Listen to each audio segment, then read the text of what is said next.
the search and rescue training will go through. Crews will go through learning how to use their water wings, water wings, how to get into their rafts, how to call for help with the search and rescue forces from the Department of Defense, Det 3 that's going to come out there and rescue them should they have to put down in a place where they weren't planned. Additionally, you've got emergency training on the inside of the space station, obviously how to do spacewalks, and then when you have a really bad day, we need to be able to provide medical care, and so how do you provide CPR in space? Not a simple thing to do when you're floating in microgravity. No, I would imagine not. It takes. Don't you have to brace your back against something in order to create the force? And depending on the person, you come up with different techniques. So there are straps where you can strap yourself down to the ground. Some people will just put their feet on the ceiling above the person and then just push straight up. Push straight up, wow. which is down on that person. Sure. Yeah. Yeah. Whatever it takes to get it done. In that moment, whatever it takes. Right.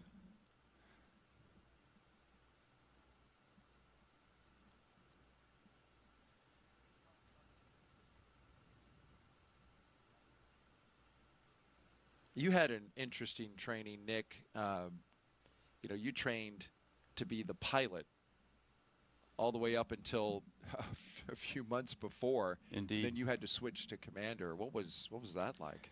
To make that shift is a little bit challenging because we had to figure out how to, obviously Zena and I had created our own balance of activities, how we divide the responsibilities, and then having to kind of rewicker that in my mind. But a huge team approach to try to figure out, we launched as a crew of 2 to adjust everything, and it took all of us to figure it out.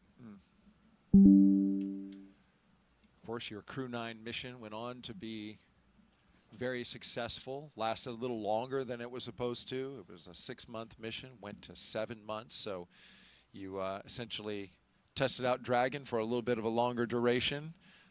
Today, they will be planning at this moment on a 6-month at the minimum duration mission, but hoping to extend that to 8 months. And I think crews are today in the mindset, there's been enough.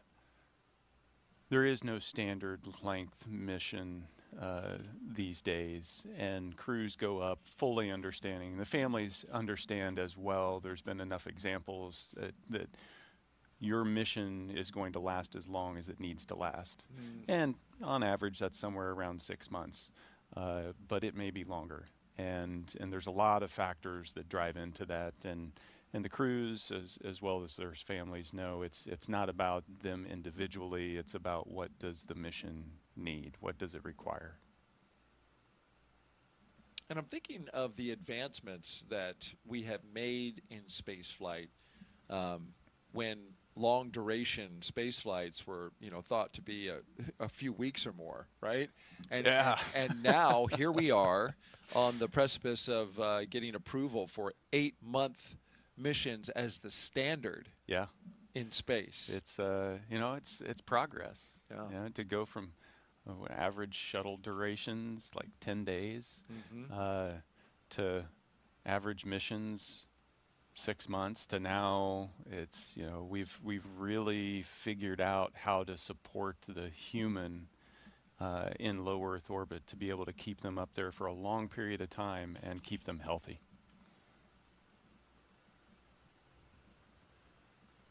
Zena there getting hooked up to an umbilical that provides some cool air, which is nice when you're in a suit that is completely sealed all the way around, with the exception of the helmet at this moment. Yeah, it only takes a couple minutes to really start to heat up in those. If you can imagine, you're essentially inside a balloon that's shaped like you, and it can generate some heat. Oh, time for the card game. It is. This is a tradition that happens before crew can leave the suit-up room. And so you've got the chief of the astronaut office, Joe Akaba, there. We did this yesterday. We're going to do it again today. And then, of course, you have the crew on the other side. Every crew does this before they leave. The goal here is for the crew commander, which is Zena Cardman, she's third from the left for the crew members, to lose the card game, lose to the commander. You want her to lose because you want to get rid of bad luck. But yesterday we saw Zena win hand after hand after hand, so we had to go, I think, 7 hands before she lost. But that's what we're waiting for, is for her to lose, right? Yeah, and we'll see how lucky she is. Well, that looks like a low card.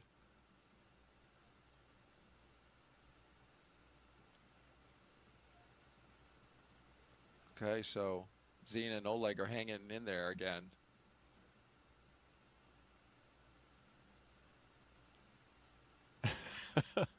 Okay, so Zena lost. Her bad luck is gone. And now we're just waiting for the mission specialist, Oleg Platonov. And he loses.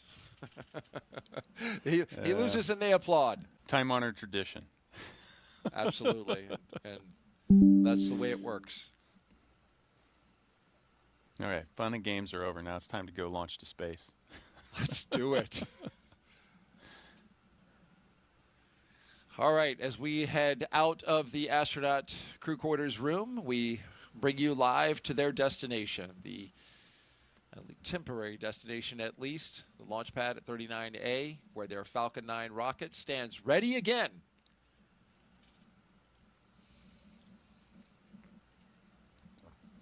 For those of you who are just joining us, we do want to let you know about the expertise that we have with us. You've been listening to astronaut Nick Hague, who has been walking us through operations. He walked us through the entire launch attempt yesterday, and he's here for us again today. And you have a storied background, Nick. You joined the astronaut corps in 2013. A native of Kansas, Nick holds degrees in aeronautical and astronautical engineering from the U.S. Air Force Academy and MIT. On his first mission to space in 2018, he survived a launch aboard, a dramatic in-flight failure of his Soyuz rocket over Kazakhstan. He and his crewmate, Alexei Ovchinin, returned safely, and Nick went on to spend 203 days aboard the International Space Station on a follow-up mission in 2019. In 2024, Hague was assigned to NASA's Crew-9 mission and upgraded from pilot to commander when the crew was reduced from 4 to 2. The change enabled integration of NASA astronauts Butch Wilmore and Sonny Williams, who returned to Earth aboard Crew-9 with Nick following the uncrewed landing of Starliner. After a successful mission, the crew splashed down in March off the coast of Tallahassee, bringing Hague's total time in space to 374 days, including 4 spacewalks. That's an impressive resume with, as we learned yesterday, a lot of stories to tell along the way with such variety and adventure.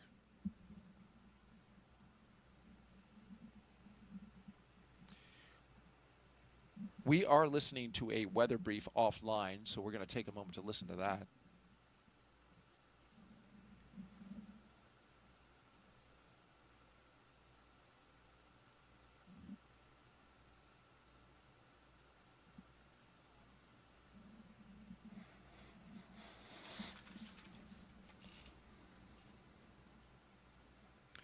Okay, so we just heard an update from the launch weather officer on his plans to update the launch team on the weather. And what he told the SpaceX launch director is that they will have a weather brief at L-2 hours to assess the weather conditions today.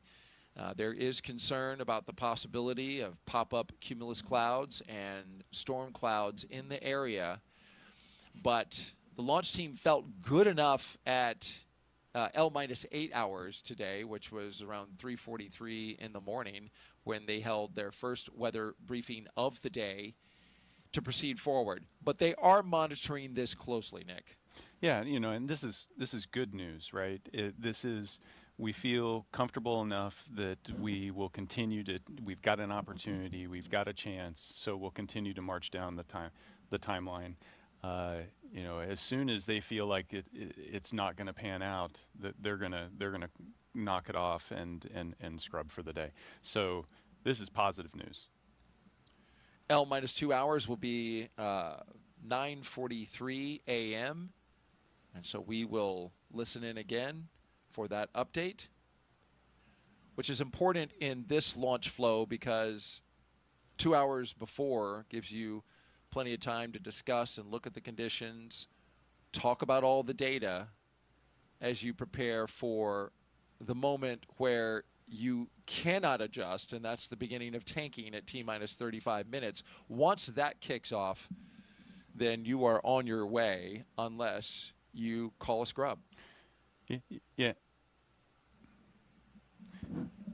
Yeah, no, there's once you start to tank up the rocket, now you've armed the launch escape system, the crew's strapped in, and now you have to undo all that. So there's negative work. So you really don't want to go past that point unless you're reasonably confident that we can get this down to T minus 0 and lift off. You're looking now at an elevated position from our flight operations team. Our Kennedy Space Center helicopter getting us a good shot outside the operations and checkout building. This is the facility where we saw the astronauts suiting up on the inside. This is where they walk out to their awaiting vehicles. They are 3 Teslas, 1, 2, 3, with the license plates that say live, laugh, launch. Those are good words. Especially the last one. There it is. We got 2 of the 3 yesterday. We did. we did. But it begs the question, Nick, where did the love go? Oh, it's still there. You see him with the heart hand signals. So there's plenty of love. Plenty of love going around. Okay. Yeah, you're right. I saw it yesterday. That's Zena's favorite move. She throws out the hearts, and boy, she's an astronaut with a lot of it. Yeah, so they're anxiously awaiting the team, getting ready to walk down the hallway and mentally start to make that shift of, okay, we have, the train is starting to leave the station, and we're headed to the pad. As we look at this license plate, let's review the past 10. Well, look at there. One of my favorites is Later Earth with the 8 in there from Crew-1. I like Blast Off with Crew-5, using the 5 as an S. You have Bye, Crew-7. I don't think you held that long enough. I didn't. Bye. There you go. 7 letters. It's funny. Jessica Meir said the same thing. Daryl, you didn't hold that long enough. From her, I kind of get it. From you, that surprised me. And hey, there's yours. You were ready for it. Ready for it. Oh. And you had to be ready for it, man. You were dodging a hurricane and all kinds of stuff was going on with your mission. Every mission's unique. Every crew is ready for it. It's true. There's a huge team on the ground making sure that we are. Yes. I'm going to stand up, Nick, to kind of stretch out. Okay, don't hit your head on the ceiling. I know. We're not on camera, so it's not a problem.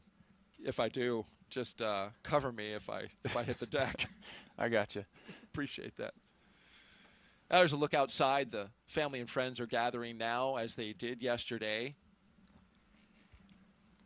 And you've been on a second launch attempt, albeit with very different circumstances surrounding it. But when you do it again, hey, this is a chance to say goodbye again. Yeah, it's this weird mix of feelings because you've said goodbye yesterday and now you're going to say goodbye again. But you also want to take that opportunity because this is the goodbye. And the next time you're going to see your family is months from now. So it's still a special time.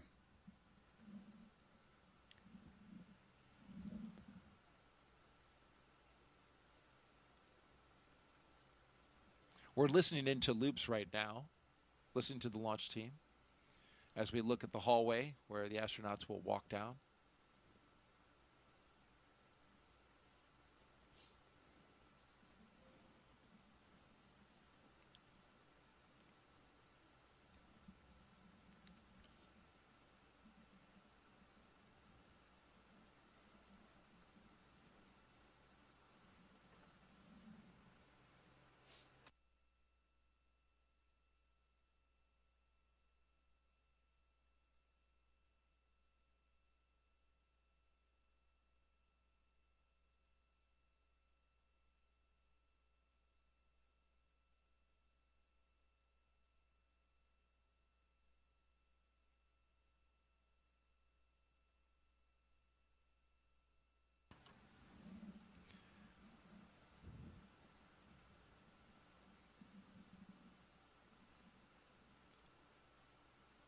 All right, nothing to note on the loops.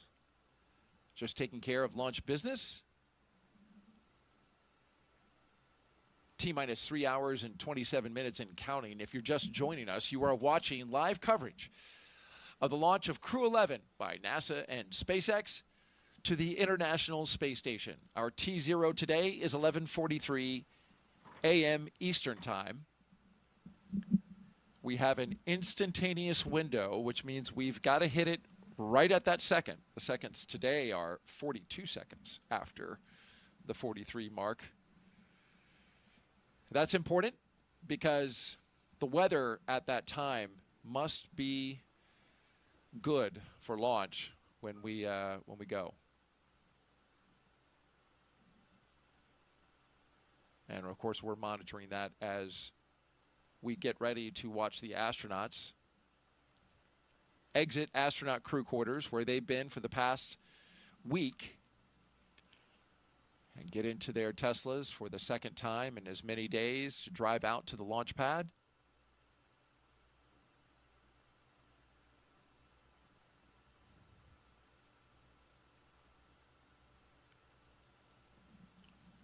Were you able to find out anything about what the astronauts did while they were hanging out the past 24 hours? I traded a couple messages back and forth. You know, obviously when they got back to the crew quarters, it was straight into debrief, because that's what you do with operations. You perform them, then you debrief them, because even yesterday you can learn things about the operations. And so they got the update on the weather and what caused the scrub, and then we're able to get some quiet time and get recharged, you know, and have an opportunity to connect back with the families again. Good. I needed a little time to recharge yesterday, Nick, after that 6 hour I tell you what, behemoth. Daryl, you exhausted me.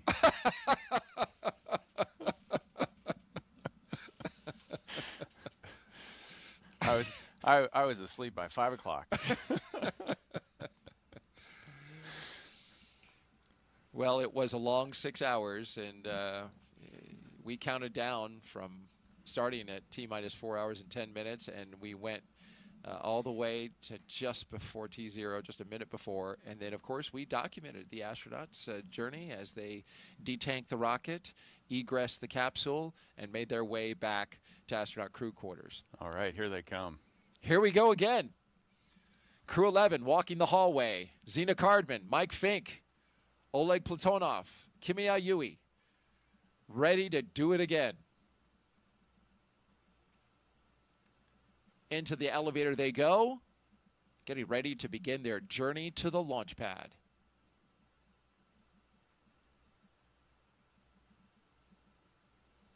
Big waves from the crew. And Kimiya, his wave interrupted the elevator. And a salute from Mike Fincke. Next time we see them, they will be walking out those doors. You know, so one thing that hasn't changed from yesterday to today, as you can see, the energy and the excitement, it's still there. You're so right.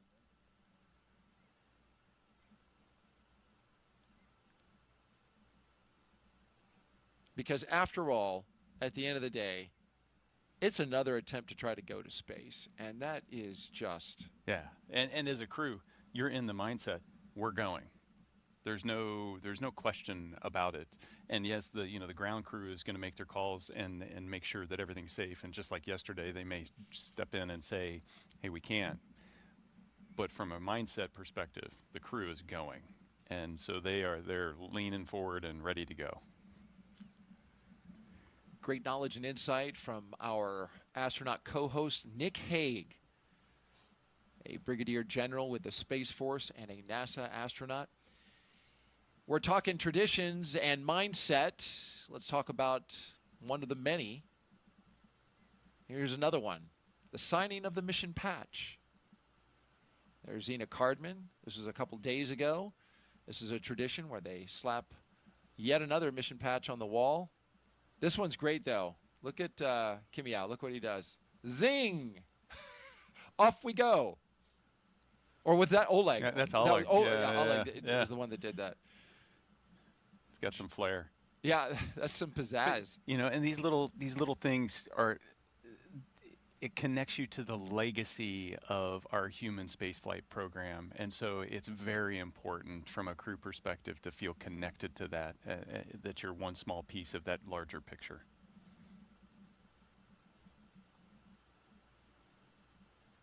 That's right, and a legacy that goes back to the 1950s here on the Space Coast. Families are there. You can see them, family, friends, and loved ones, as well as special guests. The doors open up, which means we're going to see the crew shortly. But they're behind stanchions, and that's for a reason, Nick. Yeah, quarantine is so important, making sure that we can keep the crew healthy. They've been in quarantine for the past 2 weeks. And we preserve that all the way up to the point of them getting in the capsule. And so you see those stanchions providing that separation to keep that safe distance so that nobody ends up getting inadvertently sick.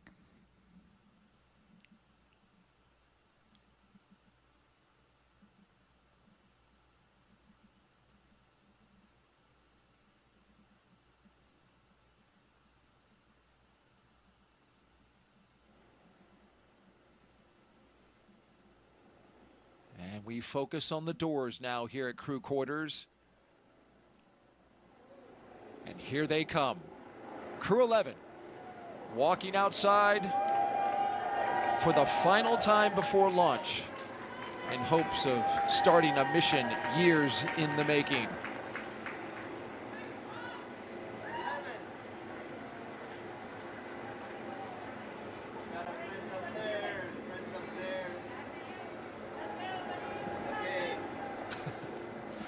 Nick is waving. You can't see him, but he was literally waving at the screen. How can you not?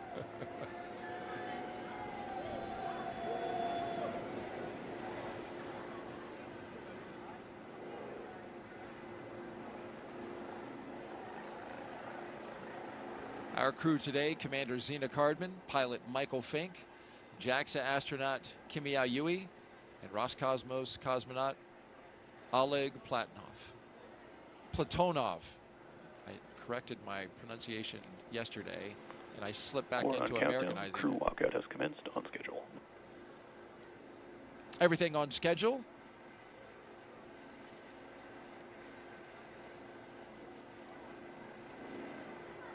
So this is the last chance to say goodbye to family, and once the crew gets in the cars, they'll be able to roll down the window and say the last few words. But friends and family, spouses, children, I'm going to see you in 6 months, maybe 8.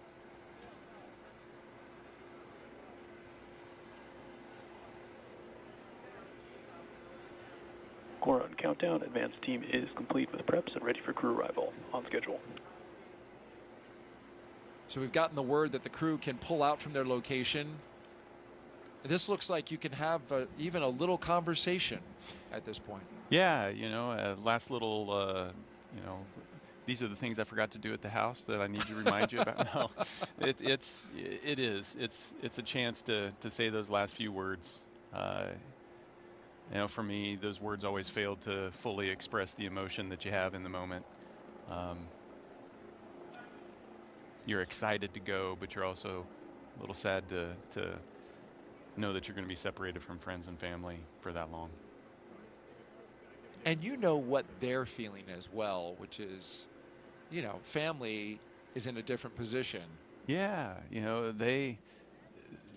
they're bystanders and they get to watch this, which is definitely a different perspective than being in the seat and in the middle of the operations. Sorry, Secret Service guy kept getting in the way. It's like it's so tight. It can be stressful, but NASA does an amazing job of providing extended support to the families to help them, you know, especially through stressful times like a launch.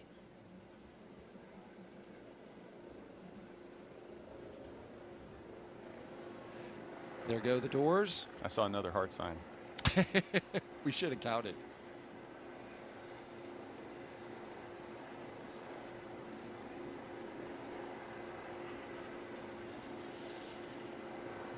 So you see 3 Teslas there. The first Tesla has the closeout lead and 2 suit technicians. The second Tesla has the commander and pilot, along with a flight surgeon. And the third Tesla in the back that you see there has the second closeout lead and other support staff, along with the 2 mission specialists.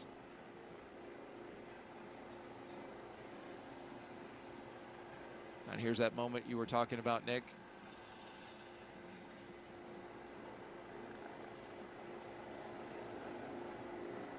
Well, it's just natural to want to lean in a little bit, isn't it? It is. The quarantine, the window's down and you want to just reach through and give them a hug, and you can't. Right.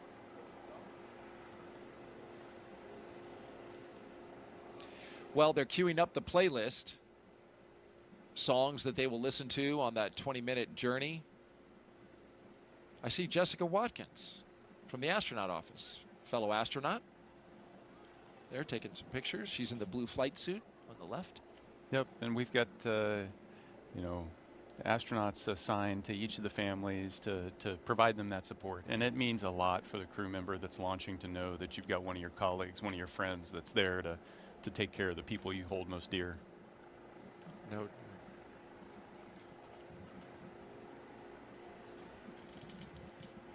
Well, there's Zena giving a last wave with the window down.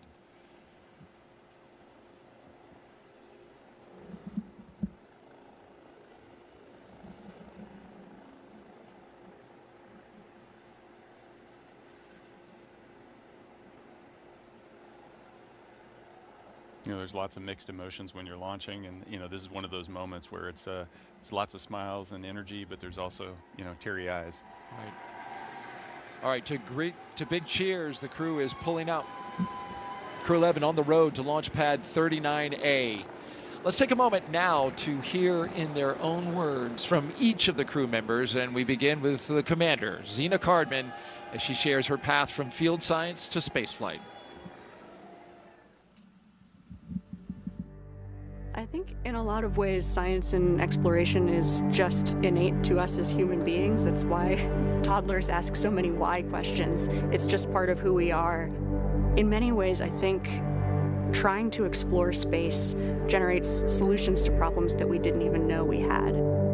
My name is Zena Cardman, and I am the commander of NASA's SpaceX Crew-11 mission to the International Space Station. I was born in Champaign-Urbana, Illinois, but grew up in Williamsburg, Virginia. I grew up almost like an only child. I have 2 older brothers, but the younger of the 2 actually went off to college when I was 5 years old. And so I learned to play in my backyard a lot, play with friends, use my imagination, and explore the natural world around me. I studied biology as an undergraduate student. This is largely because I had a really excellent high school biology teacher who inspired me to pursue research on my own, even as a high school student. But while I was at college, I also got to know microbiology. I got to know geosciences and chemistry. I wound up doing a lot of research in an oceanography marine sciences department and studying in remote locations like Antarctica. I also, while I was an undergraduate, became a creative writing minor, and I've always really valued that chance to study the creative side of my brain and explore our natural world through that side as well.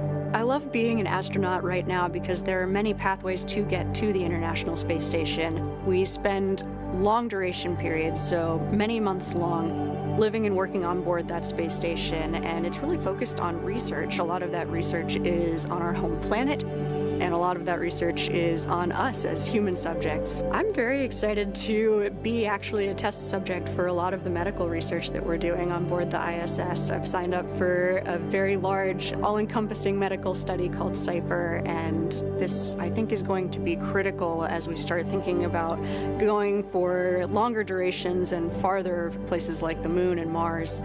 My role as commander is to bring out the best in my crewmates from the moment we start training till the moment we get back to Earth and then some. And so I'm always thinking about that larger mission overview and how my crewmates are doing and what we can do for each other. Spaceflight, by definition, requires collaboration and requires more than one person, and the chance to be part of something much larger than myself has been humbling and inspiring and deeply fulfilling. Even since I was a child, looking up at the stars, looking up at the cosmos is inspiring. It helps me answer questions like, what are we doing here? Who are we? Where are we? I don't think we grow if we don't challenge ourselves. I think that's true for myself, it's true for teams, and it's true for us as a society and as a species. We have to take some risks, we have to challenge ourselves in order to push ourselves, and I can't wait to see what we discover during my career and for generations to come. Next up, astronaut Michael Fincke. Next up, astronaut Michael Fincke, a veteran of 3 missions and 4 spacewalks, as he reflects on what keeps him coming back to space.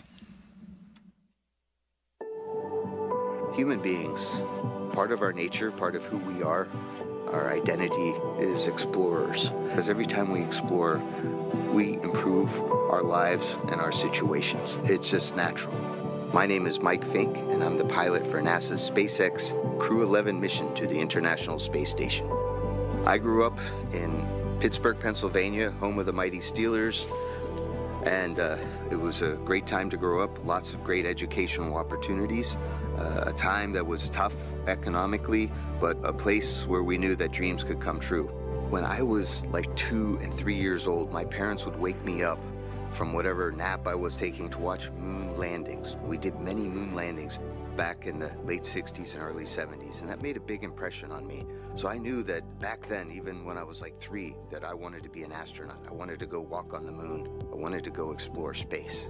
So I learned to read so I could read more about space, and the more I read, the more excited I became. When I was in high school, I didn't know what engineering was. I knew what math and science were, physics. I was kind of good at that. Math, I took a leap of faith and went to an engineering program at the Massachusetts Institute of Technology, MIT, thankfully paid for by an Air Force ROTC scholarship, and then hustling with side gigs on the weekends.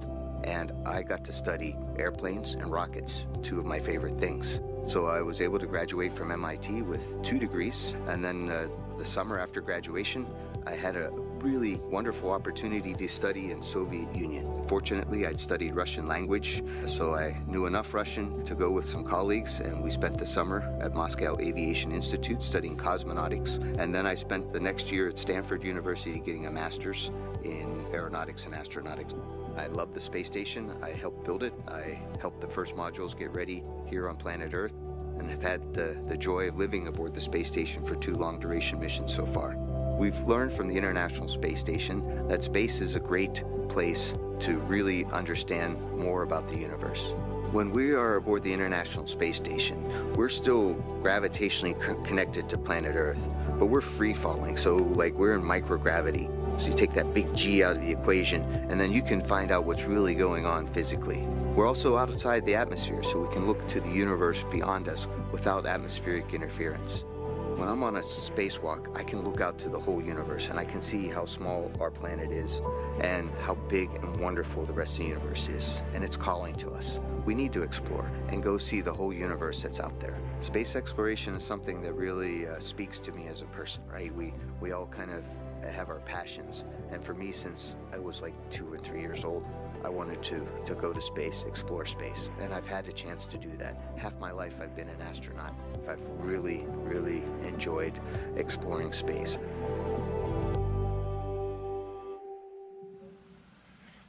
Great words from Fincke, his call sign for Mike Fincke.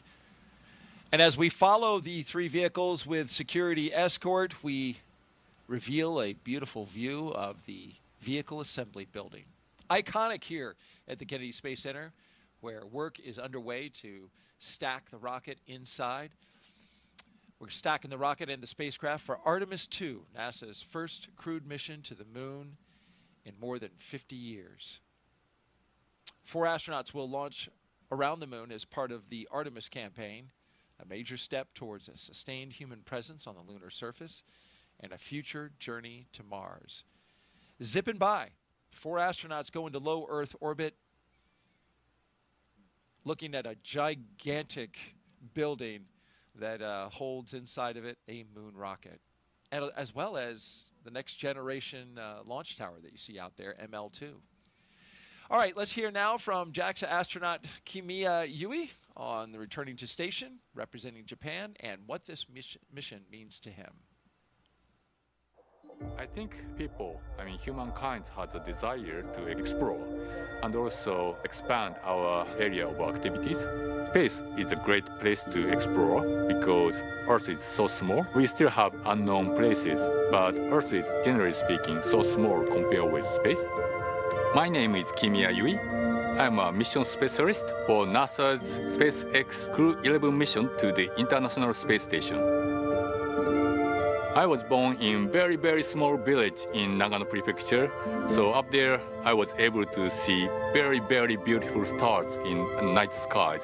When I was a little boy, I did stargazing, and I loved stars.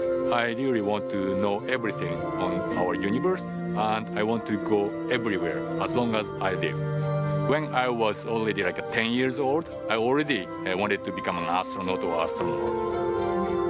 I graduated from the National Defense Academy, and after that I entered Japanese Air Force, Japan Air Self-Defense Force, then become a fighter pilot, then a test pilot, and then became an astronaut. We do science in space because we have constant microgravity in the ISS. We cannot achieve that condition on the Earth. Space station actually contributing our knowledge, and also we can produce new materials or medicines in order to make our future brighter. Going to Moon or Mars is very difficult, so we need to test our materials, and ISS is a great test bed. So Crew-11, we are going to have a lot of experiments on ISS, and JAXA especially, we are going to have a new cargo vehicle, HTV-X. The vehicle itself is a little bit lighter, but we can carry more stuff to the ISS. 10 years ago, I went to space for the first time. It changed a lot. And for astronauts, it became much more convenient to live. For example, we didn't have a good place for cooking. Now we have gallery. I was able to see a lot of stars and also beautiful Earth or moons. This mission inspired me, and I really want to pass that inspiration to other people on the ground. ISS is one of the best examples to have a dream and work together and make the dream come true. So if you see ISS in the night sky, please think about your dream, about how to make your dream come true.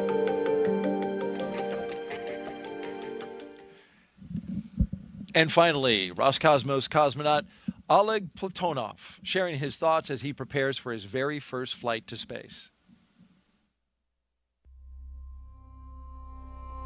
Бесконечный космос открывает бесконечные возможности для человечества, поэтому есть необходимость осваивать Солнечную систему, осваивать просторы за пределами Солнечной системы. А для того, чтобы это сделать в будущем, мы должны закладывать эту базу. My name is Oleg Platonov, and I am a mission specialist for NASA's SpaceX Crew-11 mission to the International Space Station. Я родился в большом индустриальном городе в России, в городе Челябинске. Это моя родина. Я занимался в патриотических кружках, связанных с авиацией и космонавтикой, поэтому уже в мое детство я задумывался о космосе. У меня много целей в этом полете.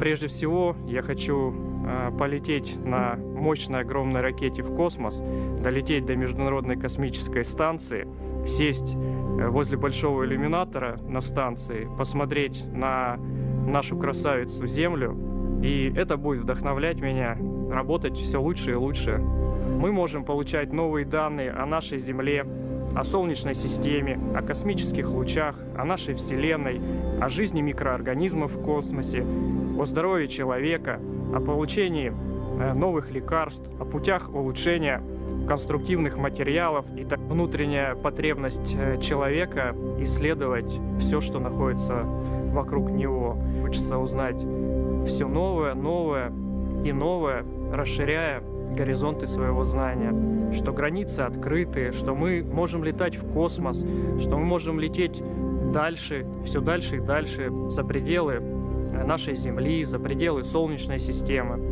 И это будет вдохновлять уже не только нас, но и не предыдущие, а следующие поколения.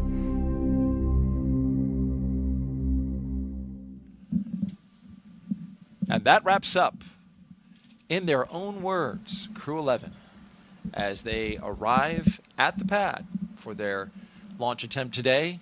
Launch pad 39A, and a beautiful shot there provided by the flight operations team here at the Kennedy Space Center. Those helicopters orbiting the pad, keeping the area secure with a lookout, as well as carrying one of our cameras to give us some spectacular views. From this view, the weather looks fantastic, but it is very much a watch item for later. We are T-minus 3 hours and 1 minute and counting. And while all looks fine now, we want to take a look at the weather forecast for launch time. Currently, we set with a probability of go at 60%. Winds are light, 10 miles per hour out of the west. Temperature is a roasty, toasty 87 degrees expected for today at launch time. The concern is cumulus cloud rule along with surface electric fields rule, which together basically tell you pop-up storms, pop-up thunderstorms at the time of T0, currently scheduled for 11:43 a.m. Eastern time. The sea breeze, as it does this time of year and as it is forecast to do today, will creep over land, and the convective activity with the warm air will percolate some cumulus clouds and potential storm clouds around the pad. We saw this yesterday as we were standing out there for the launch attempt. The hope is that those will percolate not too close to the coast, but it became more of a watch item today than it was for yesterday because of exactly the formula that played out, in addition to the fact that today we have additional moisture in the atmosphere. We're also watching the weather along the ascent corridor. We've got a low pressure system that's moving off the coast of the eastern seaboard. It's well north of the staging area, but we could have some storms in that earlier or afterwards. So that is also a watch item. This, of course, is an area where if Dragon were to need to abort off the rocket and splash down, they want to have good conditions weather-wise in order to land in the ocean. Yeah, you know, you've got to watch. It's not just the weather at launch, it's the weather all along the launch corridor, and it's a really complex process. There's a lot of factors that go into it, and it's almost an impossible task for the weathermen to figure it out in advance. So we just continue to watch and take it down to the real-time call of are we ready to go or not. The launch weather officers, a very capable bunch. They do their best. But like you say, weather is so unpredictable here in Florida that it's hard to get it exactly 100% right. But we use the tools we have and the data that we see, and we'll take it from there. Let's get a social question in that have been queuing up.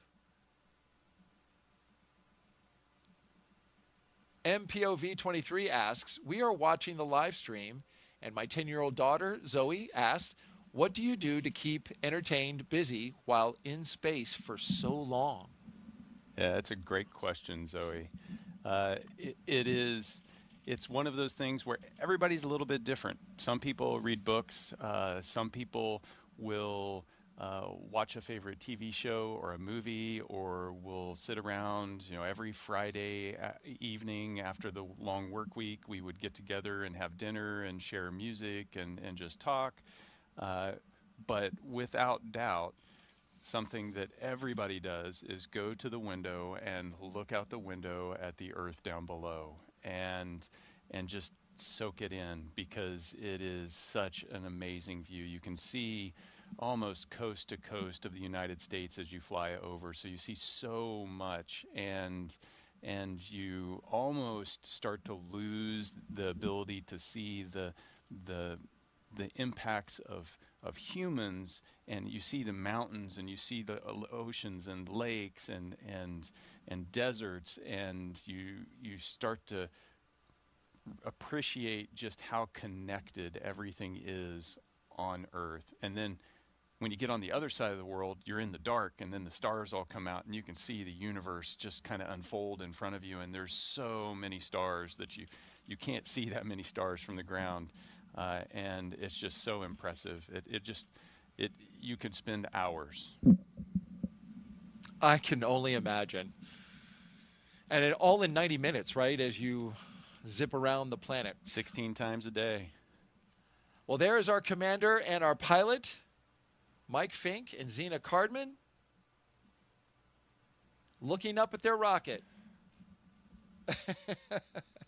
Big hugs, big hugs. And so Zena must have listened to your commentary yesterday, Daryl, because she was leaning back farther than Mike was today. I noticed that. I was going to say so. I was like, wait, Mike Fincke has the upgraded suit. He is the only one of the crew to wear the version 2, V2, R2, which is an upgraded suit that SpaceX is providing. In the elevator they go from the ground floor up to the 275-foot level. This is a great shot. They were just there looking up at their rocket. This gives you a sense of scale, which is so hard to get in the space industry. Yes. You see these pictures of the rocket and launch pad from a long ways away, and without a person standing there, you start to forget that these are small buildings we're launching into space. Yes, that's right. That was a great shot to lay that imagery out, right? We saw them close up in the elevators, and then we widened out to the rocket. It really gives you a sense of scale. Great work by the production team there. All right, they get to the elevator. They have one more set of stairs to climb before they get up to the crew access arm.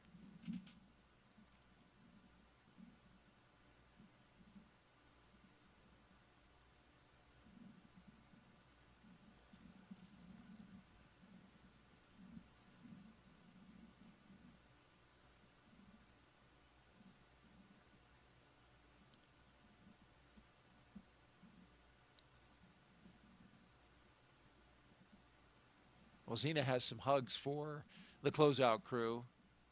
Yeah, last little, thank yous for all the work yesterday and today, and getting ready to walk out the arm and get strapped in. Today's the day.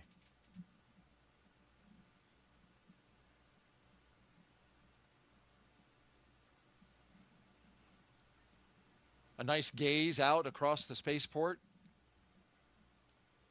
You can see everything. It's an unbelievable view. It's so scenic. And here comes Mike and Zena. Hearts and thumbs up with big waves, getting ready to get inside Dragon Endeavour.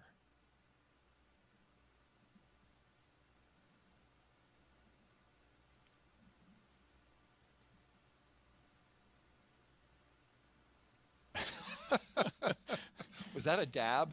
You said he was a jokester. He's having a good time. And so, put a hand where they signed the meatball, More on the countdown. NASA Crews logo. have reached the White Room on schedule. Because this is the second launch attempt, they will not have to sign their names along the NASA logo that you see there on the wall. They did that yesterday.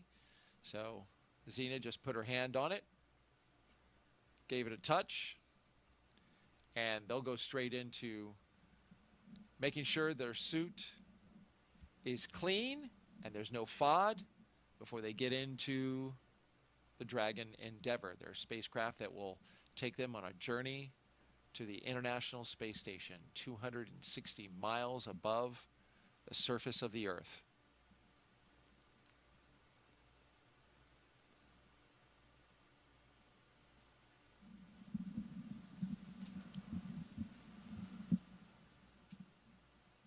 Talk about Mike's spacesuit. This is V2, version 2, but they call it R2.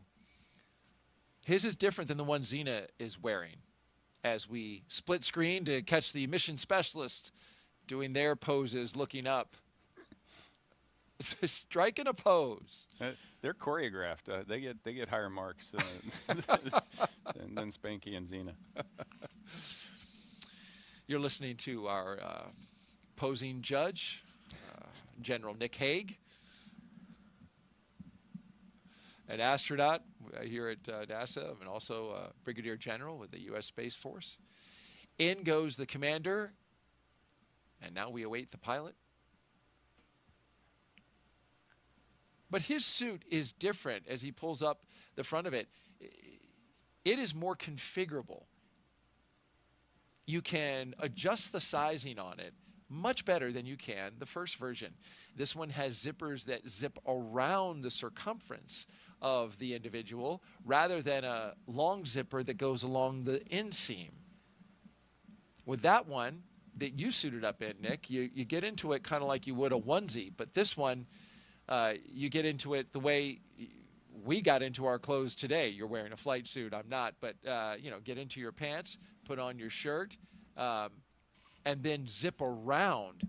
And just like your luggage, which has that zipper to expand it when you've bought too many, tourist stuff on your trip, you can unzip it to expand or zip it to shrink it, which gives them greater flexibility with these suits. They can fit them on more people and have to make fewer custom suits for the astronauts. Yeah, suit fit can be a really finicky thing, and there's a lot of effort that has been spent with the first version of the suit, trying to make sure that every crew member gets a suit that fits. With this new one, there's a lot more adaptability and a little bit more forgiveness in the suit. It's one of those things that's really important. Normally, these suits are never pressurized except during leak checks, but in the event of an emergency, they may need to pressurize, and if they don't pressurize in the right shape, it can lead to injury of the crew member.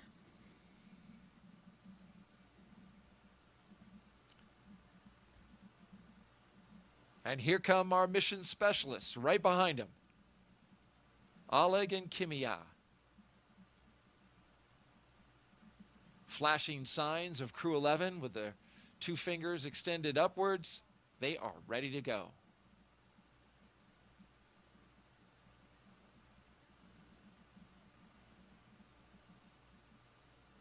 You know what I love about the view, you were talking about it earlier, that we can see out the windows there, is that with the exception of, the occasional launch pad and building and stuff, this is a pristine wildlife refuge that just goes on and on and on. So it's natural Florida the way it was before, it became populated. Yeah, and it's that that stark contrast of nature and then this technology, like the most sophisticated thing that humanity can do, plopped right down in the middle of it, and that juxtaposition is just it's eye-catching.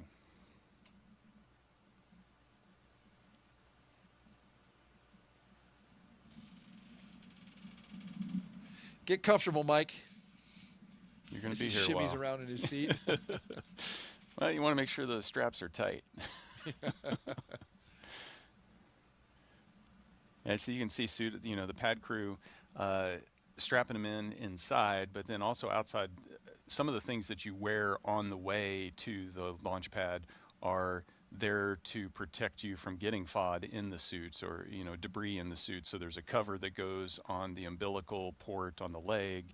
There's some covers that go on the bottoms of the boots. Once you get to the white room, you take all that stuff off because it's clean at that point, and you're ready to get inside. And then you'll see them strap in inside, as well as here in a little bit start to hand them their personal gear, which is that satchel that they're going to put on their left thigh.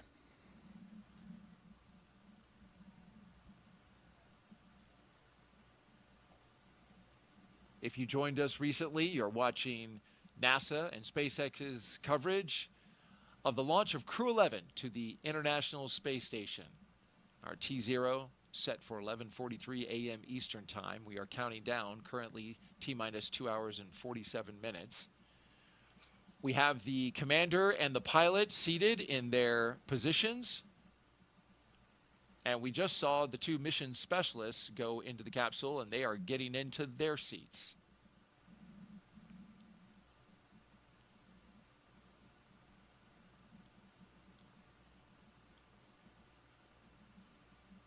NASA astronaut Nichole is here helping us document Crew-11's journey into orbit. In our split screen, we are inside and outside of the spacecraft. We're also taking your questions, so please send them in. Hashtag AskNASA. Nick has given us the goal of getting as many questions answered as we can, so let's fire up another one. Only 2 so far. Let's get move. out. There we go. All right. Felivi asks, what's your favorite movie that revolves around space themes? I love sci-fi movies.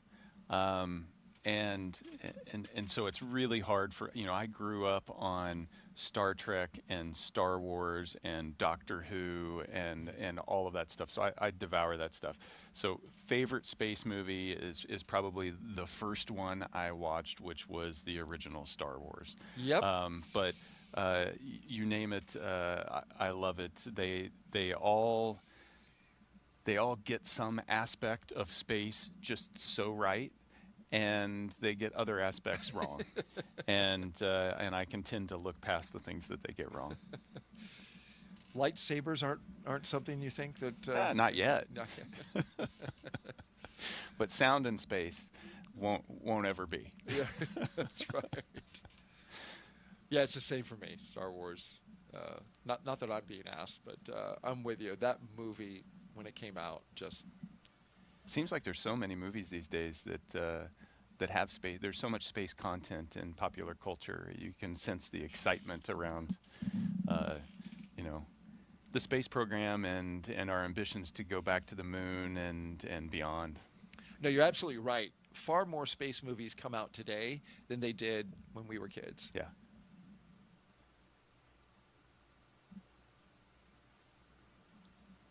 All right, Crew-11 now completely seated. This is their lineup from left to right. We have Oleg Platonov, Mike Fincke, Commander Zena Cardman, and Kimiya Yui.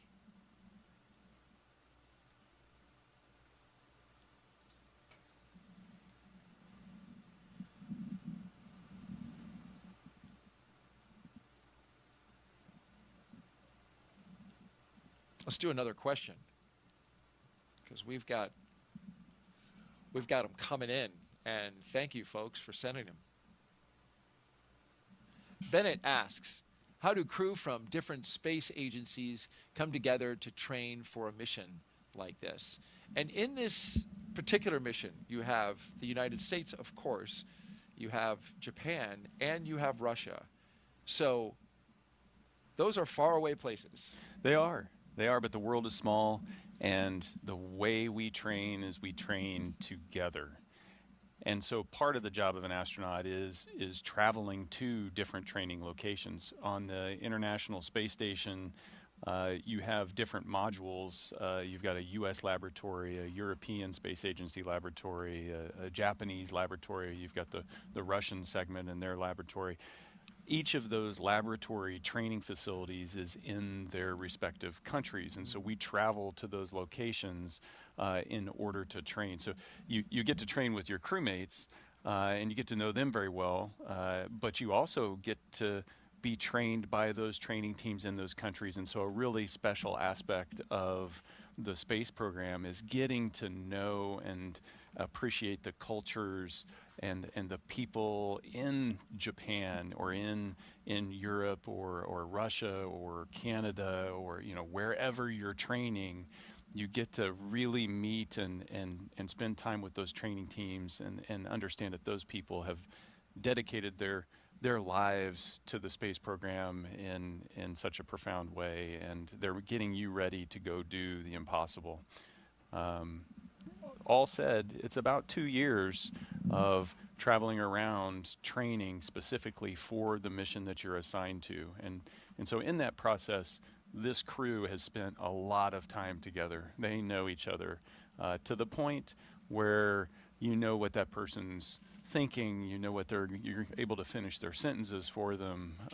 You've really bonded together, and that's what makes a successful crew. Especially in a moment where you need it, being able to move quickly and communicate effectively and efficiently, I'm sure is critically important. Absolutely. You don't know what the future holds, and so you prepare, and those relationships, that bond, that ability to work together is what you're going to draw on when you need it most.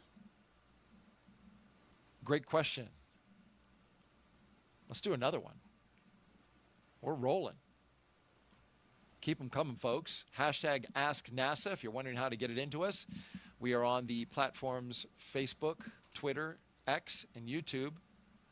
Robert asks, has your concept of quote-unquote home changed since being in orbit? What goes through your mind while looking down at Earth? There are so many thoughts that go through your mind as you're gazing down on Earth from space. I touched on it a little bit earlier, just this sense that, when I wanted to see the continent of North America, I'd pull out a map, and the map always has lines and borders on it. I've had the opportunity to see the continent with my own eyes, and it didn't have any of those borders, and so you feel this sense of connectedness. And I think that does impact your sense of home. My first flights launched out of Kazakhstan, and they landed in Kazakhstan, and when I landed and got out of the capsule, it call home, call the family, and it's like I'm home. And I was on the other side of the globe from my home, but I was home. That's interesting. And so you definitely start to feel this sense of connectedness to the whole world, and not just the location where you're from. Planet Earth is your home. After you've been in space and had your life supported by a machine, a very well-operated machine, for 7 months, you come back and touch ground. It's fascinating to hear you say that you landed in Russia and you were home. Yep. Because you were back on the planet. Just back on the planet. Yeah.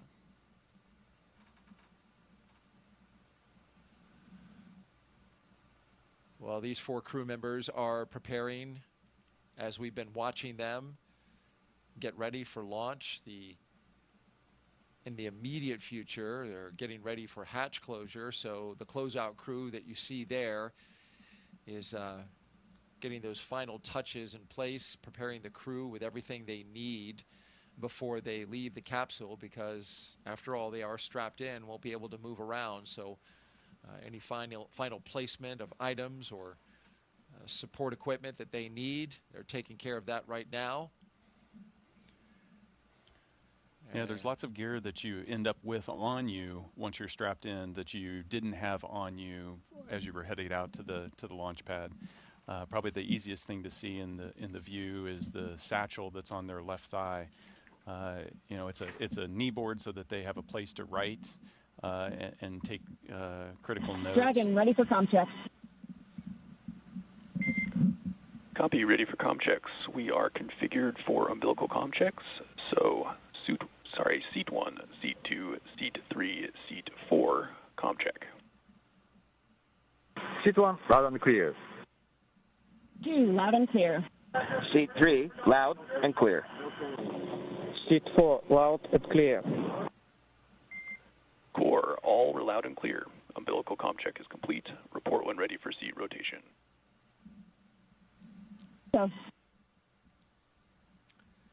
So we're running ahead of schedule with that communication check with the core, which is the resource engineer that the crew operations resource engineer that communicates with all 4 crew members. And so they went through and we heard from each astronaut verify that they can communicate with the core. That's the first set of communication checks. We'll get another set, a much longer set, later as communication checks are established with the launch team at T-minus 2 hours and 19 minutes. We are running ahead of time because those comm checks normally happen at T-minus 2 hours and 30 minutes, but we're 7 minutes ahead. That's kind of understandable given this is the second time in 2 days that they've run through this procedure, so you can really tell they've got it down.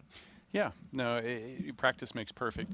There's also margin built in as well. And, you know, yesterday as we were leaving, we were a little bit delayed with the pad.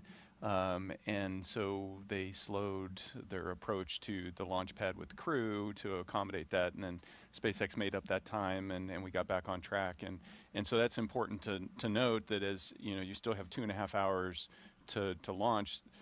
There are built-in margins that we create the opportunities to address any issues that pop up. So far, everything's been going great. Yeah, so today they could just zip right out to the pad, and it felt like that's what they did. They got out there pretty quick. If everything works great, you end up with long pauses and boredom. A sign that everything is going well. You're bored. No, but those comm checks, those were focused on making sure that those suits connect to the vehicle, and so that was focused on the crew. The next set's going to be really focused on the connections between the vehicle and the ground teams.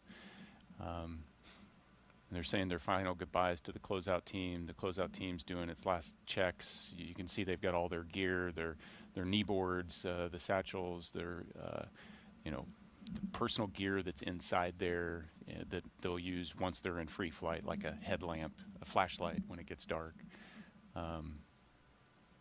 Everything's ready. Throwing their hearts at the closeout crew as the closeout crew exits the spacecraft. And as they do that and begin to prepare that side hatch to seal into place, one last look. Our camera person getting a good view over the shoulders of the crew and into the capsule. That's a really special shot right there. Copy, Dragon. We will report when initiating.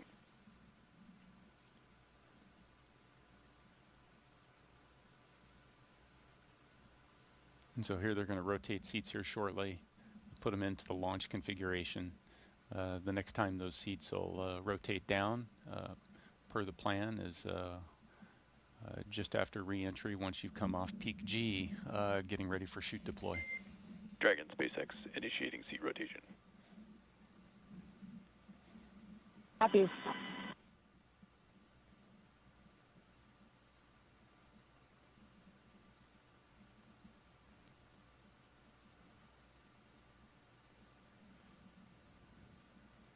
And there go the seats, articulating upwards, putting the crew in launch position.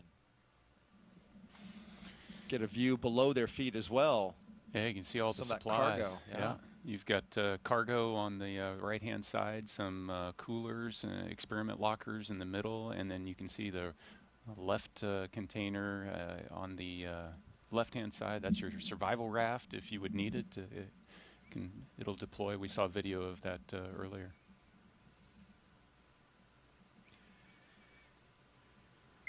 Dragon SpaceX. All right, Seats are in the out launch position. of the spacecraft we go. Great work by our camera person there, up on the launch tower. Dragon, you have a go for Section 2, suit leak check preparation. And a look at their signatures from yesterday. Copies. Go for When they Section signed 2. it, I see Oleg's. Yeah. It is unique.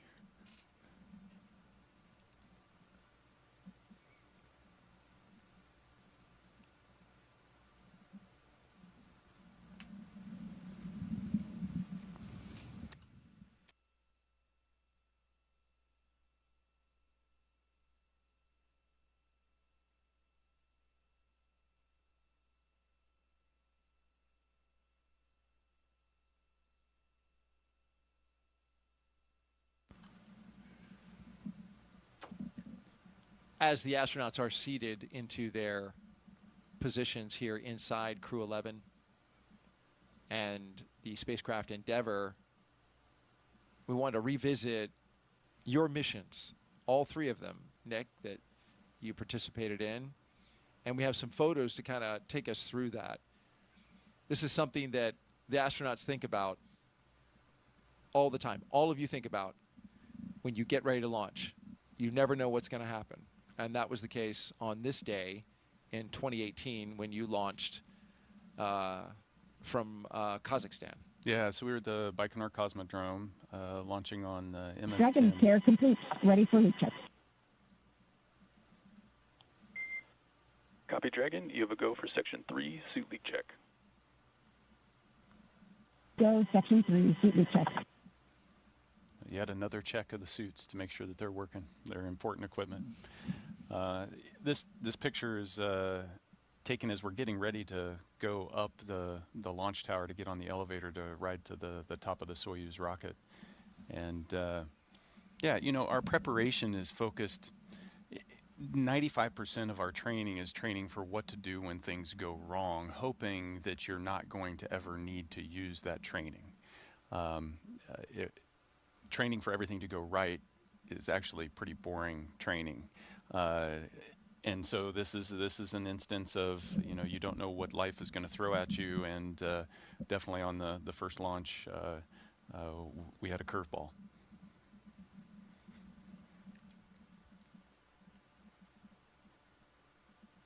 It was a beautiful day, not unlike today. You know, a fall day launching off the same launch pad that Yuri Gagarin launched off of, and 2 minutes into the flight, that's when staging occurs for the Soyuz, and for the Soyuz rocket, the little external boosters on the lower half of the rocket are empty at that point, and then they gently separate and then propel themselves away. But on that day, one of them failed to propel itself away, and when you're 30 miles up going 4,000 miles an hour, the slipstream of the wind is strong enough that it forced that empty tank to impale the center of the rocket, and it disintegrated. In that instant, because everything happens fast when you're going that fast, the launch escape system pulled us to safety. And so this is a still shot of that moment. You know, it was kind of a violent side-to-side shaking. The alarm is sounding. You can hear it. You can see the alarm flashing in front of you. There's a light that comes on the console that, you know, says rocket emergency, and then you spend a second or so trying to figure out exactly what happens as you're slowly tumbling, continuing to coast toward space because we were going so fast. And so we coast all the way up out of that debris field up to about 90 kilometers. You made it to space. Yeah, depending on who you ask. Okay. Though was it 62 miles is the Kármán line? I don't know what the conversion is for the kilometers. Yeah, so they use 100 kilometers is the international standard. The military uses 50 miles. That leaves this gray area, and as far as I'm concerned, I walked away alive, so that it didn't matter. Amen. And so that launch escape system automatically sensed that there was something wrong and pulled us to safety. And so we landed. The flight was 20 minutes. Pararescue forces were there to pull us out, and within 6 hours we were coming down at the airport, walking off the jet, able to embrace family. And you can see I'm giving Katie a hug, and that's your wife. That's my wife, and Alexei's there with his wife Svetlana, and our extended family is all there as well, and it's that sense of disappointment that it didn't work out, but also that sense of Dragon, 4 good, we've checked. Copy, Dragon. We see the same. Closeout team will perform final closeout steps and exit the capsule. You can proceed to Section 4, side hatch close, and report when ready to close the hatch. In Section 4, and will so.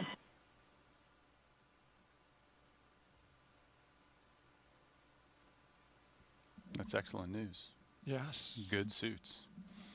And, but at the end of the day, that's what it's about.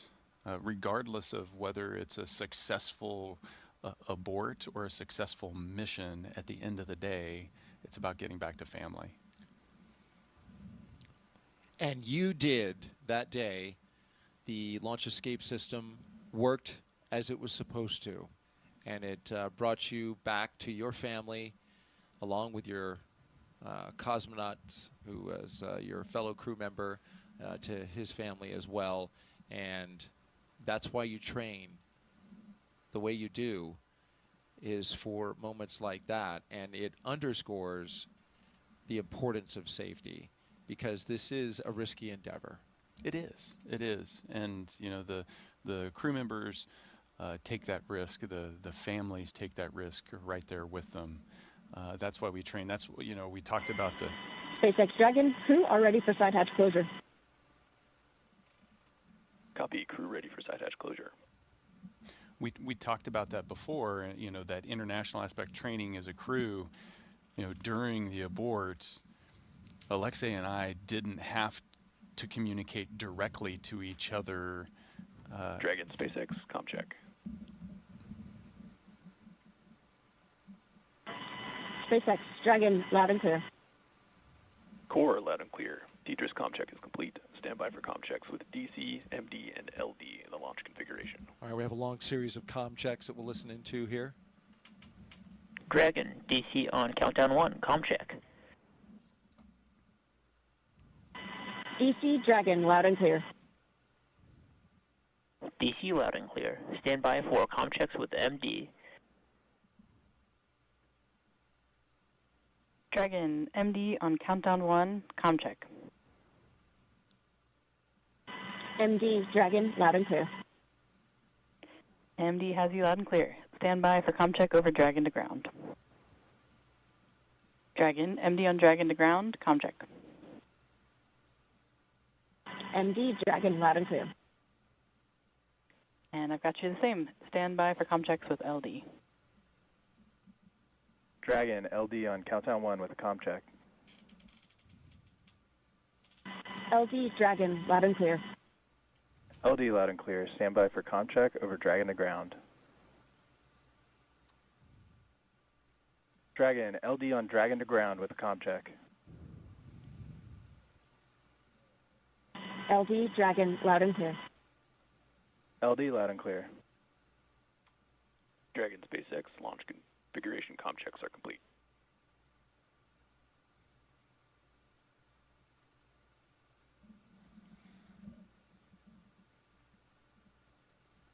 All right, we're through those comm checks, which we got to be able to check the path through the ground, through the air, and they all sound good. Back to what we were talking about as we continue now to your next mission, which is MS-12, and that is, this was just 5 months later, you went to fly again, and we should mention that part of that decision to fly again and jump right back in on a Soyuz rocket is just how successful the Soyuz program has been.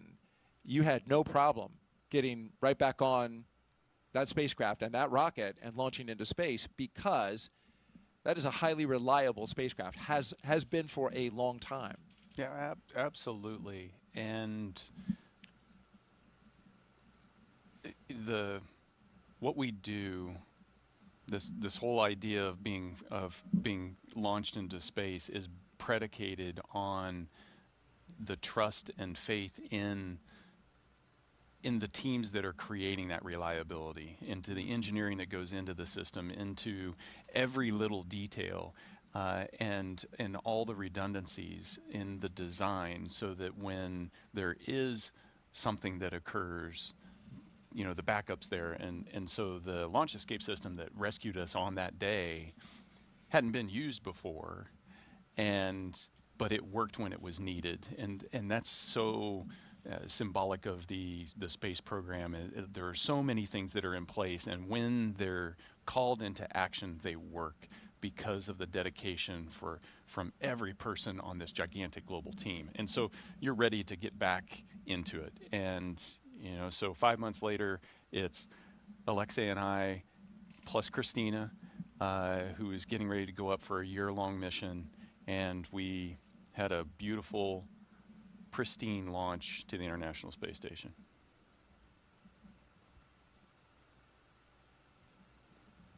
Nighttime launch this time, though. So, you know, when you get a twofer, it's nice to get a day launch and a nighttime launch.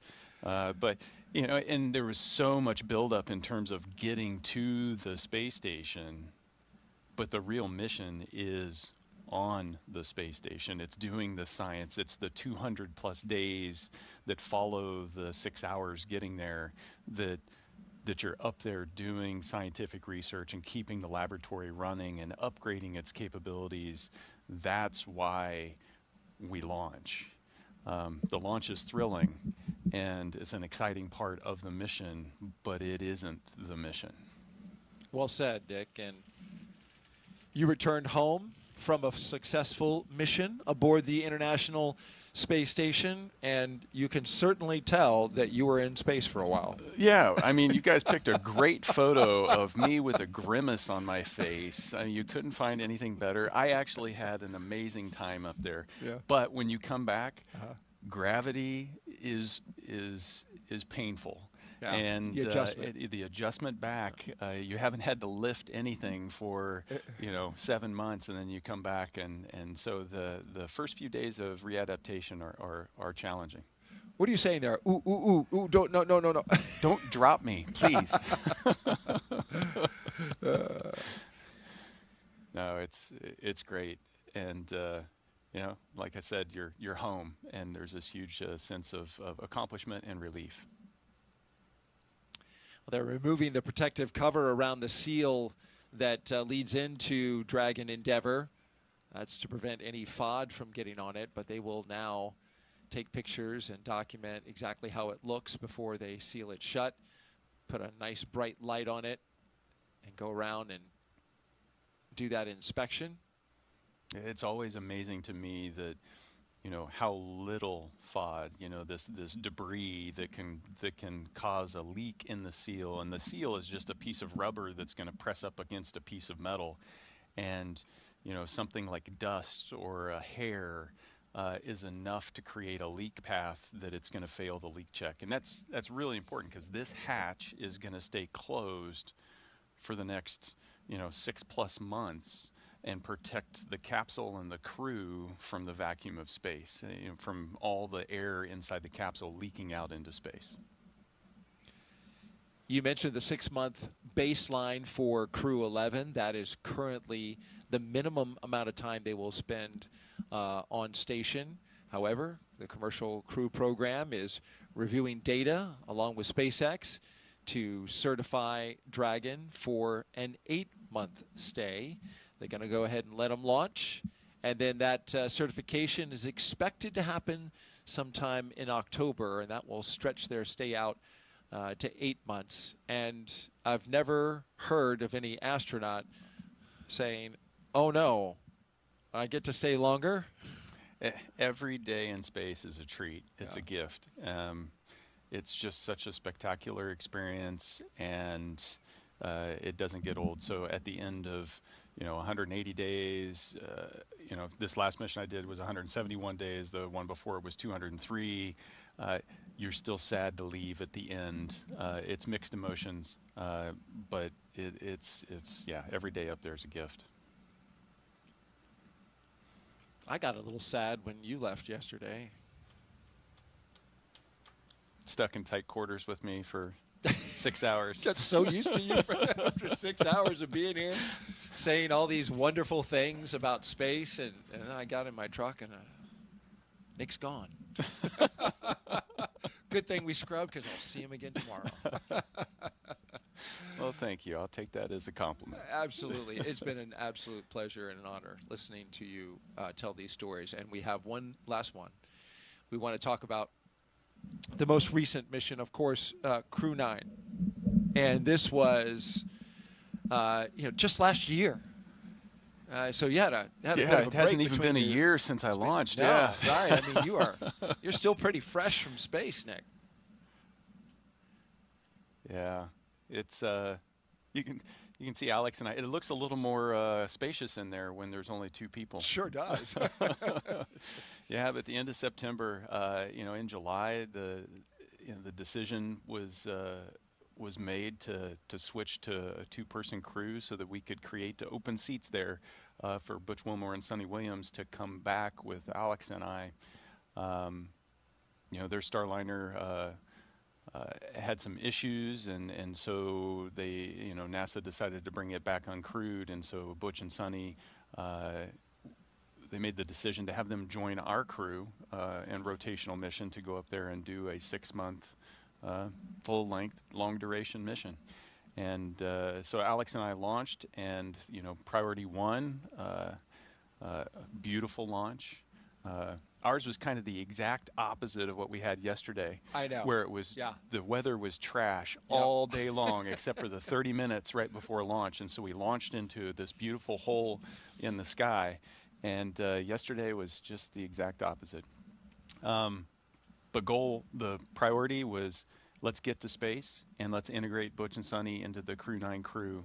And so you can see us there in the capsule together. Butch is in the far field. Sonny's just off the camera in the near field. And from, day 2 on the station, we were Crew-9 there for our 6 months of scientific research. And that is the mission, is to go up there and do that research and maintain the station and, continue to discover. And then we were able to, get everybody back home safe, which in the end, that's again what it's about. It's about getting back to the family and giving them a hug. And that was such a high-profile mission, Nick. It was very much in the spotlight. Even, when I talk to people who know I work at NASA, they say, "Oh, what about those 2 astronauts that got stuck up at station?" It's like, that was stuck was the word. It just did not. Stuck got stuck. Yeah, right, it did. Stuck. But they transitioned. NASA made a decision, and immediately they became test flight, crew members into regular increment mission specialists. And they just made the pivot. They worked on station. They worked alongside you. They were a part of Crew-9. Yeah. And you brought them home on Dragon. And, it was really making the best of a situation, a decision that was made, to get full use of their time being, having expended the energy, the effort, the money to get them up on station. Yeah.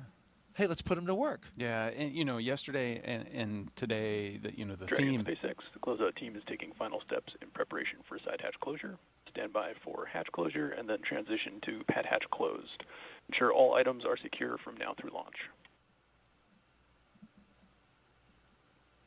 Dragon copies and Wilco.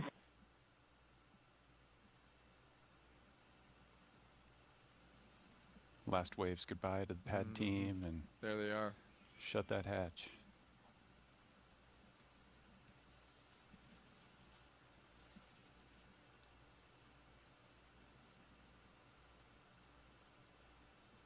And the closeout crew closes the hatch to Dragon Endeavour, sealing the astronauts inside for their journey to the International Space Station.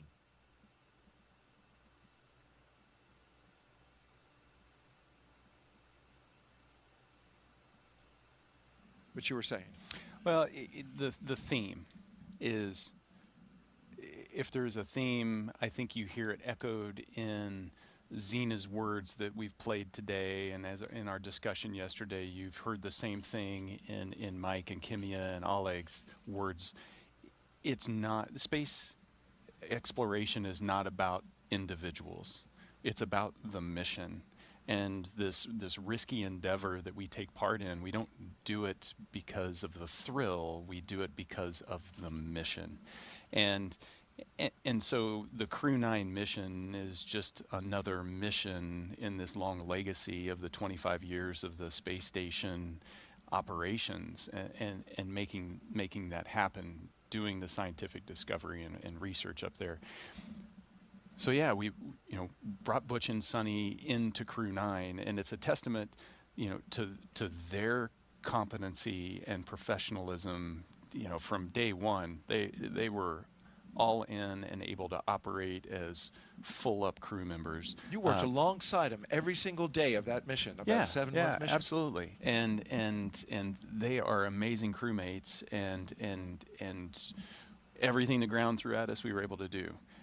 And that's also a huge testament to the teams that prep us to get ready to fly.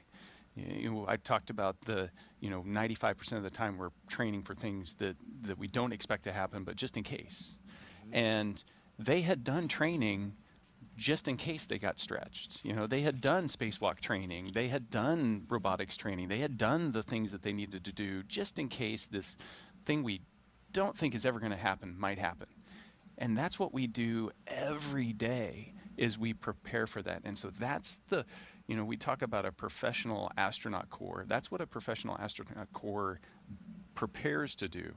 But that demands that we have this team that helps us get there. And so those are the rock stars behind this whole story, is this team of trainers that had the foresight and the imagination to come up with the things that they think we might need, and they got them ready, and we were able to adapt and overcome the challenges that were thrown at us.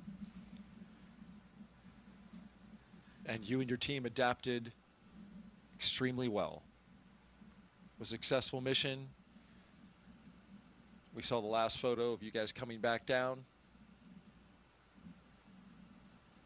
And here you are today, co-hosting our launch broadcast to see Crew-11 into space. If you're just now joining us, you're watching live coverage from NASA and SpaceX of Crew-11's launch to the International Space Station. T0 is 11:43 a.m. Eastern Time. We have a little more than 2 hours before we lift off. Weather is 60% go. We're keeping a close eye on the winds and the convective activity we expect around that time, but the hope is that we'll have a nice spot to launch through into the sky and on into space. You mentioned all the work that you did when you were on Crew-9, and of course a lot of that focuses around research on the ISS. The International Space Station is one of the most extraordinary labs that has ever been built, and it's the final destination, of course, for Crew-11. Let's take a closer look now at the science happening up there in low Earth orbit, and how it's improving life for all of us down here on Earth. The International Space Station isn't just a symbol. It's a powerhouse of cutting-edge science, constantly revealing secrets that defy Earth's limitations and drive us farther into the cosmos.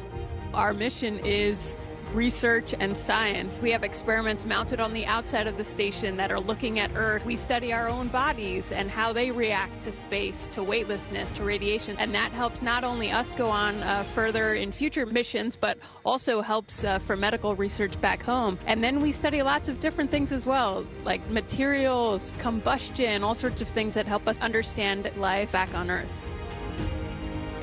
Yeah!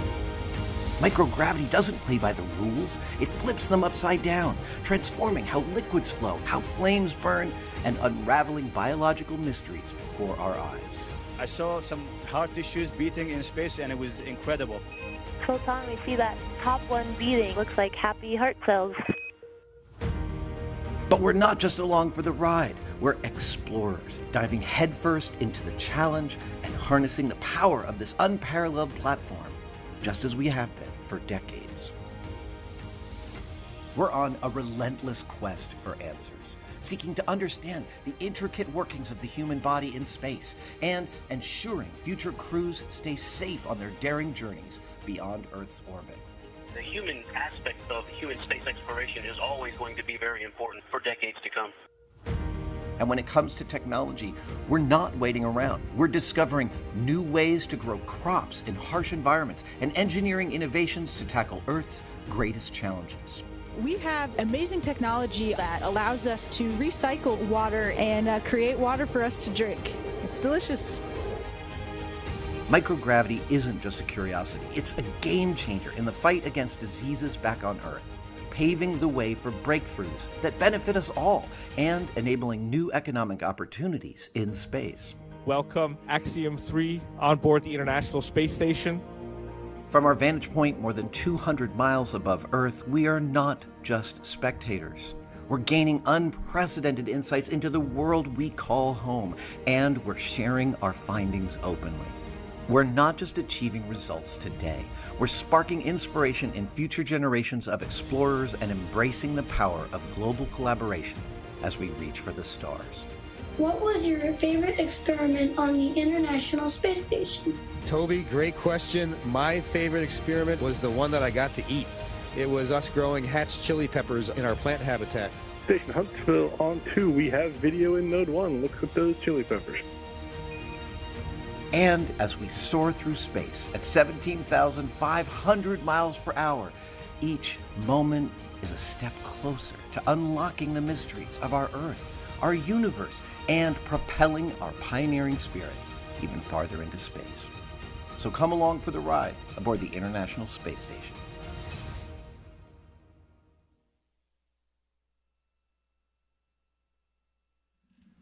The beauty of the International Space Station and all the science that's happening aboard. Yeah, that's it. Why are we there? It's science. It's science in the space environment and in the radiation environment. It's science in microgravity, where you can float without end, and you can't do that anywhere else.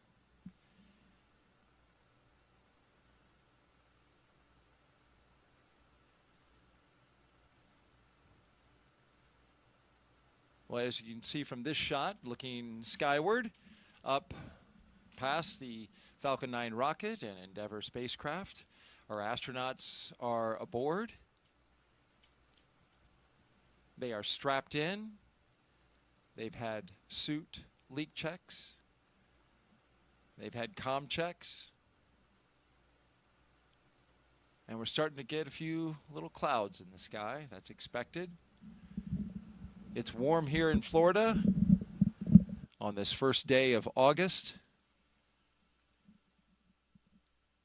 And it's also very humid, even more humid than it was yesterday. As you can see, the puffy cumulus clouds are accumulating a little earlier today.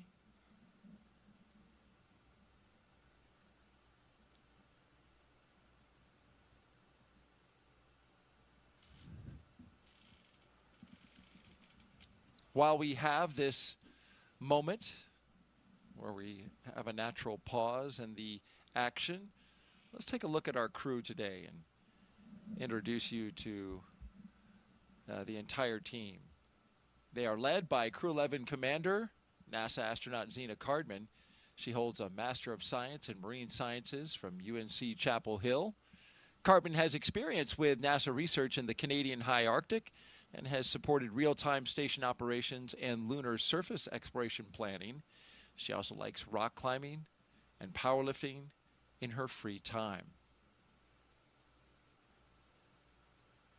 And you trained with her for over a year. Yeah, almost 18 months. She's a person of many talents. But most importantly, she's got an infectious personality. Her positivity and she's just a fun person to hang out with. It does. It radiates from her. It does. Yep. You know? Yep. And that's, if you're going to be in a capsule for 15 hours or 20 hours or 40 hours, or you're going to be in a station in close proximity to somebody for 6 months or more, you want somebody that you enjoy hanging out with. And I certainly enjoyed our time together when she co-hosted our launch broadcast for Crew-9, when we watched you, Nick, go up into space. Michael Fincke is our pilot and funny man. Only, according to him, the only second funniest crew member aboard. He is a veteran of 3 space flights. Fincke has completed 9 spacewalks, totaling 48 hours and 37 minutes of EVA time. He spent 382 days in space. Fincke is a certified pilot for Boeing Starliner and SpaceX Crew Dragon, as well as a co-pilot, flight engineer on Soyuz, and a mission specialist on the Space Shuttle. Fincke enjoys spending time with his family, traveling, geology, and learning new languages. Equally, somebody that's enjoyable to hang out with. That's true. It's, you can say that about all of this crew. Just Dragon great SpaceX, people. we had a good side hatch leak check. Dragon copies. Good leak check. Great news. That is great news. That is. And so that means that the crew is sealed up inside, safe from the hostile environment of space once this Dragon spacecraft gets into Dragon SpaceX, gets into orbit. We are commencing health check for a launch escape system. Expect momentary flight computer state change, followed by a transition back to pad hatch closed. Dragon copies. We'll monitor the flight computer state changes.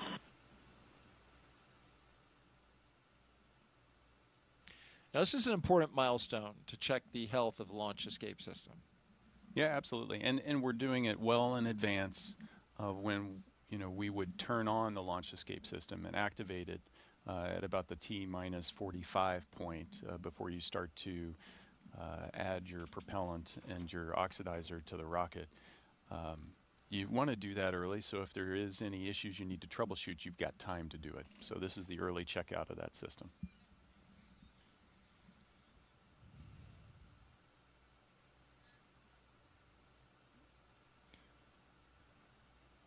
Let's introduce you to our mission specialist now. Kimiya Yui is the JAXA astronaut on board.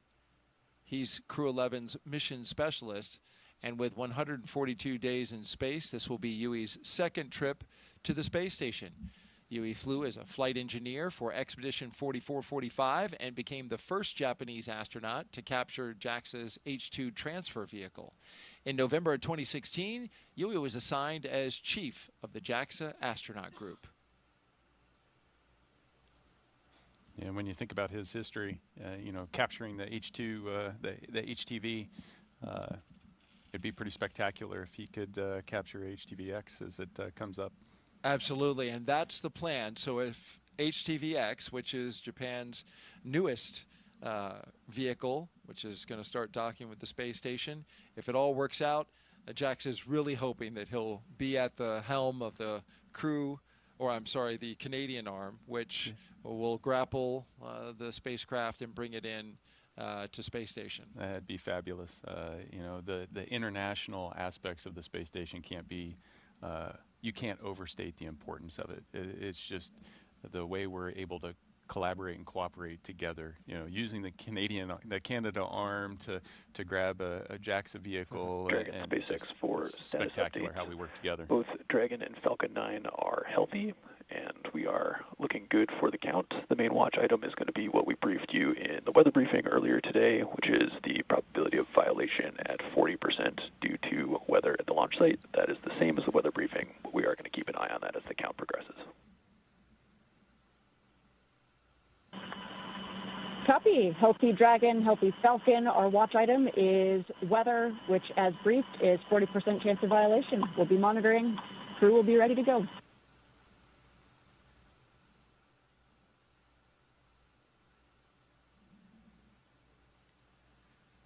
And lastly, the Crew-11 mission specialist, Roscosmos cosmonaut, Oleg Platonov. This will be his first trip to the International Space Station. He graduated from the Krasnodar Higher Military Aviation School of Pilots with a degree in engineering and military rank of lieutenant. He is married with one child, and he is taking a toy from that child.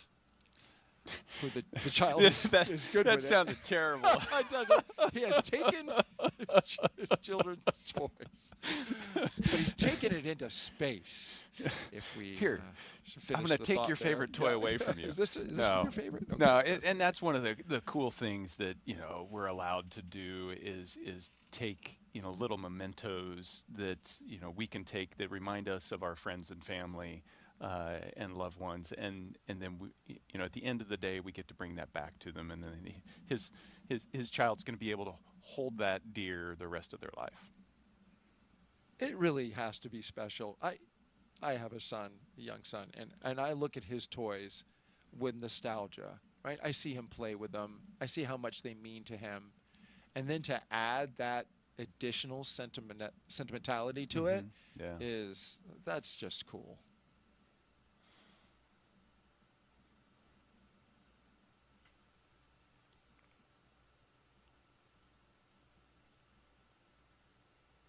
And, his kid will, I'm sure, see some video clip in some way of that toy floating around, right? Yeah, so it makes it more tangible. Right. That, I held it in my hands, and now I see it in space. And somehow that draws your, I did the same thing with my kids. It draws them closer to that experience. Yeah.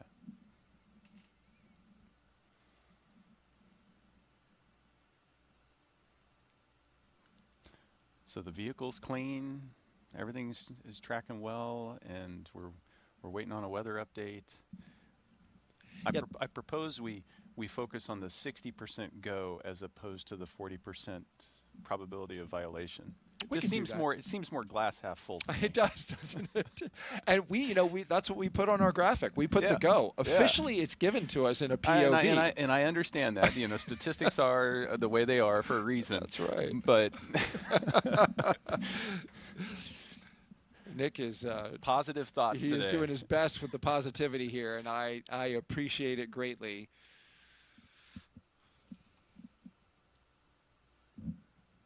Okay, so we have a confirmed hatch closure. And so we'll start to see the closeout crew wrap up operations there in the White Room. And all of this is well ahead of schedule. So that's a good thing. They got plenty of margin if they need it. Absolutely. Margin's a good thing to have.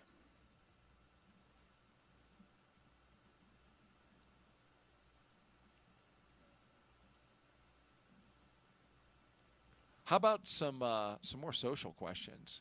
I love it. Let's do it. Yeah, keep them coming, folks. You can do it with hashtag AskNASA through the various platforms, Facebook, X, YouTube, and Twitch. Our next question. Abigail C3 asks, are there any space, quote, pioneers that have inspired Nick during his career or leading up to it? Did you have mentors at NASA? Well, let's take the first half of that question and talk about the pioneers. Yeah, pioneers. I read lots of biographies, autobiographies. as I was growing up of, the Apollo generation, the early space program. I was fortunate enough on my first space flight, actually before that, after I'd been selected at NASA, every couple years we have a reunion where all the current astronauts, former astronauts gather together, and I got to meet Michael Collins, and he is somebody that I had always looked up to, and it just, if you read his book or you just read his history, for me he was the epitome of, we said it earlier today, it's not about the individual. You do the job that the mission requires you to do, and to be part of the crew that landed on the moon, that first landed on the moon, but be the only member that, hey, your job is so important, we need you to stay off of the moon to make sure that we can get them back home safely. And you do what it takes. And that's what we ask of everybody that joins the astronaut corps is we're going to need you to do what the mission requires. And that's an example that sticks in my mind. And during my first flight, he came to Mission Control, and I was able to actually do a downlink and chat with him. Oh, wow. So it was a full circle moment, and something I'll never forget. Michael Collins, of course, was part of Apollo 11, which launched in 1969 and helped land the first man on the moon for the United States. But as you mentioned, he was called at times the loneliest man in the world, because it was his job to stay back in the capsule while Neil Armstrong and Buzz Aldrin descended down to the surface of the moon and got the white hot attention of the entire world when they walked on the moon. And there was Michael Collins, steady, waiting for them to get back. Taking care by of himself. the ship. Taking care of the ship, making sure that he was ready to receive them when they came back. And then what about now, if you can share? Do you have any mentors? Well, the astronaut office is such a close group. You get to interact with so many people. So, I can point to today's crew. So Spanky's been part of the office since I showed up.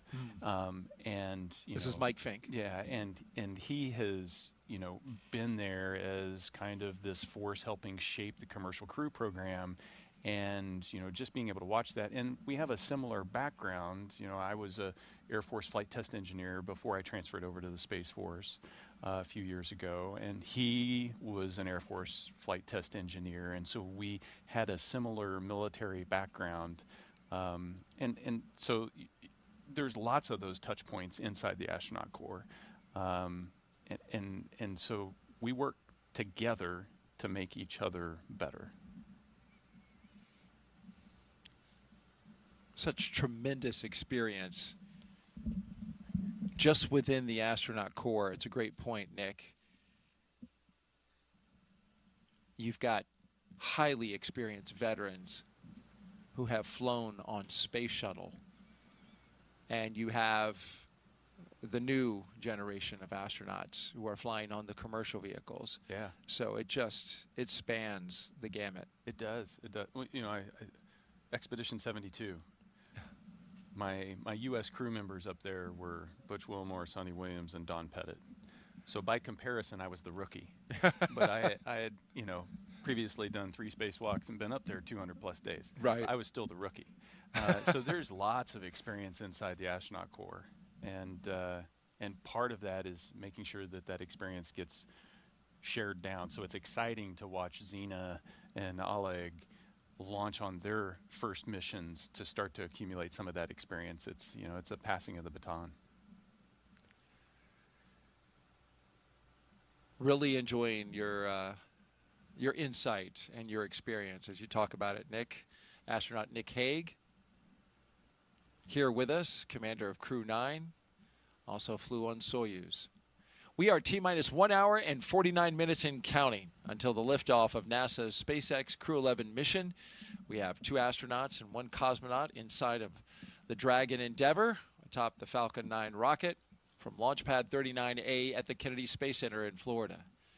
Of course, they are headed to the International Space Station to help maintain the orbiting lab.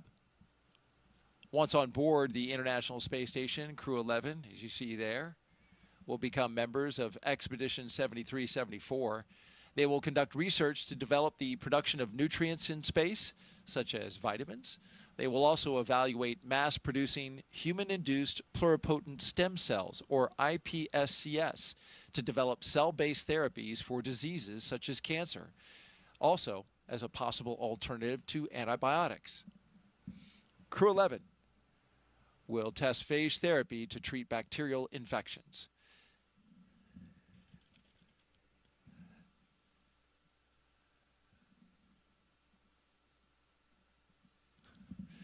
So Nick and I are standing by now as we are listening in to a weather brief. So please stand by.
Again, we are standing by as we're listening to a weather brief from Launch Weather Officer James Tager to SpaceX's Launch Director. Please stand by.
Okay.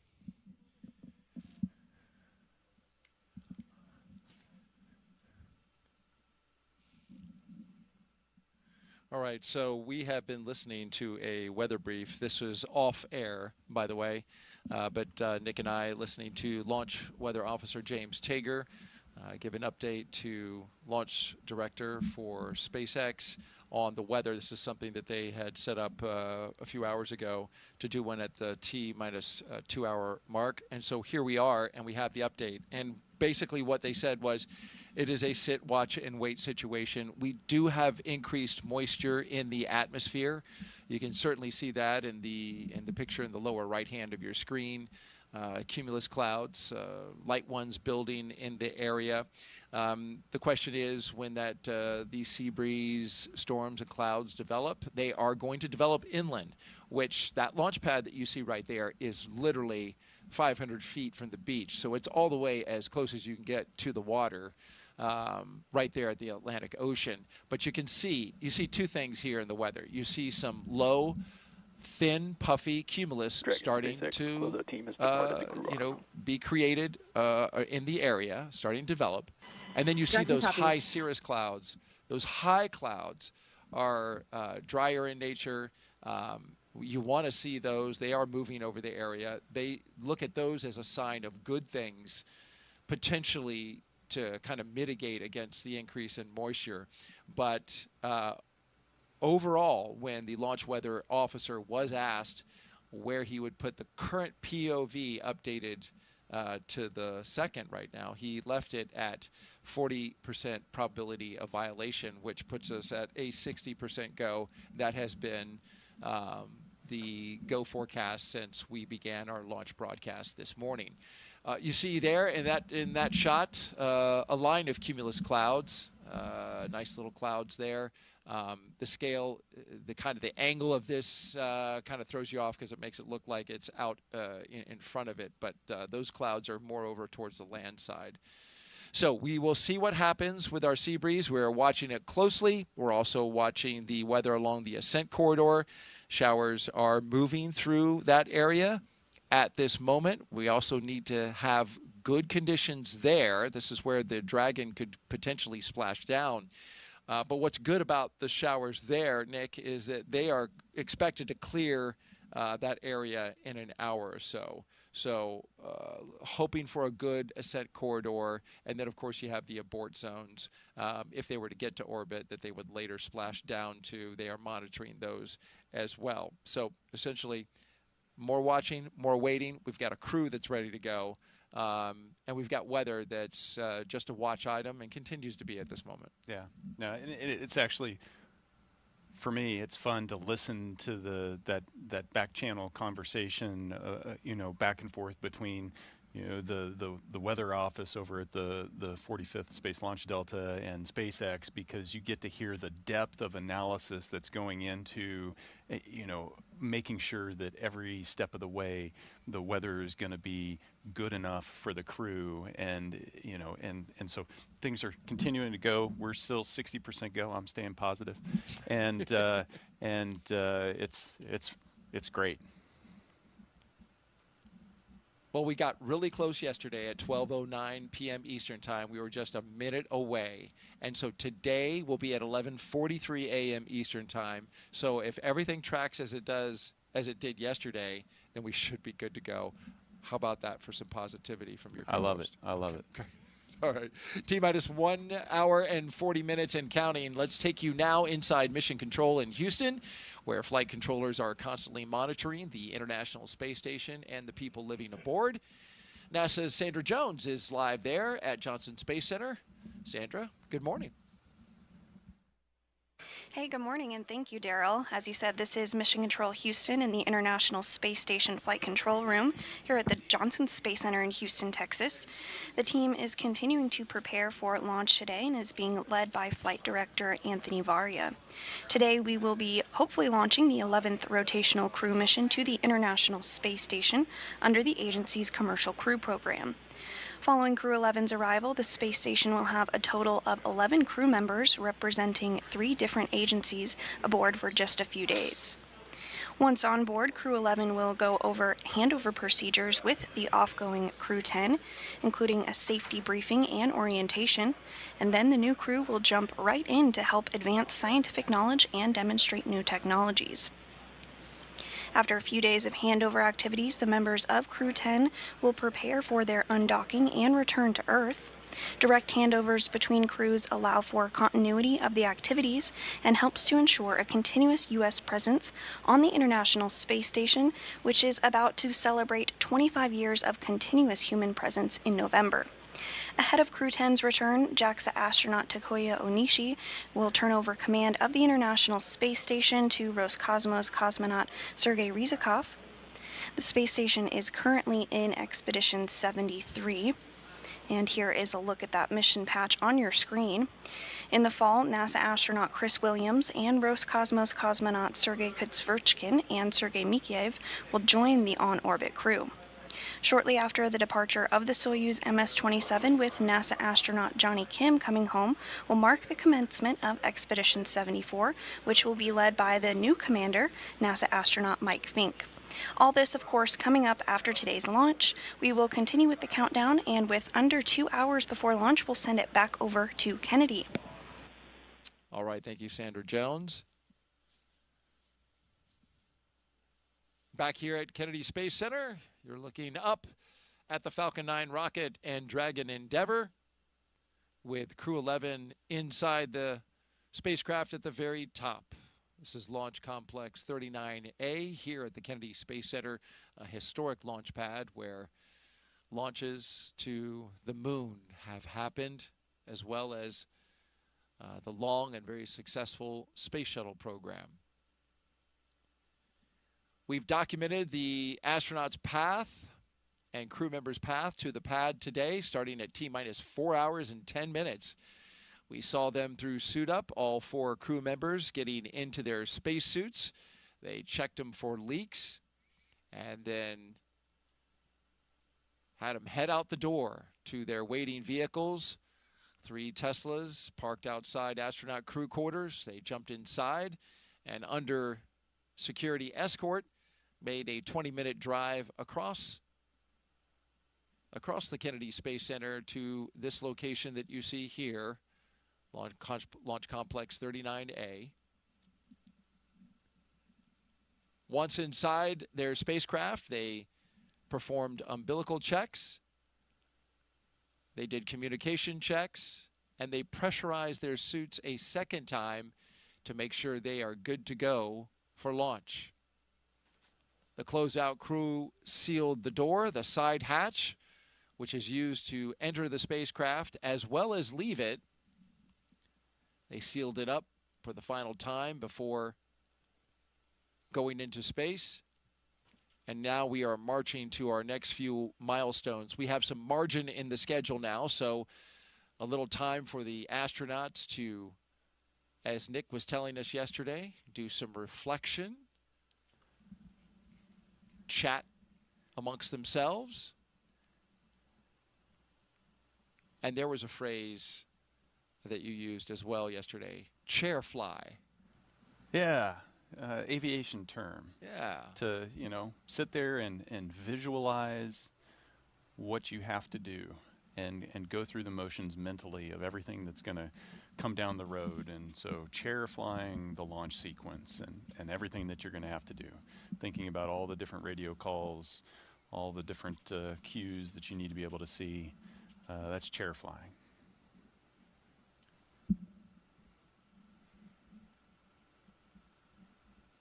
Well, let's chair fly ourselves right to the International Space Station now with some video.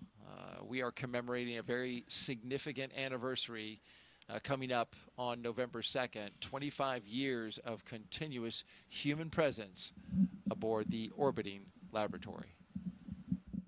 And liftoff. International Space Station is underway. We are in the golden age of the space station right now in terms of the return on investment and what we're able to do there. One of the great legacies of the space station is not just going to be science, but very importantly, the international cooperation. This is perhaps most prominent, international cooperation for exploration.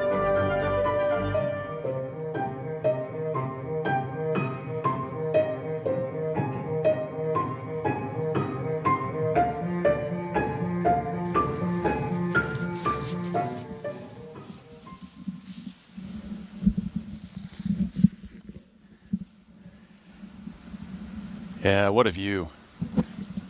25 years. When I first joined the astronaut corps, I'd go to elementary schools and say, everybody in this room doesn't know life without someone living off of the planet Earth. Now I can do that at colleges. It's just impressive, the legacy of scientific research and international cooperation that the station program has built over the last 2.5 decades. It's a treat to be part of that, and everybody that's part of human spaceflight, that big team I keep referring to, that 100,000 people across the globe, everybody should be so proud of being part of that.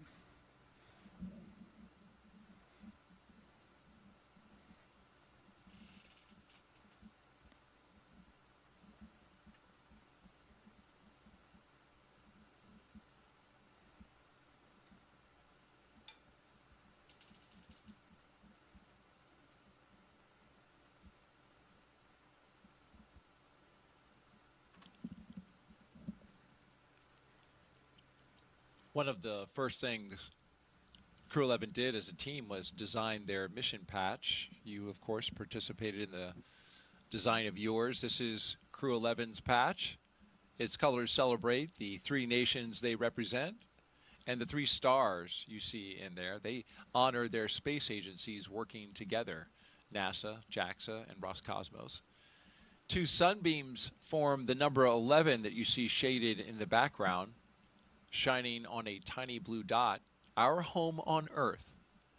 A dragon looks on, a nod to both the spacecraft and the spirit of exploration, while a red flame wraps around it, all symbolizing the full journey: launch, life in space, and a safe return home.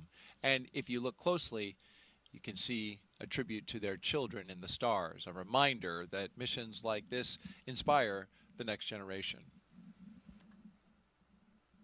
Yeah, it's designing your patch is one of those first crew bonding experiences. You put your ideas out there, but it's fun to see the final product because it really expresses the personality of the crew. And Zena hand drew the dragon, so did she? She's an artist.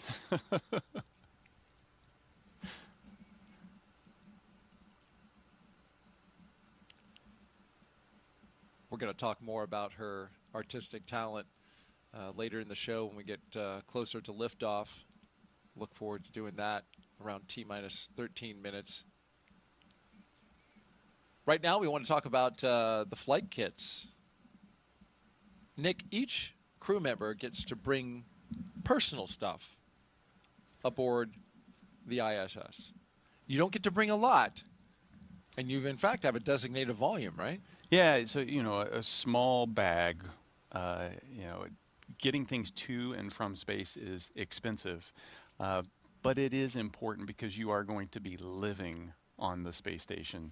And so being able to bring some personal effects that help connect you and ground you to your friends and family and loved ones that are on the ground. So here's a small bag. You get to put a few things in it. Can't be too heavy, can't be too big. And everybody brings up unique things. And certainly that's what Commander Zena Cardman did. And you had a hand in helping get her her flight kit stowed away and put into place. She told us that she's bringing, of course, photographs of family and friends, photographs carrying that have her team members in it. She's carrying some for them that she's going to then return to them. Training team, instructors, flight controllers, the people who keep the crew safe while they fly. And so she has those, but in addition, she also has cards that her late father wrote her that have been up there since Crew-9 went up, since you went up. Yeah, so the things that we get to take up often don't ride up with us in the Crew Dragon. They come up on a cargo vehicle, and so our Crew-9 effects went up before the crew change happened. and so some of her personal items have been up there since over a year ago. And so part of it was when we got up there, making sure that we were able to set her things aside, to set Stephanie Wilson's things aside, and so that when they get to the station, they're going to be able to find them. Michael Fincke is bringing something that is very familiar to him on missions that he's gone on in the past. He's taking his wife's gamusa from her side of the family. It's a type of silk scarf from her home state of Assam. It carries with it the blessings for his trip to the ISS from her side of the family. He took one on all 3 of his previous missions. The one that he did aboard the space shuttle, as well as his 2 Soyuz missions. He's been married for 25 and a half years, and so something that's very personal and very important to him. Kimiya is bringing a lot of pictures of family and friends, and he's going to give some of them back to those friends. And we mentioned Oleg earlier, taking pictures, and also a couple of toys. He's borrowing. He's borrowing. He's borrowing That's a the good toy. way to put it. With very much an intent on returning them with some additional status. A space-flown toy. Yeah, the space-flown. There's something about, I think, this desire to bring photographs, to bring things to space, and then bring them back to your friends and family. It's really the desire is to bring them to space with you. And the best I can do is bring a little bit of space back to you. But yeah, if I could bring everybody, I mean, that's the ultimate goal, is to go from 700 people that have been in space to 700,000 people that have been in space to, the sky's the limit. Yeah. The more people we can get in space, appreciating and experiencing just that life-changing perspective, the better off the planet's going to be. And these are small gestures we do for our families to share that with them, but then also to let them know how important they are to actually putting us in those seats on that rocket, because you don't get there on your own. It takes a team to get you there. It takes the family, the love, and the support to get you there.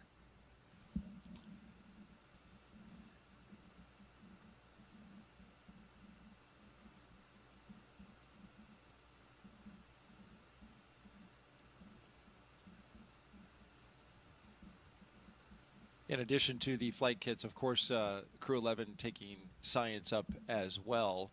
And some of the experiments they'll be working on include, how do you grow vitamins in space?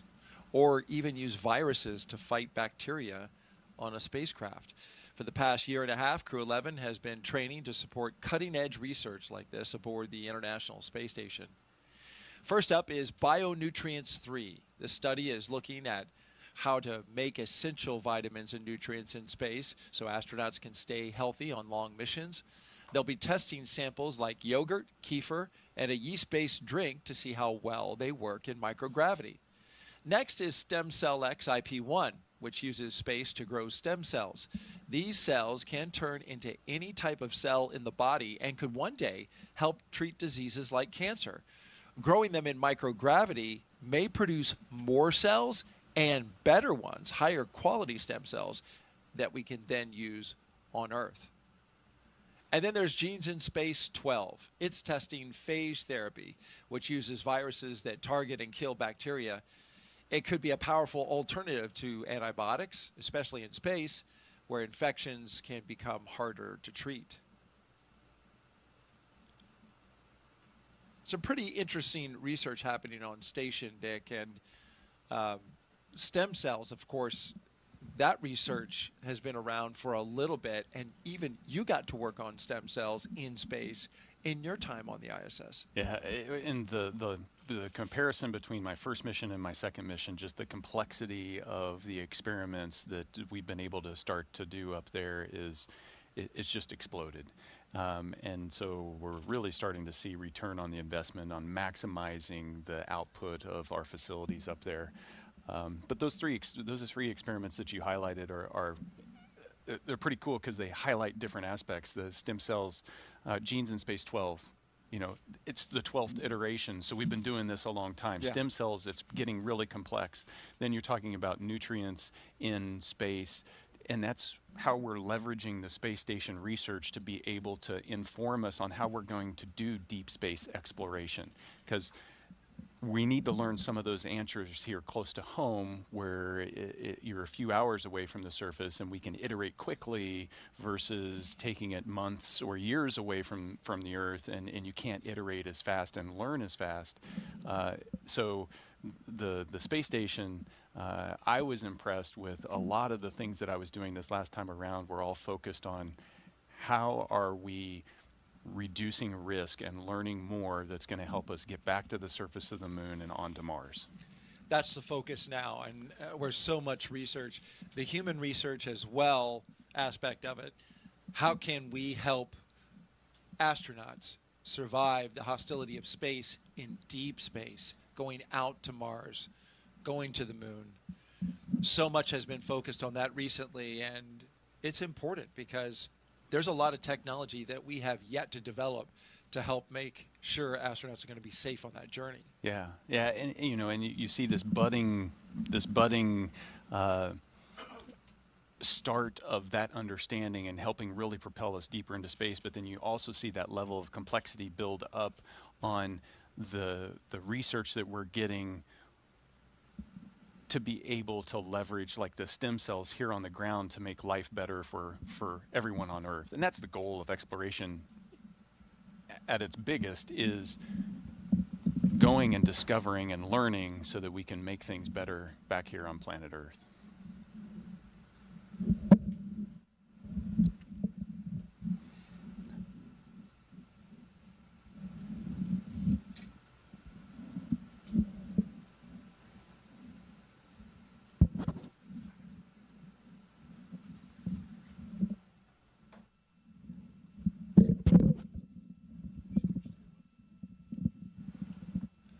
T-minus 1 hour and 21 minutes and counting until liftoff of NASA and SpaceX's Crew-11 to the International Space Station. You're looking at a live view of Launch Complex 39A. That's Dragon Endeavour, the flight leader in the SpaceX fleet of vehicles. Today would be its 6th flight. Dragon Endeavour has flown 5 previous flights. Since its first flight in 2020 for Demo 2, SpaceX's Endeavour Dragon has been a workhorse for NASA's Commercial Crew program, flying mission after mission. It has safely carried astronauts to the International Space Station 5 times: Demo 2, Crew 2, Axiom Mission 1, Crew 6, and Crew 8.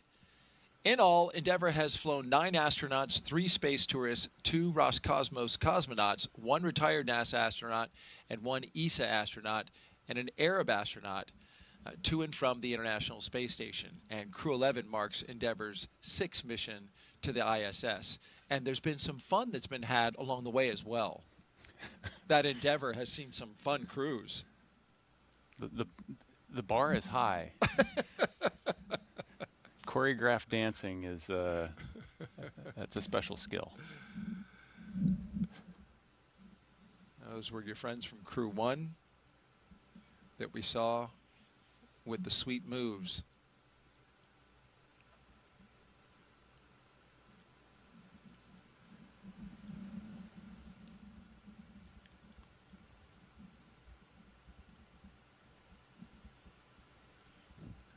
Some things we're looking forward to, of course, further down the countdown is launch escape system arm, the retraction of the crew access arm, getting closer to less than an hour from now. So we're gearing up for that.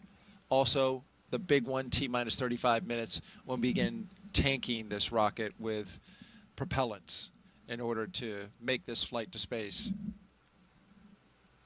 Yeah, everything builds up to that. Well, everything builds up to liftoff, right? That's right. But if you're going to go anywhere, you need gas. And before we load it with gas, we got to arm the launch escape system. So all of that starts to really pick up around T-minus 45. And, you know, right now you're still on that, you're in the seat, you're waiting, you're reflecting. As you start to arm the launch escape system, that's the mental shift to now it's time to be ready to go.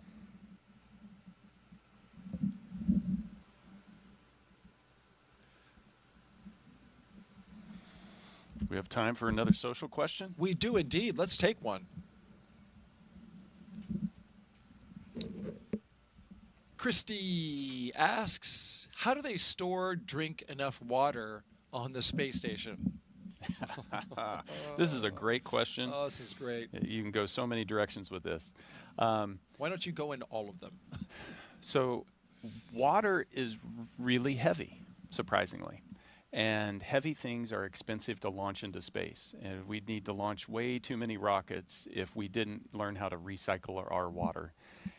And so at its simplest form, what we're trying to do on the space station is mimic the things that happen on the ground. The Earth naturally recycles its water. On the space station, we have to create these really complex machines in order to take dirty water and distill it and purify it into drinking water. And we're able to do that with about 96 to 98% of our water up there. So we only have to launch a little bit of water each time in order to replace what we've consumed. So how do we recycle? What do we recycle? Well, we have to work out every day up there for 2.5 hours. And while you're riding the bike or running on the treadmill or lifting weights, you're sweating. And that sweat has to go somewhere. It evaporates off your skin, and the air conditioners inside of the space station collect that sweat, that humidity, and then they move that into the water purification system, and it turns it into clean drinking water. That's one source. Another big source is urine. And so as we go to the restroom up there, we collect that urine and put it into a urine purification system. And that turns it into dirty water. It's actually clean, but it turns it into dirty water that we put into the water purification system. And we use that. And so what was today's coffee is tomorrow's coffee, is the day after that's coffee. Well, you're looking live. Thank you so much for that. That was a great explanation, albeit a little bit gross. You're looking at a live view of Crew-11 at Launch Complex 39A at the Kennedy Space Center in Florida. Stay right here because in just a few moments, we will be expanding our live launch coverage.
Good morning and welcome back. You're watching live launch coverage of NASA and SpaceX's 11th rotational flight to the International Space Station. I'm NASA's Daryl Nail, joined once again by NASA astronaut Nick Hague. After yesterday's weather scrub, we're back on track for a second attempt. Liftoff now set for 11:43 a.m. Eastern Time from Launch Pad 39A here at the Kennedy Space Center. And before we continue, a quick reminder about Nick's incredible experience in space.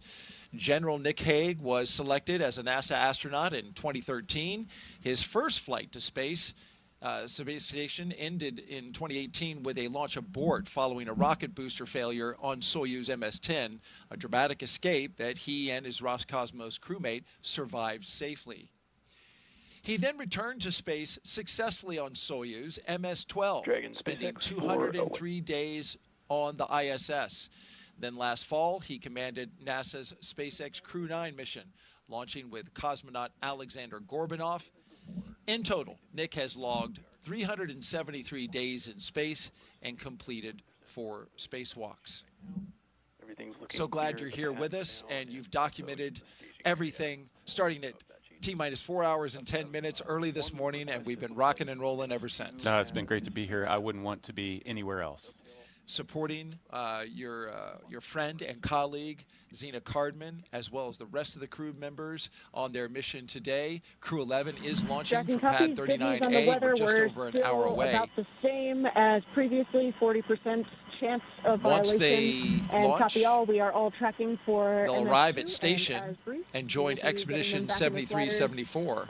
Prior to And in T-minus just 1 3 hour days, and prior to Crew 10 will starting return Section home. 5. A quick 2+2 crew handover.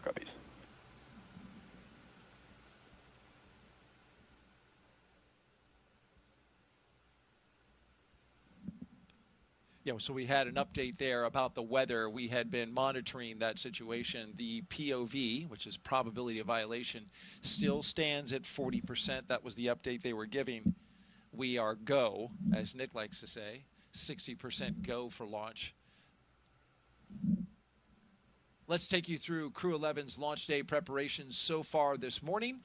After waking up and grabbing a bite to eat, the crew suited up inside the historic crew quarters, a tradition that dates back decades. SpaceX teams helped them into their custom pressure suits, and just like other crews before them and yesterday, they gathered around a table for a card game to burn off any lingering bad luck before launch. After that, they followed in the footsteps of every NASA astronaut since Apollo 7 in 1968 by walking out to greet a crowd of family, friends, and supporters. Then it was into their Teslas for a security escorted ride out to Launch Pad 39A. It took about 20 minutes to get out there. Of course, a journey filled with excitement and anticipation for a second attempt. They got a look at their rocket, stared up at it, and then walked across the crew access arm and into their spacecraft. And we've been monitoring them ever since. We're watching them live now, strapped into Dragon Endeavour as they await the next big milestones, fueling of the rocket and the arming of the launch escape system. These are big moments, and we'll talk the audience through them.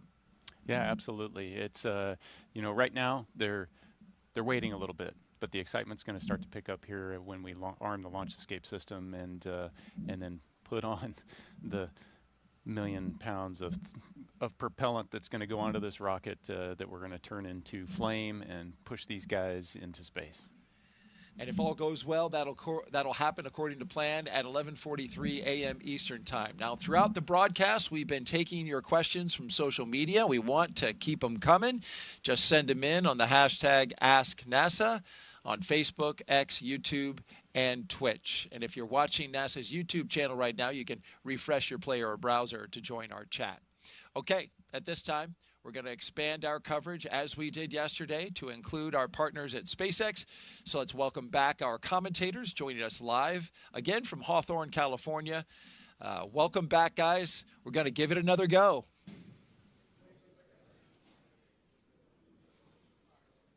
Thanks, Daryl. It's great to hear and see you guys once again. And like you mentioned before, keeping an eye on the weather is going to be the name of the game today. I'm Joseph Zakshesky with NASA Communications. And I'm Somi Srivastava, a certification engineer here at SpaceX. We're once again excited to be... Dragon, foot restraint checks complete. And you just heard the call down from the crew. Copies. Thank you. As they continue to march forward towards those milestones, their restraint checks, they're strapped in and ready to go. And we're once again excited to be joining you from Mission Control here in Hawthorne, California, as we count down to liftoff of Crew-11, just a little more than an hour from now. And as you heard Daryl and Nick talk about during yesterday's launch attempt, the weather played the key factor and caused the scrub. They walked right up to the T-minus 1 minute and 7 second mark. So today we continue to keep our eye on the skies and monitor the weather as the clock continues to roll backwards towards liftoff.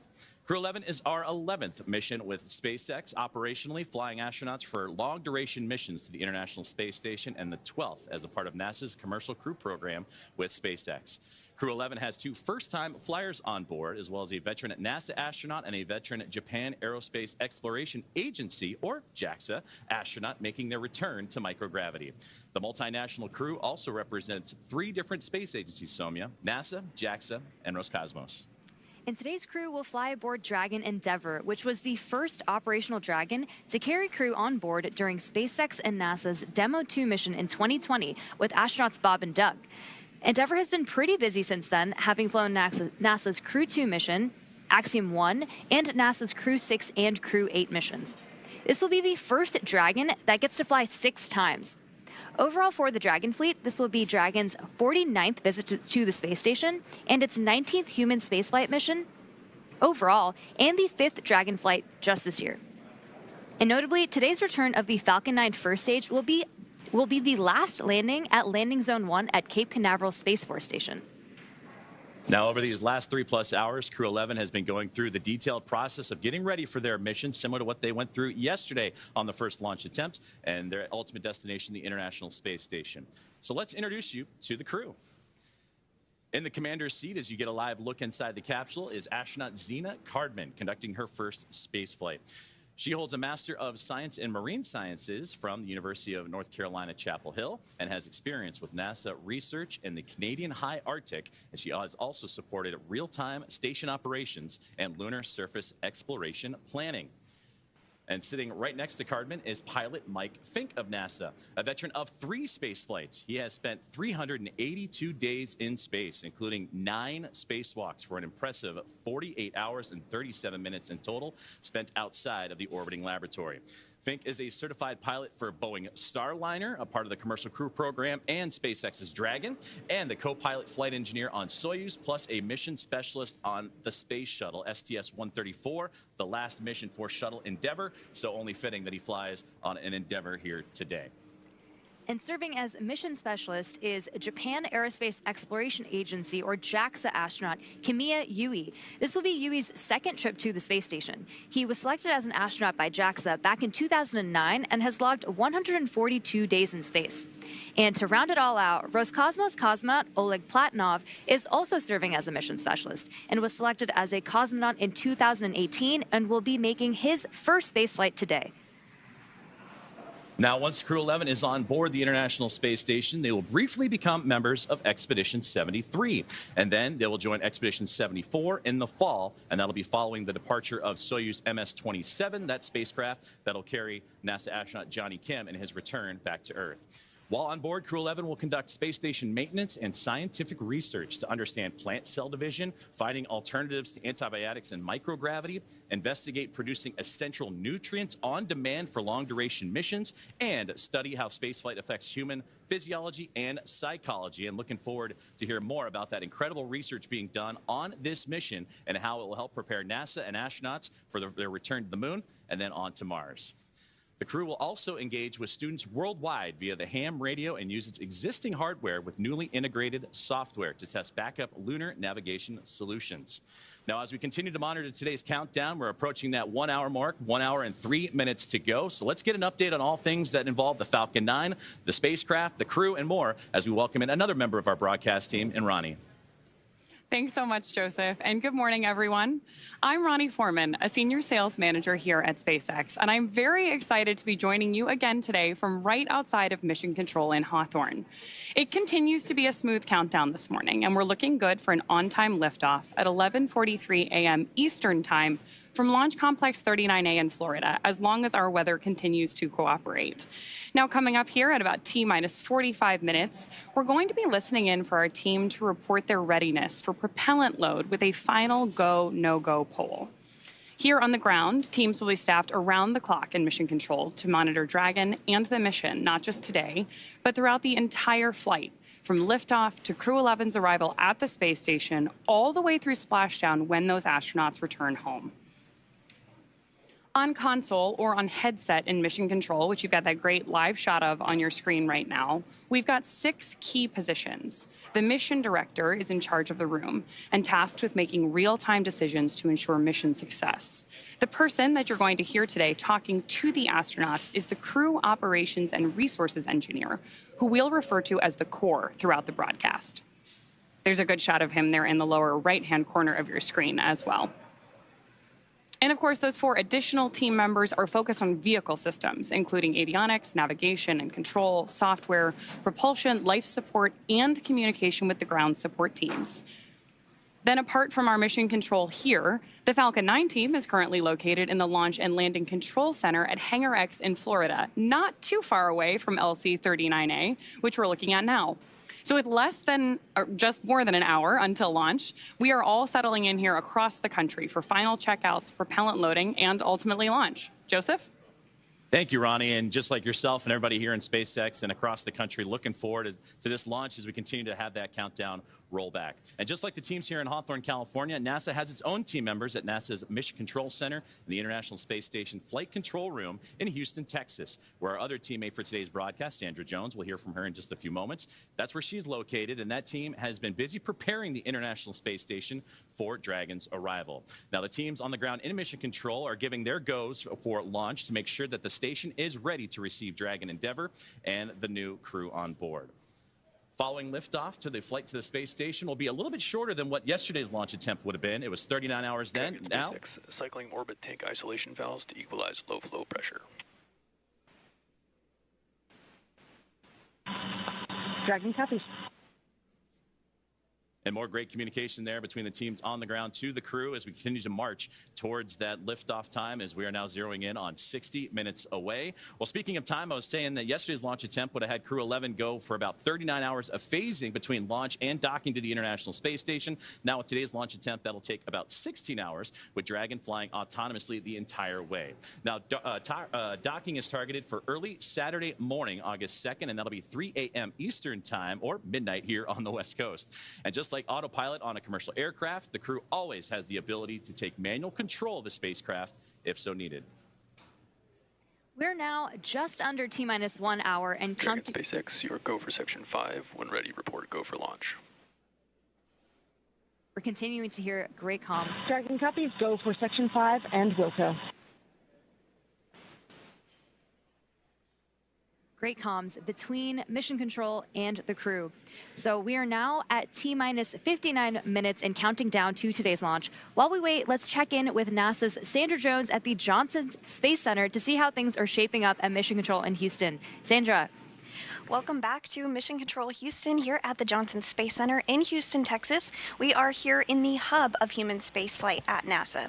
The team here has pulled go for launch, and the International Space Station is ready for the crew to lift off as they begin their journey to the orbiting laboratory.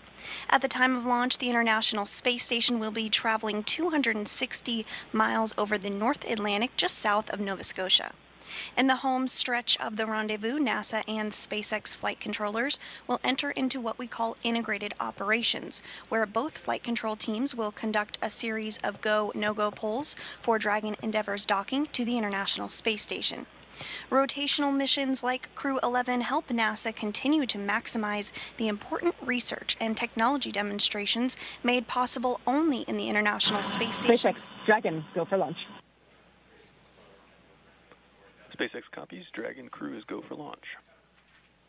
And you heard it there from the commander of the Dragon Endeavour. They are go for launch. We are continuing to march towards a launch in 58 minutes from today. Their destination, of course, you see there on your screen, the International Space Station, with a unique microgravity environment, critical for NASA to prepare for future commercial low Earth orbit destinations and to understand and overcome the challenges of long-duration spaceflight necessary for a long-term presence on the Moon and crewed missions deeper into the solar system, including onto Mars. Now here's a closer look at the mission and what Crew-11 will have to look forward to during their stay aboard the International Space Station. International Space Station, one of humanity's greatest accomplishments so far. 15 countries working together and adding more all the time that have helped plan, build, and fly the International Space Station. And it just shows what human beings can do when we work together. As Crew-11, we are about to launch on board a Dragon spacecraft to the International Space Station. We are actually continuing ISS mission almost a quarter centuries. Right now, Crew-10 crew members are working very hard on the ISS. So we got that result, and actually we do more researches, then pass that information to Crew-12. Конечно, исследования на Международной космической станции, как я считаю, они очень важны, и они являются ключевым звеном в развитии технологии, науки и всей цивилизации. И все самое лучшее из космоса всегда приходит рано или поздно на Землю в виде новых открытий, новых приборов, возможностей и технологий. I'm very excited to see what kind of payloads we get to work with. It's a really interesting day-to-day life where 1 hour you might be fixing the toilet and then the next hour you're working on a physics experiment studying fundamental processes of our universe. We're going to be up there for a lot of time. And we're going to, every day, be in space, look at the Earth go by, and accomplish some really amazing science. We will do material science and human research in space, lots of experiments, and then maybe do some spacewalks. It's a really fun crew to be on. We're going to enjoy every moment, and we're going to help each other to be successful and accomplish our mission. So we have various kinds of difficult training together. For example, emergency training in Building 9 or emergency training in SpaceX. This kind of training actually made our bond stronger. Наш экипаж Crew-11 — это экипаж, который состоит из высокопрофессионально подготовленных людей. И мне нравится этот экипаж. In some ways, my only expectation for the mission is to fly and return home safely and still friends when we get back. There are so many things to play around with, to study, to explore, and I'm really open to every possibility, ways to engage with the International Space Station. We all came from other crews. Kimiya Yui, San, and I both came from Starliner 1. Oleg was on a Soyuz mission before this, and Zena, of course, was on Crew-9. But we all came together with our previous experience, melded into a really fun team. We're ready to go fly to our International Space Station. We are back here at the Kennedy Space Center in Florida, joined by astronaut Nick Hague. I'm Daryl Nail with NASA Communications, and we are watching this countdown proceed. The second day, we were scrubbed by weather yesterday. We heard about that earlier, got down to 1 minute and 7 seconds. What's interesting about this to me, Nick, is although the launch is delayed, oddly enough, their arrival to the International Space Station has not been delayed, not even a second. They are still going to be arriving on Saturday at 3 a.m., but they're just going to go quicker. Yeah, orbital dynamics can do strange things like that. Sometimes you need to speed up to slow down and vice versa. And in this case, we can launch at a different time, use some orbital dynamics to our advantage, and arrive to the station at the exact same time.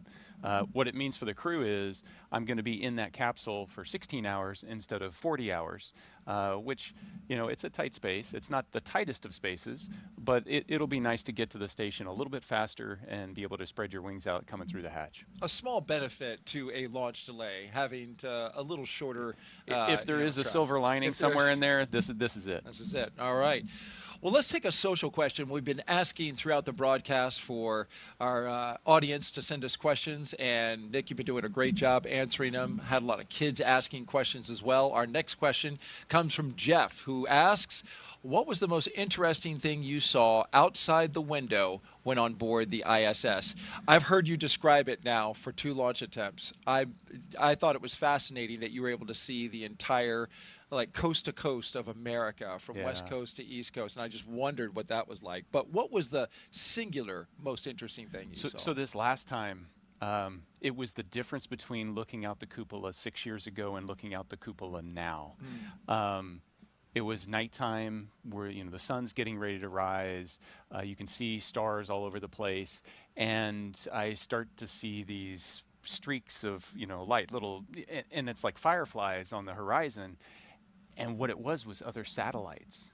So in the 6 years, there's been so many satellites added to space that now it's easy to see the sun reflect off those satellites as you're coming up over sunrise, and you start to get this sense of just how congested space really is, and how important it is to keep track of all that stuff. Absolutely. Yeah, and so that is it's critical, and there's a connection there, you know, with the Space Force.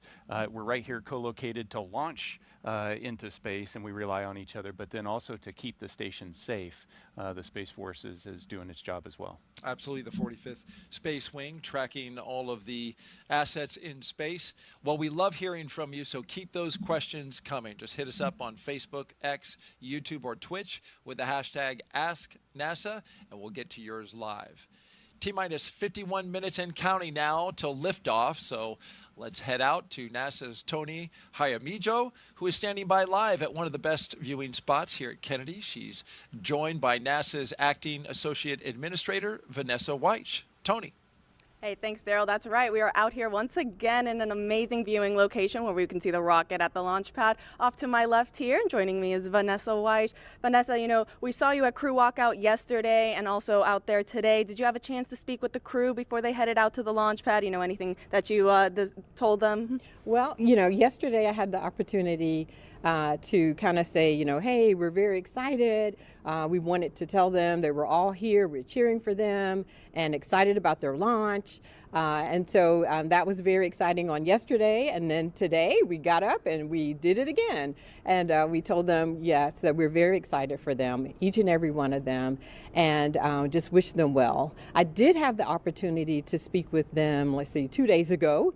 And to speak with them more in a setting where we could talk and talk about the mission that was coming up. Each and every one of them are excited about their mission in different ways, the experiments that they'll have to do, and they're excited about getting to the International Space Station, what they'll do at the International Space Station, the science experiments, the technology, and looking forward to them. They'll be the crew that will be on orbit as we celebrate 25 years of having continuous presence off of the Earth. And so that'll be great.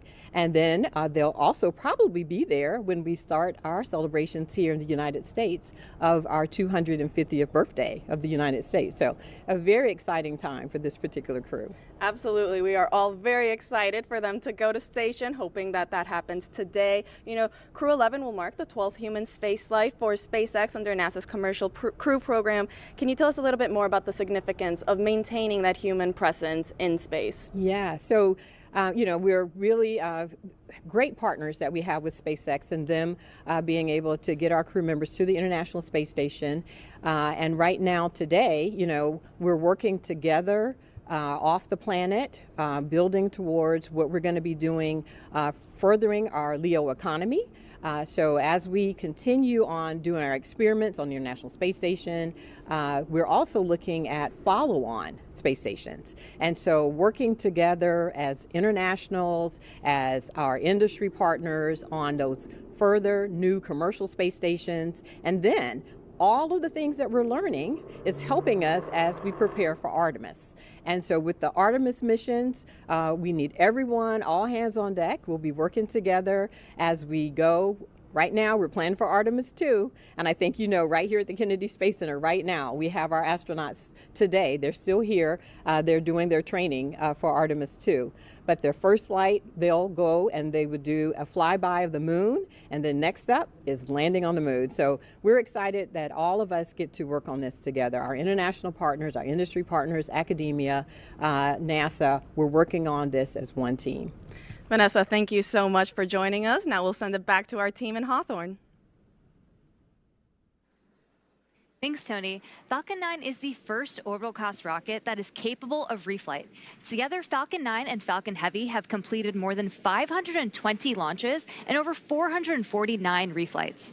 And today, the booster will be attempting to make the last landing at Landing Zone 1, which is just down the coast from NASA's Kennedy Space Center in Florida.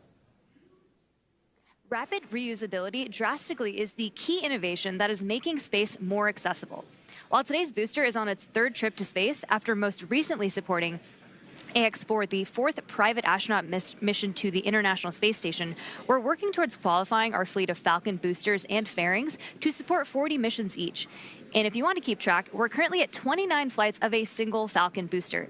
This same spirit of continuous iteration and innovation does not stop with Falcon 9.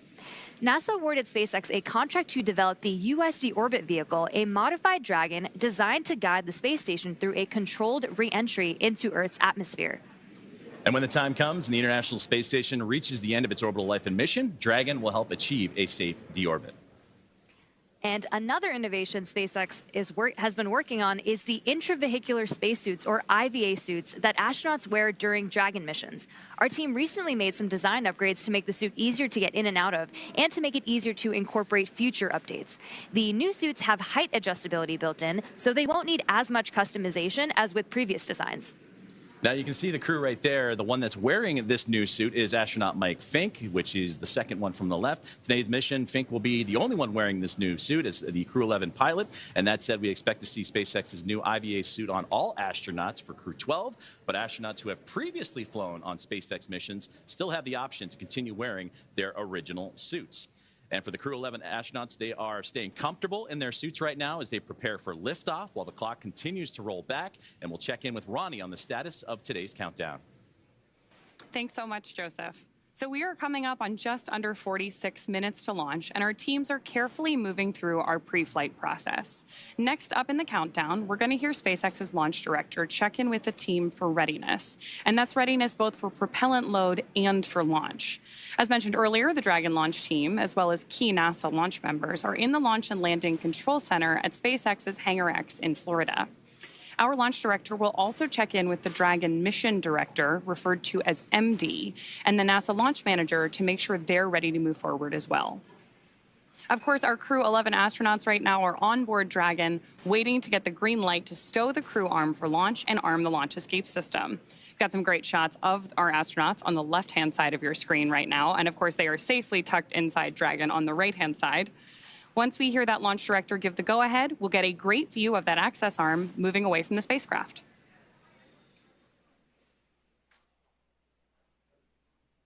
We are going to stand by here and listen in for that final poll and some instructions to our team in that final lead up to liftoff.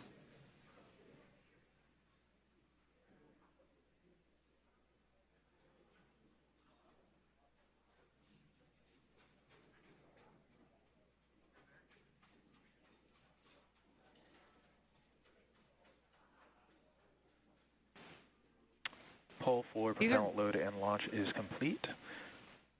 Stand by for briefing on control room procedures. For all operators at MCCX and Hangar X, both control rooms will go into lockdown at T-minus 45 minutes and will remain in that state until LES is disarmed. All operators are to remain at their console and maintain a sterile cockpit until MD confirms successful disarming of the launch escape system following orbital insertion or propellant offload in the event of a scrub. For non-urgent no-go conditions, brief the CE or LD and they will approve aborting the count. For urgent issues affecting the safety of the operation, operators shall call hold on the countdown net. Launch control will abort the launch auto sequence immediately and proceed into launch abort. At T-minus 10 seconds, launch control will be hands-off and relying on automated abort criteria for the remainder of the count. Operators advise launch director whether structural breakup or fire is imminent or occurring per Dragon manual flight escape rules. Launch control, you may proceed with arming the crew arm for movement. Arming crew arm now.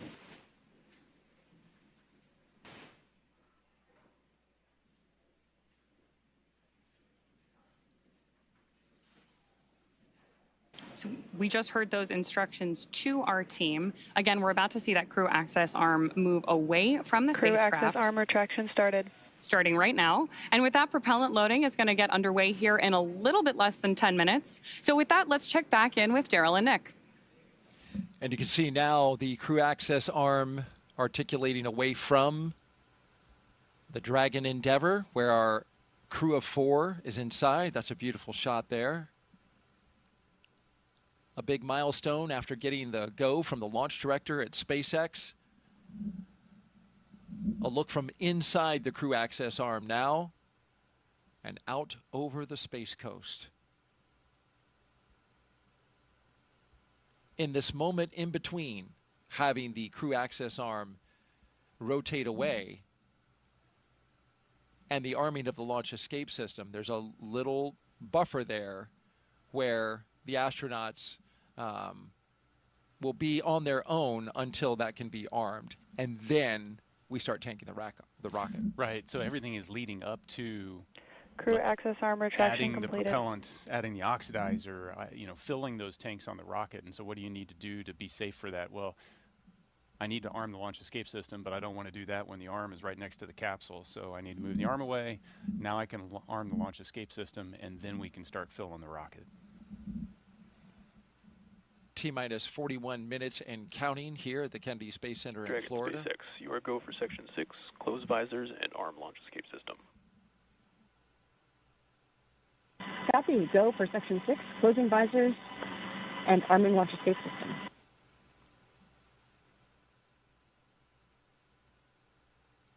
Here's a beautiful shot from our helicopter looking west. You can see the formation of cumulus clouds in the area. Weather is a watch item for today. The launch weather officer. Dragon, visors closed, arming launch escape system. SpaceX copies. The launch weather officer putting it at 60% go for today. The concern is the buildup of cumulus clouds, the ones that you see there building up. There's a lot of moisture in the atmosphere. But although you see those clouds around the pad, notice as we start to circle around to the west and look east, clear skies out over the Atlantic Ocean.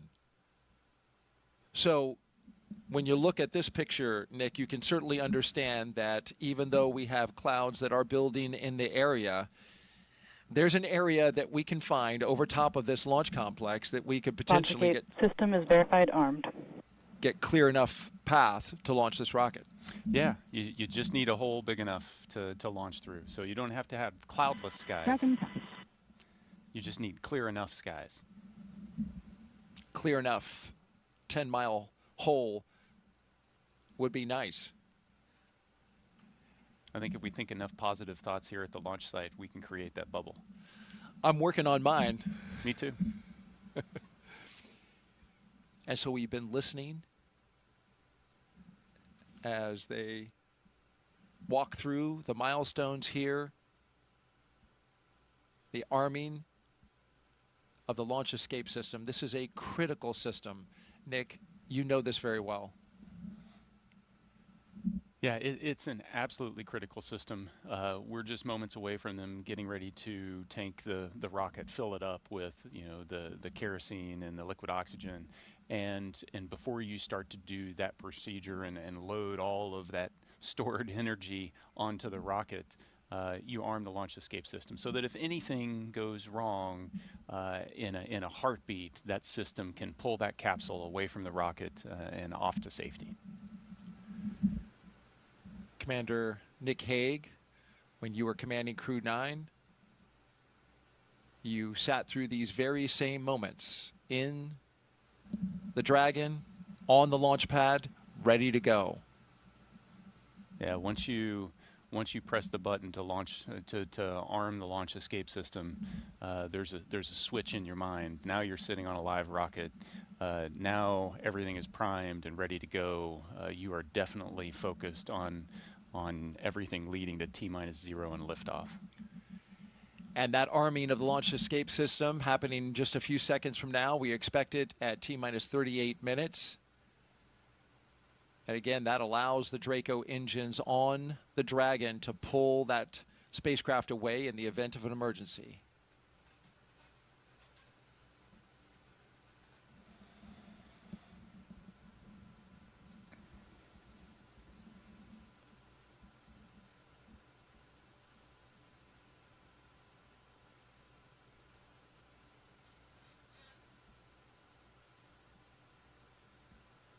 This is a beautiful view. One of the things I love about the way Dragon fills its tanks is being able to watch the frost build up when these cryogenic fuels, when you load them onto the rockets, you're going to see it change color. It's a unique experience for a Falcon. You were talking about the crew inside and the launch escape system. There's a manual option as well if the crew senses something. Yeah, absolutely. There's a handle that sits on the display panel in between the pilot Falcon and 9 the tanks commander are seat. venting for the starter propellant load. And so if something happens, it's within reach for Zena to be able to grab that handle and pull her crew to safety. So there's that redundancy. You've got the automatic system, and you also have the human factor, which is critically important in a mission like this. Yeah, even though they're highly automated systems, there's always a manual backup, and even though it's on autopilot essentially all the way to docking, if need be, the commander, the pilot, the crew can intervene those automatics and revert to a manual control. We are awaiting the beginning of tanking, which is slated for T-minus 35 minutes and counting.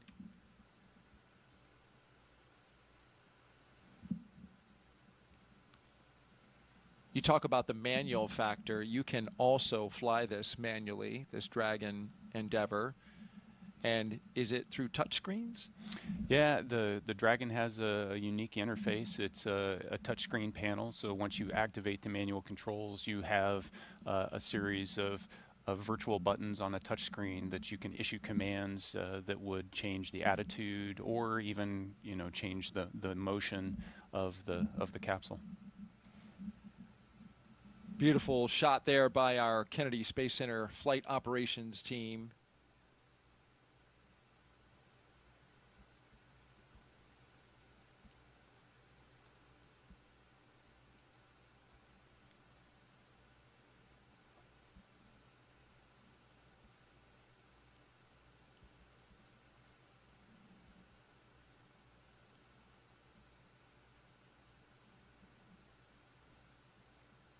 And prop load is The launch auto sequence has started.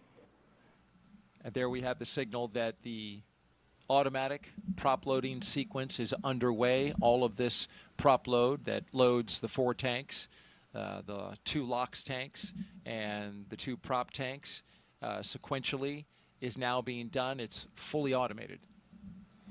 Yeah, and highly timed, choreographed so that these super cold liquids don't have an opportunity to boil off too much. And you want to top off the tanks and then launch almost immediately.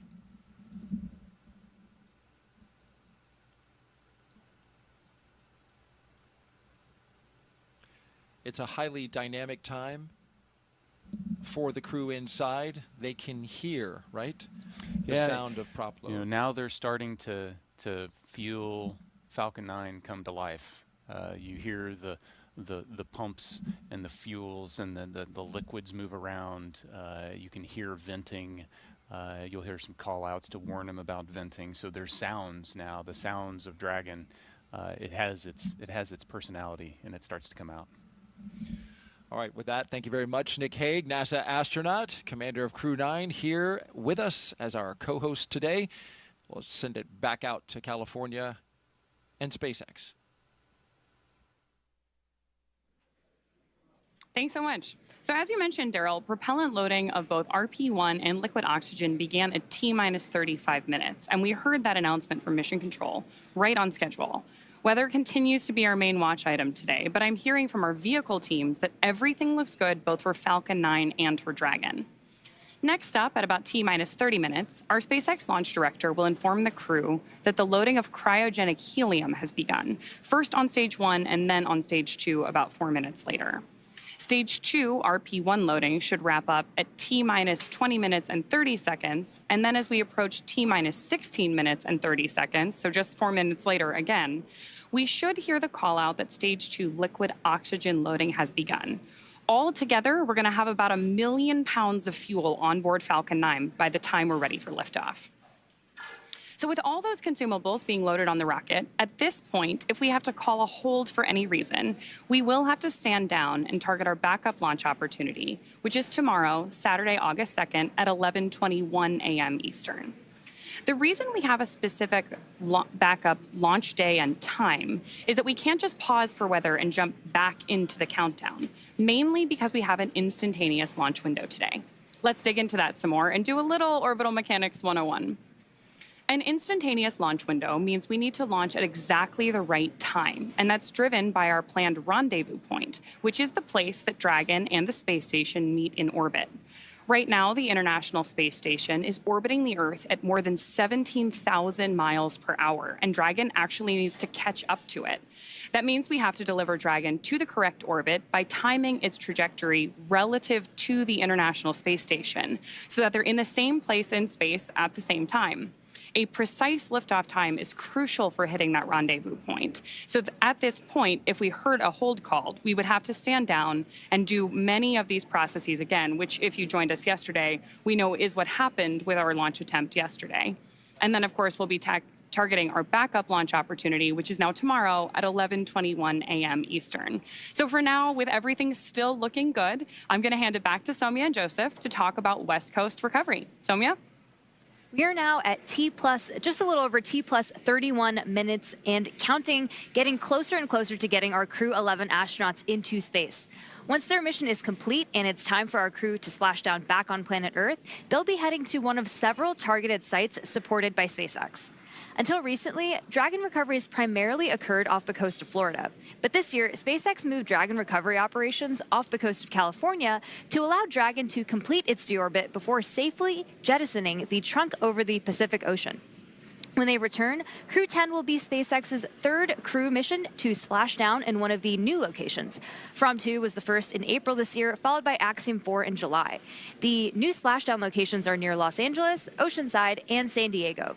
The recovery vessel Shannon will be stationed in Long Beach to support the new West Coast splashdown operations. Spreading these supported sites across multiple locations helps to maximize the return opportunities, lowering the chance that we will have to wave off due to bad weather. And when the spacecraft re-enters, those in the immediate area may hear a brief double clap of a thunder-like sound known as a sonic boom.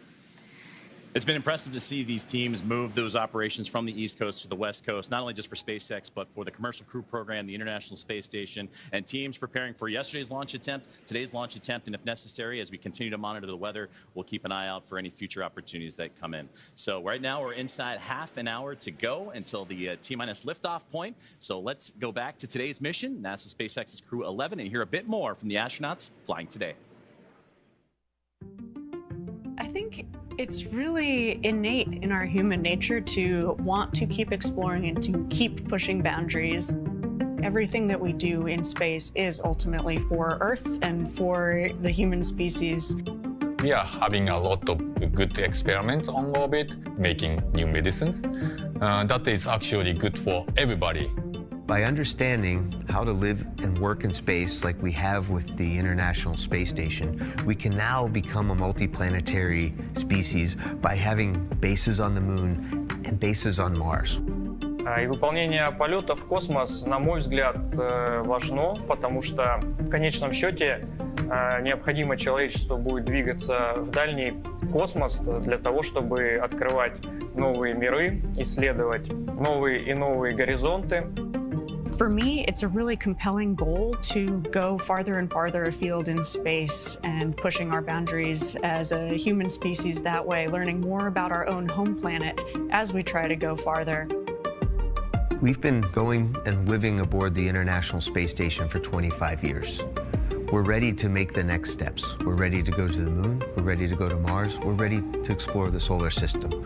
We understand the effects of what life in space does to the human body, and we need to continue those studies. We need to continue getting ready and get ready and go to the Moon and Mars, and that's why it's important to go to space.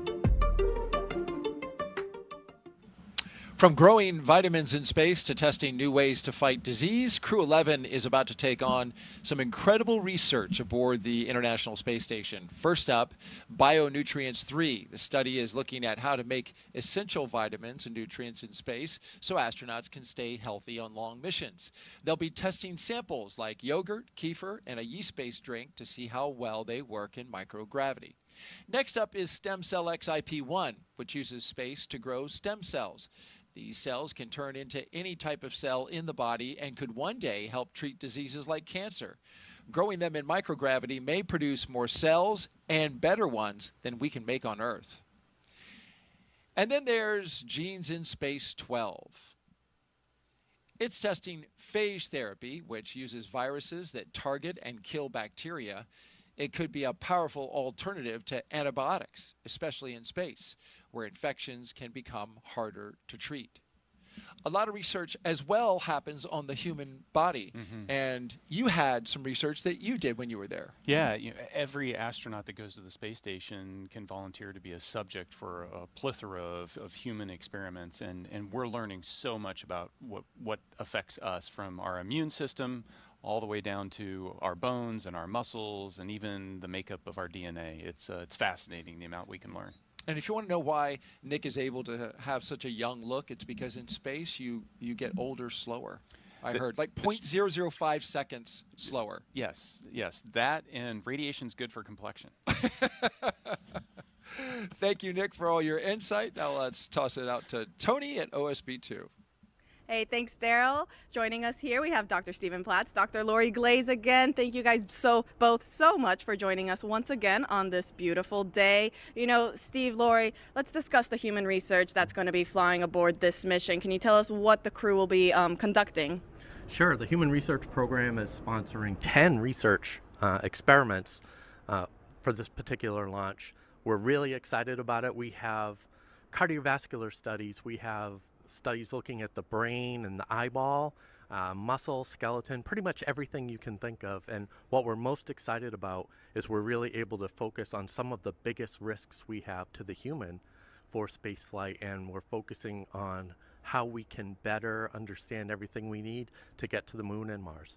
You know, speaking about the moon and Mars, Lori, can you tell us a little bit more about how this human research help us on those future missions? You bet. You know, when we start thinking about our future at the moon and Mars, sometimes it seems like science fiction. You know, the idea of having a permanent base on the moon that we can visit, or sending humans to Mars, but we are getting so close. In fact, we're less than a year from the next flight in the Artemis program, which is Artemis 2. We're going to be sending 4 crew for 10 days around the moon.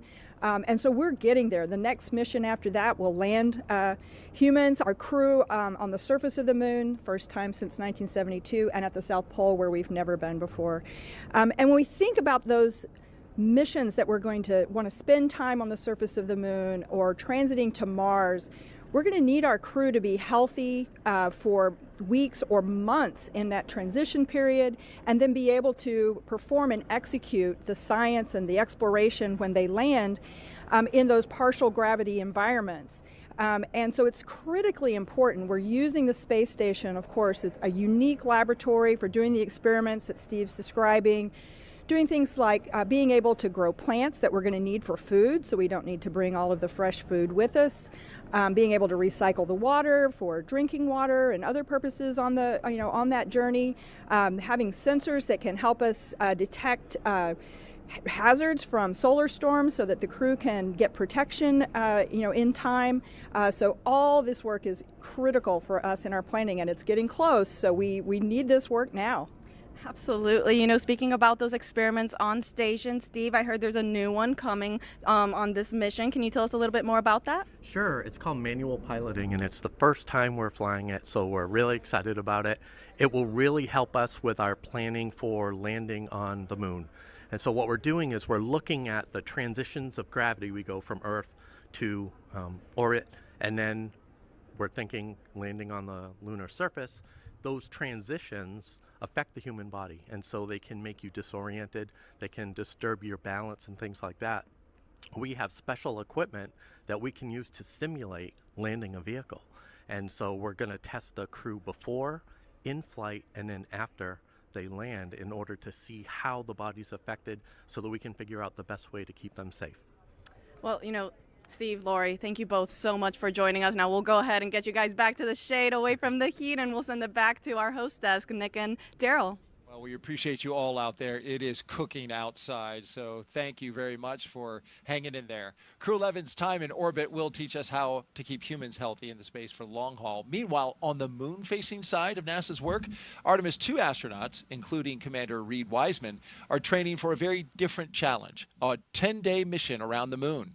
And before they launch, NASA and the Department of Defense are making sure they know how to get home, even in an emergency. Here's Reed with a behind-the-scenes look.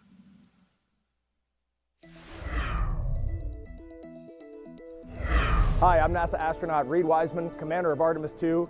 I'm here at the Kennedy Space Center in Florida, and as you can see, work is well underway for our next mission to the moon, both on land and off the coast.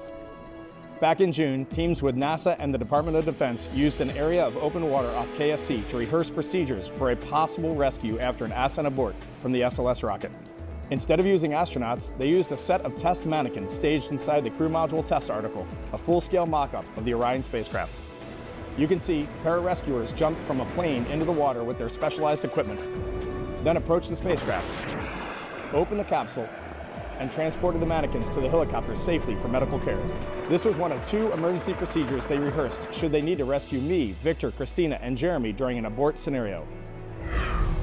And back here on land, now that the upper stage integration is complete inside the vehicle assembly building, teams with NASA's Exploration Ground Systems have been running SLS integrated testing, where they powered up both the core stage and boosters for the first time in preparation for our 10-day journey around the moon. That's a look at your Artemis Moon Minute.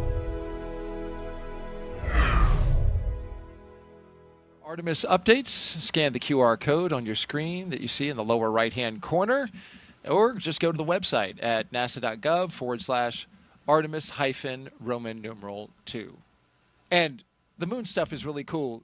The crew today drove by the VAB. There's a moon rocket inside there, and there's a crew that's training right now to go around the moon early next year. Yeah, and I love that view as they were driving by because it shows just kind of how connected this whole thing is. You've got a Crew-11 getting ready to go to the space station, and a lot of what they're going to do is trying to prove out the things we need to know in order to go to the moon. And at the same time in that frame, you've got Artemis II getting ready in the background, and I'm excited to see 4 more colleagues go around the moon. 100%. All right, let's head back now to Hawthorne, California. Thank you very much, Daryl and Nick. And right now we're preparing. Load complete.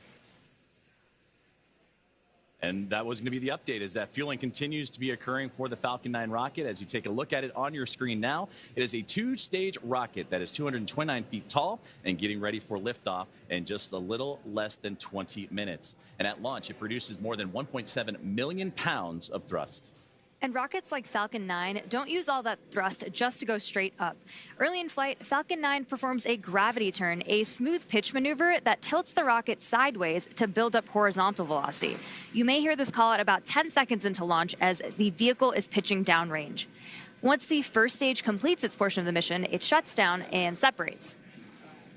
A stage rocket like Falcon 9 sheds the booster to eliminate weight and uncover the Merlin vacuum engine on stage 2.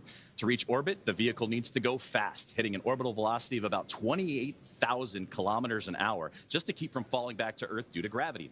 That's fast enough to lap the Earth in about 90 minutes. And as we mentioned earlier, after stage separation, today's booster will be landing at Landing Zone 1 at Cape Canaveral Space Force Station, returning to Earth for its 3rd time. The second stage takes over from there, powered by a single Merlin vacuum engine, also known as the MVAC. With its extended nozzle and optimized design, the MVAC drives maximum performance, producing 220,000 pounds of thrust in the vacuum of space. And getting to space is the first step to building our multiplanetary future. At the top of Falcon 9 today, the crew is sitting inside Dragon Endeavour. There are currently 5 Dragon spacecraft supporting human spaceflight missions: Endeavour, Resilience, Endurance, Freedom, and our 5th and final Dragon, Grace, which just launched the Axiom 4 mission last month. Designed with safety as the highest priority, Dragon is capable of carrying up to 7 passengers to and from Earth orbit. And Dragon has 16 Draco thrusters that can be used in space to help navigate the spacecraft to its destination, which of course is the International Space Station. And those thrusters providing 90 pounds of force. And that doesn't include the 8 Super Draco thrusters used for and aboard, which are no longer active once the crew is in orbit.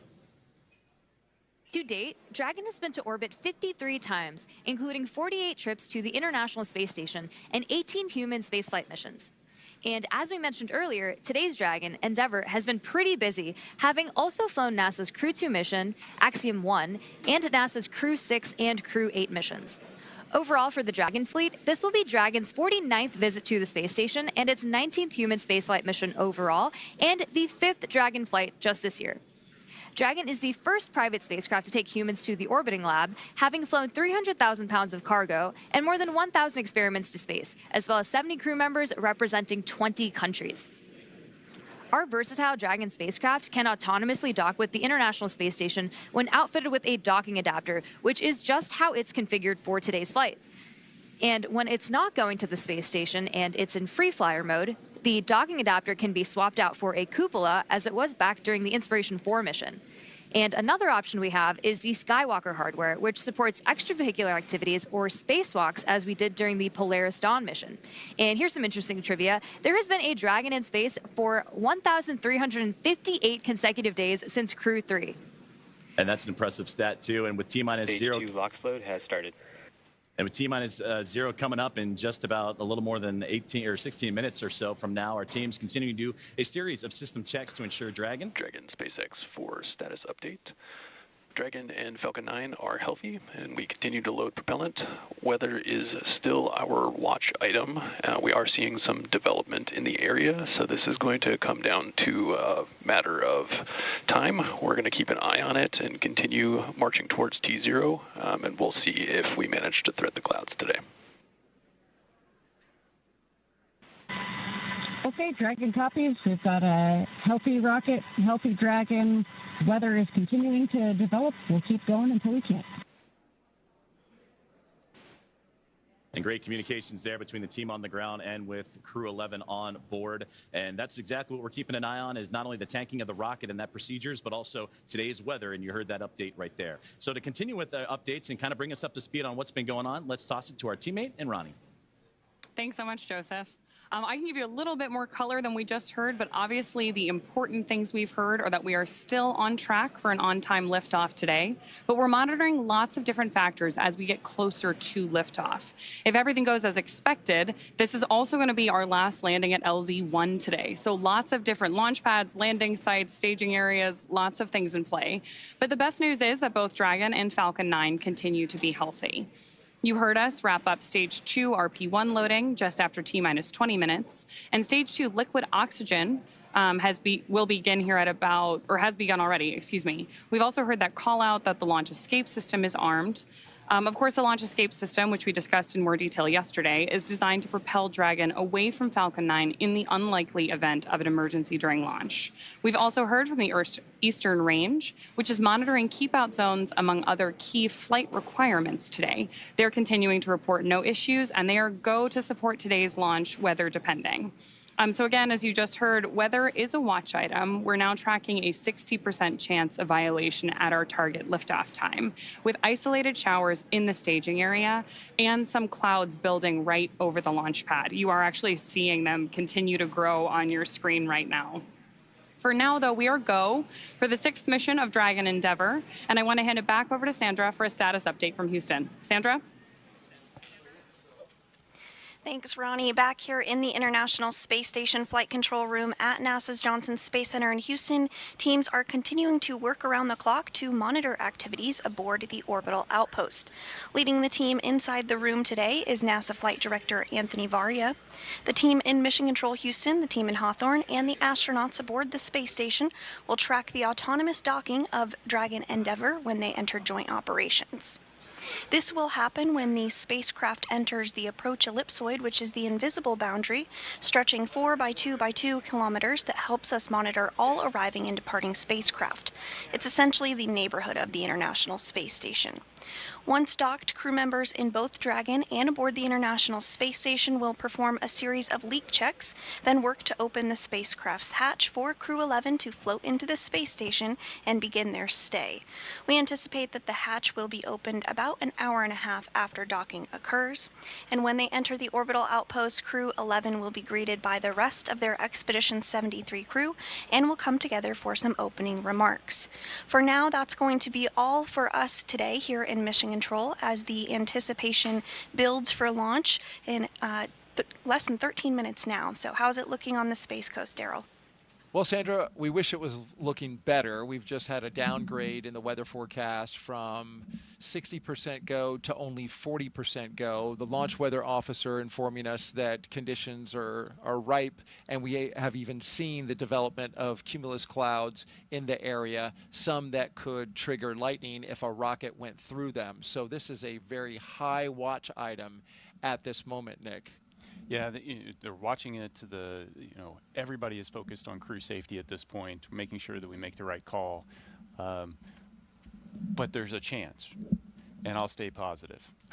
You've been positive. I appreciate that about you. You've done that throughout the broadcast. Here's a look from our helicopter flying over the spaceport right now. And this is the formation of the clouds that is a concern because it is so humid out right now.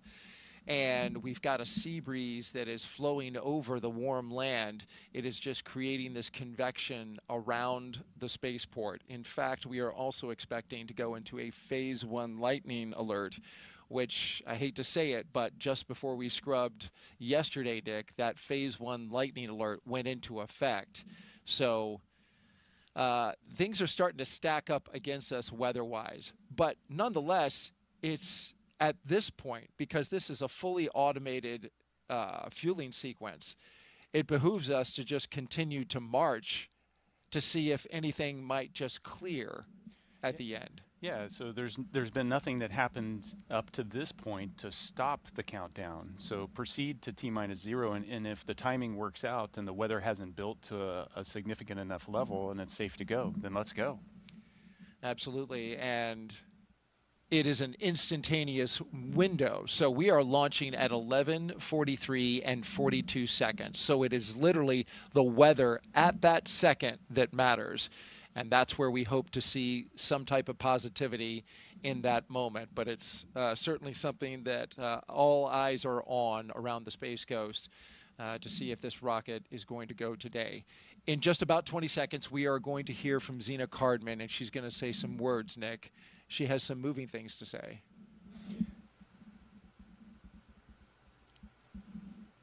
Yeah, Zena is an amazing person, and watching her, along with Stephanie.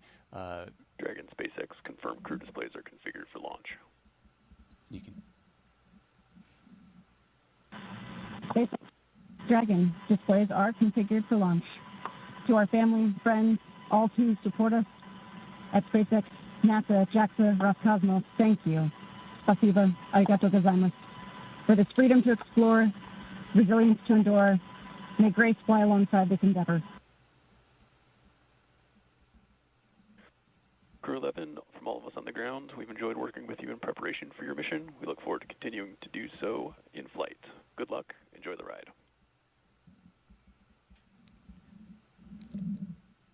Yeah, and Zena, hitting the tone I would expect her to do. She is the consummate professional. Big message of thank you. Yeah, the gratitude, the team focus, freedom, resilience. These are big themes. These are things that are important to her, and some great words from her. Let's send it now back out to our commentary team for the final minutes of Countdown. Joseph and Samya, take it away.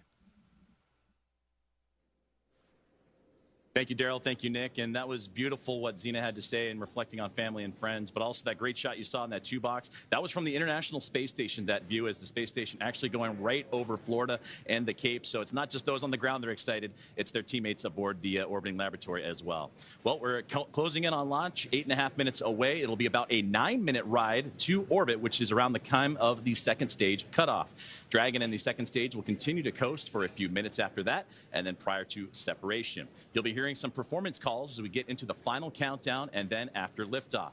These are SpaceX flight controllers reporting on trajectory, speed, booster, and performance, and the key milestones, but there are some other calls that you'll hear the crew make as well after liftoff. The crew will report out a few number and letter combinations, which mark different abort zones throughout the flight uphill and up the eastern seaboard. The first two, 1A and 1B, those are abort modes available while the first stage is firing. Now, the second are 2A through 2E. Those will come into play once the second stage kicks in, and then though we'll only hear the 2A call out from the team. Diverting a little bit from that naming system, you'll also hear the call Shannon, which refers to Shannon, Ireland. This call means the crew could target off the coast of Ireland if they needed to abort late in that second stage burn. You'll hear these different calls throughout the flight uphill, along with key performance callouts from the guidance, navigation, and control officers, and also the propulsion lead. So we're closing in on T-minus now 7 minutes, and we continue to keep an eye on the weather. One of the next callouts we're listening for is that stage 1 engine chill has started. That's coming up in just a few seconds. And that is a key process that prepares the engines for flight. Engine chill has started. Right on time. Right now, propellant in the tanks is isolated from the engines, but we'll open the engine pre-valves and start trickling some liquid oxygen through the Merlin engine pumps, chilling the engines for the start sequence. We do this because the super chilled and densified liquid oxygen is really, really cold, and we use this process to bring the engine hardware down to a cooler temperature before flowing all of the LOX and propellant into it during flight. At liftoff, Falcon 9 is consuming 700 gallons of fuel per second, so engine chill helps us to prevent thermal shock and ensures nominal engine performance. Shortly after, we should also hear the call out for stage 1 RP1. Fuel load complete. Right on time. So now that engine chill is underway, we're looking ahead to the call out that RP1 load is complete, which just occurred a moment ago, and again, prevents that thermal shock. You got to stretch before you can start running. And RP1 is densified kerosene or rocket fuel that will propel the crew into orbit. And all of that RP1 is now about to be fully loaded into the rocket, since we previously heard that the second stage is completed, or about to be completed here in just a couple moments. And then while we're still loading liquid oxygen on that first stage and second stages. This is the oxidizer that is needed to combine with the densified kerosene that just finished up loading. The RP1 liquid propellant needs an oxidizer to combine with everything in order to ignite. Coming up at the 5-minute mark, we'll hear the call for Dragon to configure for terminal count and then transition over to into internal power. And that should be happening in about a little less than 30 seconds from now as we continue to close in on that T-0 mark.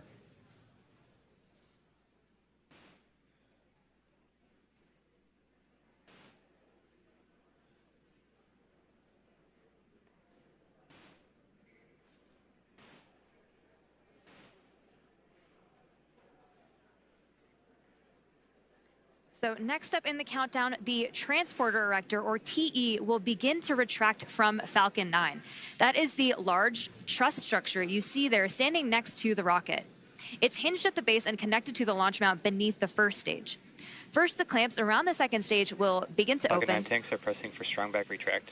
And we're hearing good callouts. Dragon is in, configure for terminal count. And we're continuing to hear great callouts over the nets.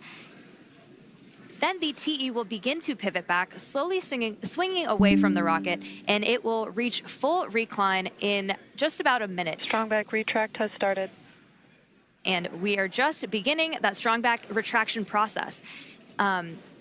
It's called the strong back. It's also called the TE, or transport erector. Same structure, different name. The TE does a lot more than just lean. It rolls Falcon 9 out to the pad, raises it vertical, and stays connected through the final seconds. It provides fuel, power, telemetry, and command connections between ground systems and the rocket. Those clamps at the top help stabilize the second stage during fueling, and they also help prevent movement in high winds. And once they open, which you can see on your screen, they are slowly pulling away. And once they open fully, the rocket is fully free at the top.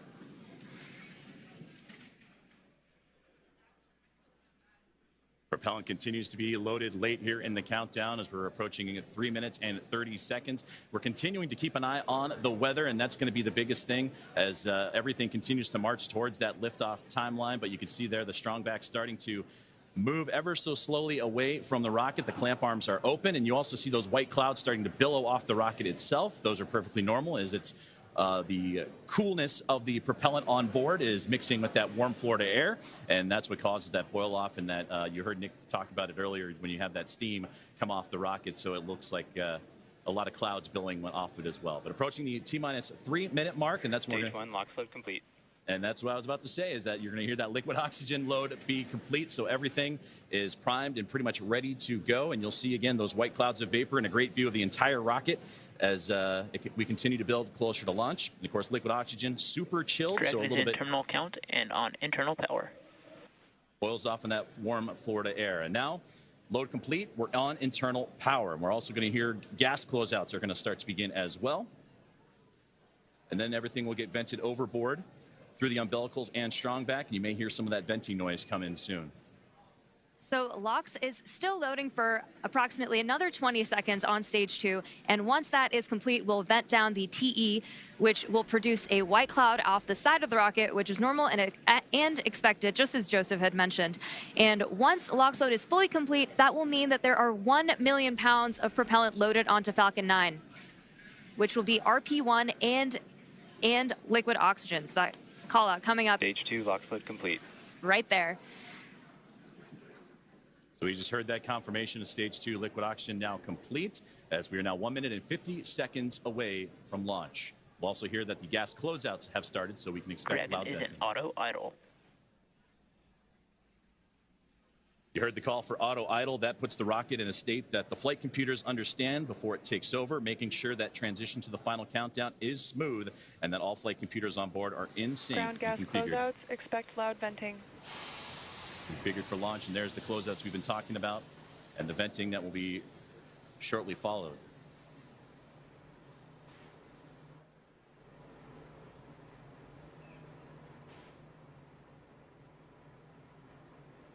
One minute and 10 seconds to liftoff of NASA SpaceX Crew-11.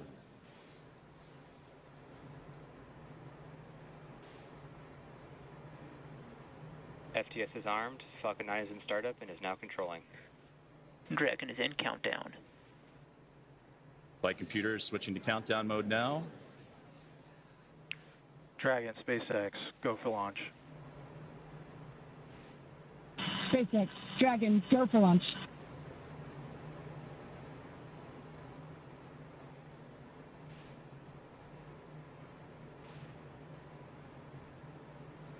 Seconds.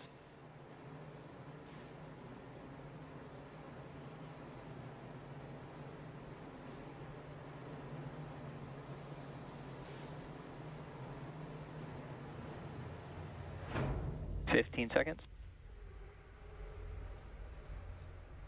T-minus 10, 9, 8, 7, 6, 5, 4, 3, 2, 1. Ignition. Ignition's full power and liftoff. Go Falcon, go NASA, go Crew-11. Together we rise as NASA's SpaceX Crew-11 heads up to the International Space Station. Vehicle is pitching downrange. 1.7 million pounds Stage of 1 thrust. propulsion is nominal. Propelling Falcon 9 as the vehicle pitching downrange and making its way up the East Coast, and will soon join Expedition 73 aboard the orbiting laboratory. So far, getting good callouts on that first stage performance.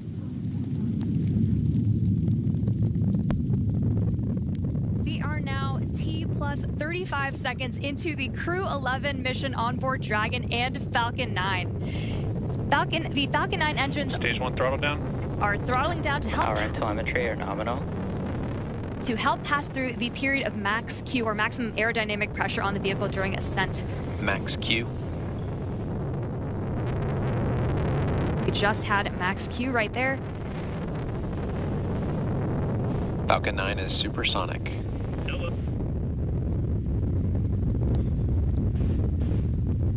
1 minute, 9 seconds into what is a little bit more less than a 9-minute flight uphill as Dragon continuing.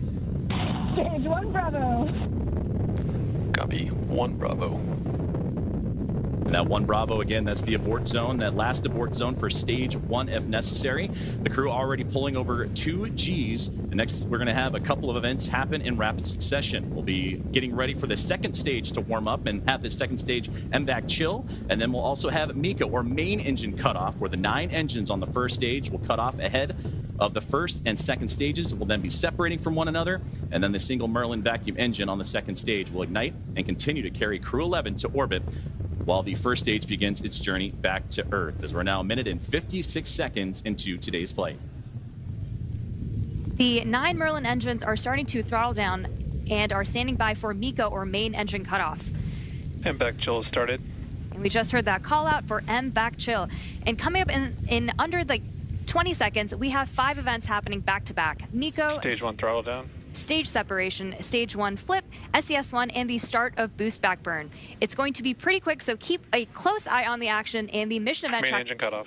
tracker at the bottom of your screen. Main engine cutoff. Stage 2 Alpha. Stage separation Copy. 2 confirmed. Alpha. MVAC ignition. And there you see stage 1 pulling away, ignition of the lone Merlin vacuum engine for stage 2. And again, those happening in quick succession as we continue to get great views of that Florida coastline and the eastern seaboard there, as Crew-11 continuing its path to orbit, now approaching 3 minutes into today's flight. Still a little ways to go, about 6 minutes left, as they continue to climb their way up and eventually track down the International Space Station. And there, great you see the Merlin vacuum engine, the second stage on the right-hand side, and great views of the first stage that's making its return to Earth on the left. About 5.5 minutes of powered flight remaining as we continue to monitor the progress of both vehicles, stage 2 and Crew-11, making the climb uphill, and stage 1 looking to land again at landing zone 1, the last landing at that location for this Falcon 9 booster.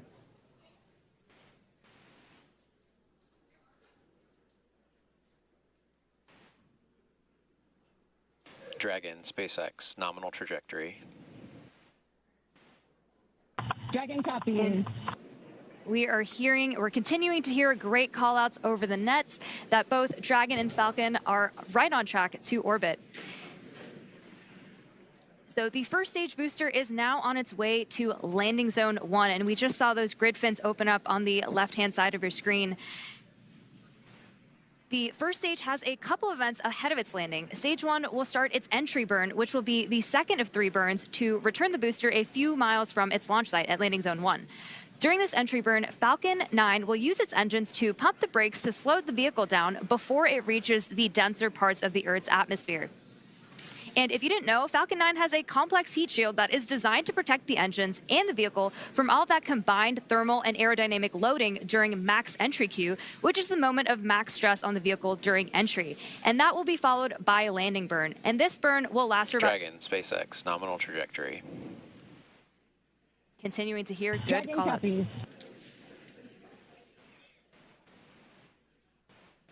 Great performance calls continue as we're now 5 minutes into today's flight.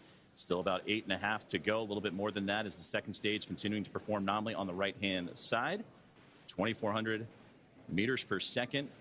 Crew-11 cruising into the upper echelons of the Earth's atmosphere while we continue to monitor the second stage on that left-hand side. And we'll also get continued guidance and navigation call-outs from the control officers here in SpaceX. Dragon is pointed in the right direction and continuing its flight. And again, that second stage going to continue firing until close to that 9-minute mark into flight, and accelerating Dragon to more than 17,000 miles per hour and placing the crew in orbit. And you'll hear good orbital insertion would be that call out. There's the single Merlin vacuum engine that can produce over 220,000 SpaceX, nominal trajectory. pounds of thrust on that nominal trajectory you're hearing right now. And into the vacuum of space. Now approaching 6 minutes into today's flight, about 2 minutes and 40 plus seconds remaining. We are coming up on the entry burn, which is just under 30 seconds from now. And so you'll see the first stage's center Merlin engine reignite as it comes back down to Earth. And after that, we will be approaching. Entry burn startup. And there's the beginning of entry burn right there. Again, this is the second of 3 burns to return the booster to landing zone 1. Burn shutdown. We just made it through entry burn. And you're getting some great views, too, on that stage 1's return to the Florida coastline. Again, landing at landing zone 1. While on the right-hand side, the second stage. And that Merlin vacuum engine continuing to propel Crew-11. Dragon, SpaceX, nominal trajectory. Into orbit. And Dragon copies. And again, great.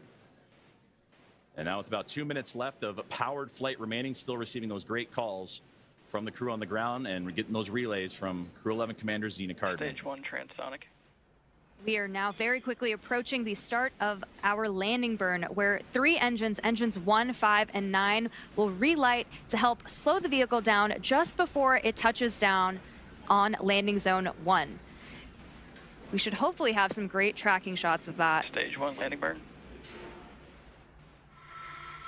Stage 2 FTS is saved. Stage 1 landing leg deploy.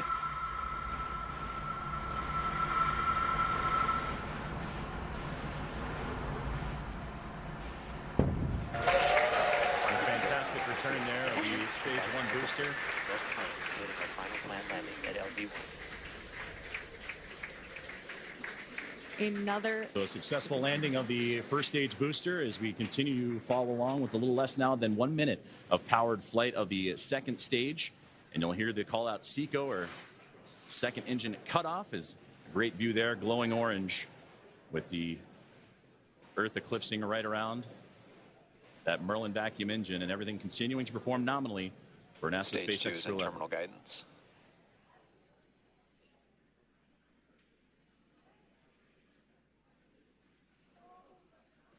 About 20 more seconds remaining of powered flight, and we'll get those call outs here shortly as everything continuing. Shannon. Copy, Shannon. And there's the great call out for Shannon we talked about earlier, that last abort zone if necessary, where they can land off the coast of Shannon, Ireland. SECO. There we just heard that good call out for SECO, or second engine cutoff. Coming up next will be stage separation. Dragon, SpaceX, nominal orbit insertion. And that's the great call you wanted to hear. Copies. Launch escape system disarmed. A good look inside the trunk there as you're looking for that separation, but you wanted to hear that nominal orbital insertion as Crew-11 now has reached microgravity. So now we'll continue to coast for a little bit after SECO to allow rates and motion from the burn to settle out. Right now we have a great view on our screen of the Dragon heat shield, actually, which is made up of similar materials. And there we have that Dragon and stage 2 separation as we see Dragon coast into its orbit. And a wonderful view there is Dragon Endeavour with Crew-11 on board, safe. Dragon separation confirmed. And safe and Dragon chief engineer on Dragon to ground. Zena, Mike, Kimiya, Oleg, welcome to orbit. On behalf of the entire Falcon team, we thank you for flying with Falcon today and wish you a great mission. Dragon will take you from here. Over to launch director for a few words. On behalf of the launch team, it's been an absolute honor working with you towards launch today. We wish you well on the rest of your mission, and we will be awaiting your safe return. Godspeed Endeavour, Godspeed Crew-11, and thanks for flying SpaceX.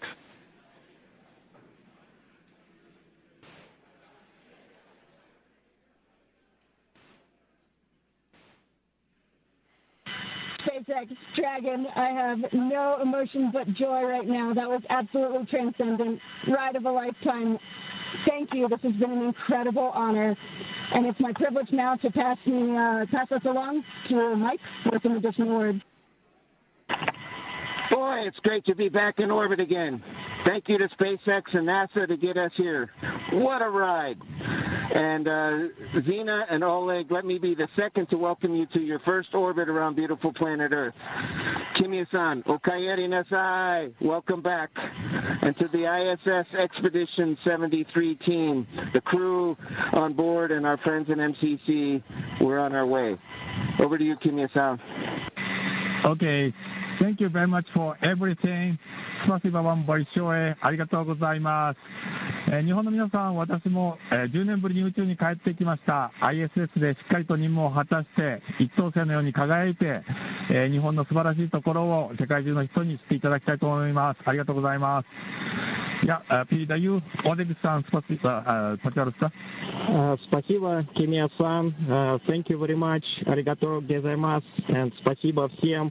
I'd like for the beginning to say thank you very much, Roscosmos, SpaceX, and NASA for this unique opportunity to be here with my great crew. Дорогие друзья, находясь на космическом корабле и облетая нашу родную планету, я испытываю неописуемое счастье и восторг. Хочу выразить слова благодарности всей нашей стране, Соединенным Штатам Америки и России за эту уникальную возможность, а также Роскосмосу. Хочу выразить слова благодарности своей школе, в которой я учился, номер 103 в городе Челябинске, выразить благодарность Краснодарскому высшему военному авиационному училищу летчиков и 22-му гвардейскому истребительному авиационному полку, а также сотрудникам Центра подготовки космонавтов, кто искренне верил и болел за эту идею отправить меня в космос. Обещаю выполнить все поставленные передо мной задачи на отлично. Ура!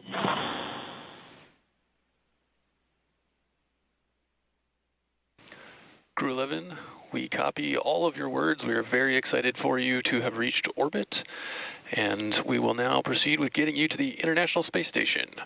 You have approximately 3 minutes left in this ground station pass if you'd like to introduce your zero-G indicator.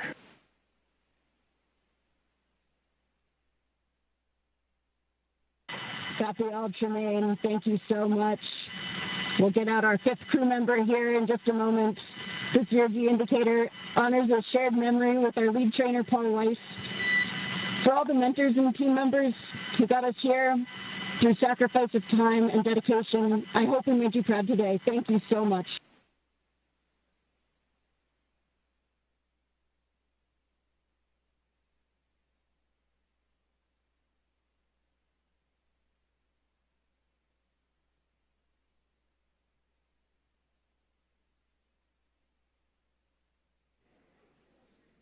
Some great words there from all 4 members of Crew-11 and the astronauts and cosmonauts, to all that cadre. They're well on their way to the final destination, which they have about a 16-hour ride to do so, and the phasing to ultimately the International Space Station, where they will turn that group into a full group of 11. So only fitting for Crew-11. To summarize where we are with vehicle activation, we've had nominal dehumidifier activation and service section Draco checkouts.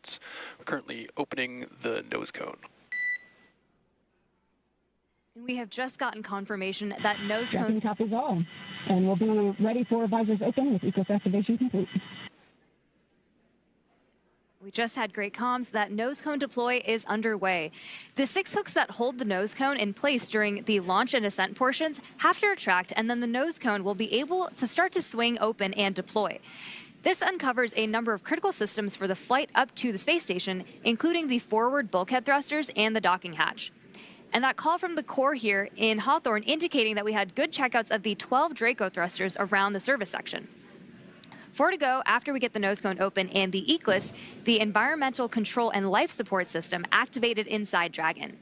Soon the crew will be able to get their visors open and get out of their suits and settle in for their ride to the space station. And we'll continue to get those call outs and hear about the nose cone again. Right now, currently opening. The hooks have been opening, and they were doing so during the great words from the crew. So we'll continue to monitor and waiting as the nose cone is deploying at the moment. And we'll wait for that final confirmation that it is open. And Crew-11 can continue its journey on as we await those last few moments here as nose cone deployment currently underway. And a great view of Dragon as it went up the eastern seaboard, and we had a view for a moment there as, again, passing over ground stations. And that's what provides us the great views that you've been seeing throughout today's broadcast inside the Dragon spacecraft. And there's a great look at the that single Merlin vacuum engine that helped propel Crew-11 into orbit. And a great view of looking outward across the arch of the Earth. Despite all of the weather issues we were having on ground leading up to launch, we seem to be having some really clear, amazing views in space today. And now 16.5 minutes into flight, you're right. It was threading the needle, but they were able to get up and about above the clouds. And even watching that ascent for stage one was wonderful to see them bypass those clouds that we were talking about a lot today. But again, as we await for further views inside the Dragon spacecraft and from their pursuit, Crew-11 to the International Space Station, we're now standing by for nose cone deploy as the team on the ground in Hawthorne, California, right there inside SpaceX Mission Control, actively monitoring all of those systems. You mentioned the Eclipse system inside, and once everything checks the appropriate boxes, then Crew-11 can doff or get out of their spacesuits, those new IVA suit for Mike Fincke and company.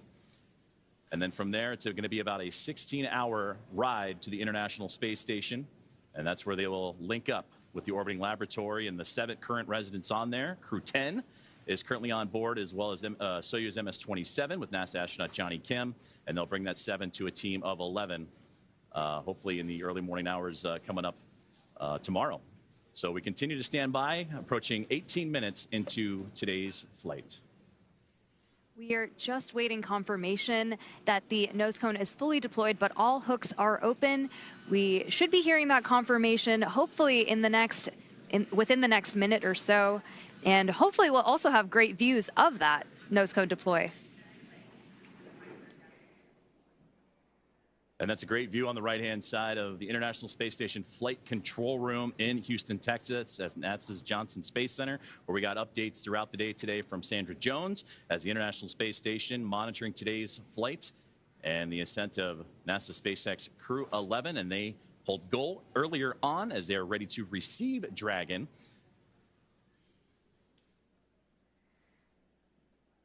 And we just received confirmation that the nose cone has completely opened and deployed. So great news, as again, all those checkouts continuing to happen for Crew-11 after a successful on-time liftoff today.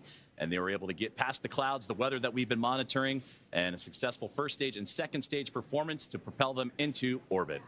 Crew-11 is comprised of NASA astronauts Zena Cardman and Mike Fincke, along with JAXA astronaut Kimiya Yui and Roscosmos cosmonaut Oleg Platonov. And they are now safely in orbit following that approximately 9-minute ride after liftoff today from NASA's Kennedy Space Center in Florida. The crew now, as mentioned, has a little bit about a 16-hour journey before they reach their destination. Dragon SpaceX. We see a nominal nose cone opening at TCS and 4 bulkhead to Draco checkouts. Great call out right there. Dragon copies all. Good news.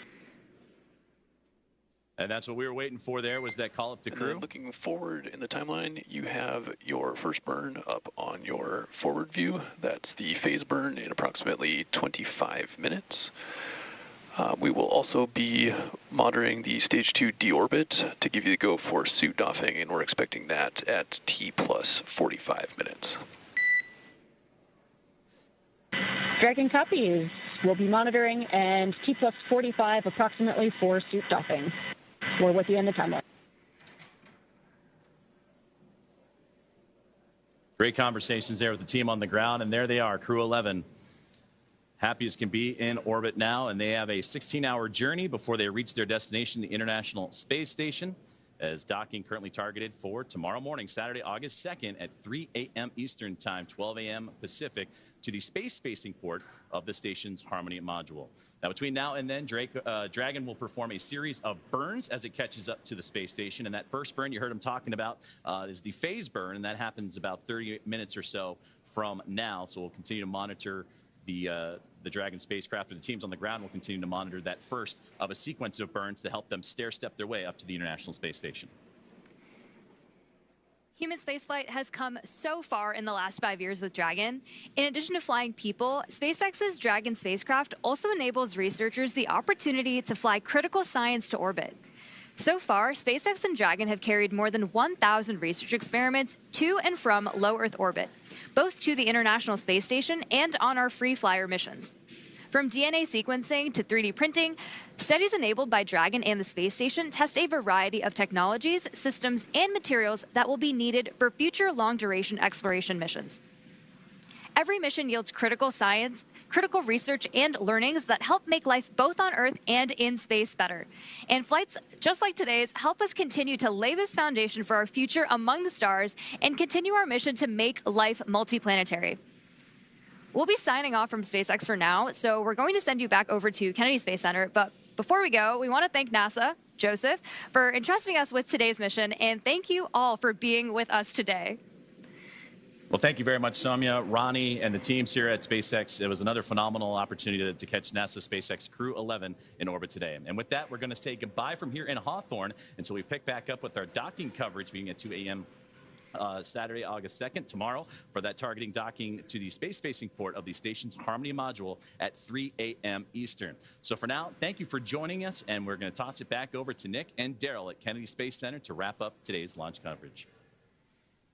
Great job. If you're just joining us, welcome back to the Kennedy Space Center in Florida. I'm Daryl Nail here with NASA astronaut Nick Hague. Just moments ago, we saw Crew-11 safely on orbit with the nose cone open, checkouts complete, and a few words from the crew as they settled into their new environment aboard Dragon. And Nick, watching him in that moment, floating free, you must feel good about your friends and colleagues successfully getting to orbit today. Absolutely. You know, at the moment of liftoff, the tingle on the back of your neck, the chills, and watching them go into orbit, and then to hear them call down after they're there safely, the joy in their voice, and then the gratitude for the teams that got them there. Just you can't help but feel awesome right now. Everybody that's associated with this launch. And now it comes, a completion for Zena Cardman, the commander, who was part of Crew-9. Was pulled off that mission. You continued on. This is now her chance. Now she's in space. She had to wait a little bit longer, but now finally gets to fly. Yeah, it's a full circle moment, and it's a thrill to be here and just be part of it. We appreciate you from the very start saying that you wanted to document this moment with her here at the Kennedy Space Center, watching them go up at that moment. Mike Fincke has been around for a while. He's a veteran astronaut, but there's been quite a gap. He finally now, after 14 years, back up in space. Yeah, talk about patience being a key quality of an astronaut. It's not just sitting strapped into a rocket for 2.5 hours prior to launch and not being able to move. It's, doing your job and waiting for your opportunity, and that might be a decade or more, and to take that time and to do so much with it while you're still waiting to launch into space, it just shows the character that he has. Incredible character and incredible character is Mike. Well, quick story here. We want to tell you, when Zena Cardman was here and she did the co-host role for Crew-9 when you launched. After the launch broadcast was over, she pulled out a deck of cards and just offhandedly was like, oh, hey, I want to show you something. And she showed me this deck of cards. It was the Crew-9 deck of cards. And she had hand-drawn the portraitures of each of the Crew-9 members, which included you, and she was on it, though she didn't get to fly. It was the card deck that you used when you played to get rid of your bad luck. Yeah, in the suit-up room, Right. And so I'm like, you hand drew these? I was super impressed. So, of course, fast forward to recently, you walk in the pre-production meeting and you're like, hey, Zena wants to have this deck of cards. It's the Crew-11 deck of cards, and we want to show them to you now. And she redrew her crew. And we want to show those to you. Hold that up. She's an amazing artist. All the crew members each got a face card. So she's on there, Oleg's on there, Mike and Kimiya. And here they are. She hand drew this. We have a close-up of this shot. We want to show you so you can get a real full appreciation. Hand-drawn portraitures by Zena Cardman, the commander. You talk about many talents. Just another talent in what appears to be just this extremely well-rounded astronaut and commander. Oh, absolutely. Not all astronauts are created equal. I cannot do that. She is talented. That's incredible. And, of course, they played with this deck of cards when they got rid of Zena's bad luck today. Yeah, and it worked. And it worked. Look at that weather. We were looking at the cloud just off to the south. You know, the power of positive thinking. Your positive thinking is like, perfect. All right, we're going to send it back out for one more interview with Tony. And in the meantime, you and I are going to play some high-low card for your next space assignment. See if I can win it from you. Tony, take it away. Thanks, Daryl. Looking forward to who wins that game. Joining me is now Stephen Chan with the Commercial Crew program. Stephen, what an amazing launch and landing of Falcon's first stage. How you feeling? That was amazing, Tony. To watch the Crew-11 Dragon flying up on the Falcon 9, it's incredible, to see that. On a personal note, Mike Fincke is a dear friend of the family, and it warms my heart to see him to go back to space station to work and live there. I am the external liaison for the Commercial Crew program, so it's my job to make sure that our external partners are coordinated and informed to support our missions, and those partners include Coast Guard, FAA, Air Force, Space Force, and other DoD partners. Today, the Coast Guard is out there making sure the waterway is safe, and FAA is clearing the waterway. So it is. I get to see how much work it goes behind the scenes to make sure our missions are successful, and I am looking forward to have the Crew-11 get on orbit and then come back safely with Crew-10. Steve, you played a critical role in changing the splashdown locations for Dragon to the Pacific Ocean. Can you talk to us a little bit about your role in that and the significance in changing those splashdown locations? Yes, the moving Dragon recovery to Pacific all had to do about the safety of the public, and the trunk debris. By going to the Pacific, we ensure that the trunk is entered over Pacific Ocean and have no risk at all to the public. So, and thanks to our external partners, we work with them to make sure that the Dragon can be recovered safely, and they can perform their important missions, like keeping the waterway safe, keeping the airspace safe, and then the DoD can perform their missions around California coast. Speaking about all of those external partners that you have to work with, it took a huge effort to get this underway. Can you tell us a little bit more about how that worked? Yes, so for our West Coast partners, the Dragon landing in the Pacific is a new challenge for them. And they have, as I mentioned earlier, they have their other national priorities. So we are very thankful to our partners and their leadership who recognize that Dragon is also a very important national priority. So we're very thankful to our Coast Guard, Navy, other DoD partners and FAA that help us make that happen. And I'm looking forward to work with them to bring Crew-10 home safely. SpaceX has successfully brought back 3 Dragon the last few months. And we are confident they can help us get there in the next few weeks. Absolutely. Yeah, absolutely, Steve. We just launched, but like you said, we now have the rest of the mission. We have to bring Crew-10 home. Can you tell us what are the next steps for you? Where will you be going next? We'll be working with SpaceX and our government partners to make sure we look at those reentry opportunities and coordinate and inform each other, all the important activities. So it's just a lot of coordination, and we're thankful that our partner worked with us on this national priority. Absolutely. Well, we wish you the best of luck on the rest of the mission. Thank you so much for joining us. And Thank now you, Tony. We'll send it back to Daryl and Nick. All right, thank you so much, Tony. And certainly you can hear the emotion in people's voices, especially Stephen here. Just so proud of seeing Mike Fincke. He has touched a lot of people here at the Kennedy Space Center in his time working with everyone here throughout the Commercial Crew program. Yeah, absolutely. He has had an impact.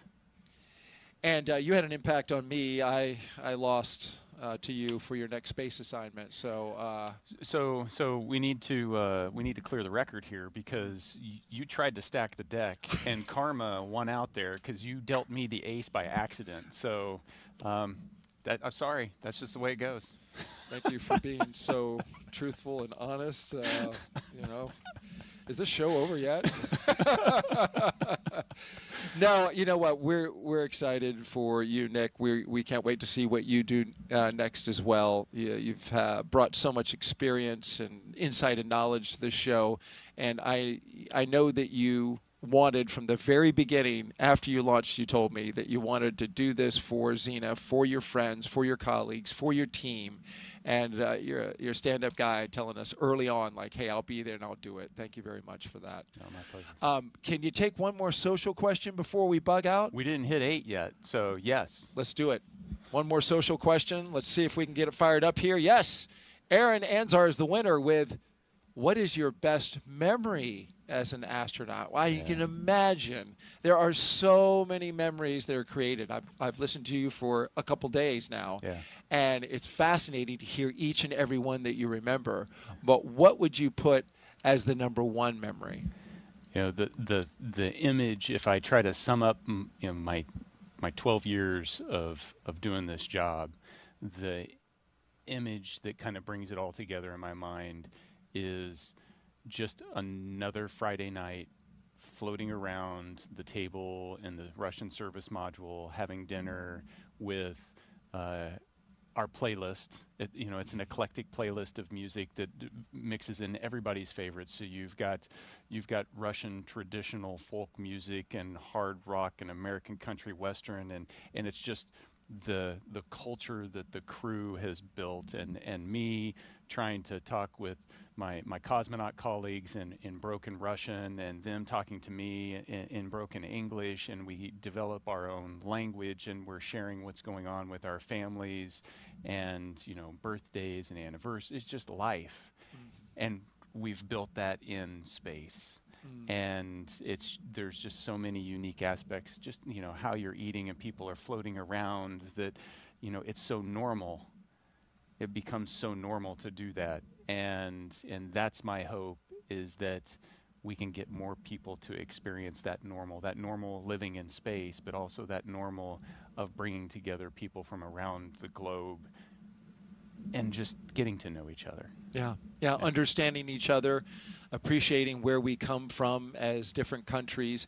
What strikes me about that is a memory that you chose is you went on EVAs. You went outside the spacecraft, outside and saw the entire planet underneath your feet, but you pick a very human moment as the memory, a bonding moment among your crew that stands out as the number one. I'm sure there's a ton of great memories, but it was the human one at the end of the day. I mean, you can spend all day in the cupola staring at the Earth, and it's an amazing view.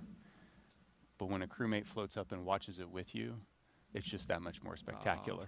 That's awesome. That's awesome. Nick Hague, NASA astronaut, and a brigadier general with the Space Force. Thank you so much for being here. You did a fantastic job. And with that, our coverage comes to a close. But the journey for Crew-11, well, it is just beginning. After a stunning launch from Kennedy Space Center and a successful ride to orbit, the crew is now on their way to the International Space Station. This is a shortened trip, 15.3 hours, with docking targeted for a Saturday, August 2nd. At approximately 3 a.m. Eastern Time. And we'll pick back up, of course, with our coverage beginning at 2 a.m. Eastern Time on that same Saturday, tomorrow, for a targeted docking at that moment.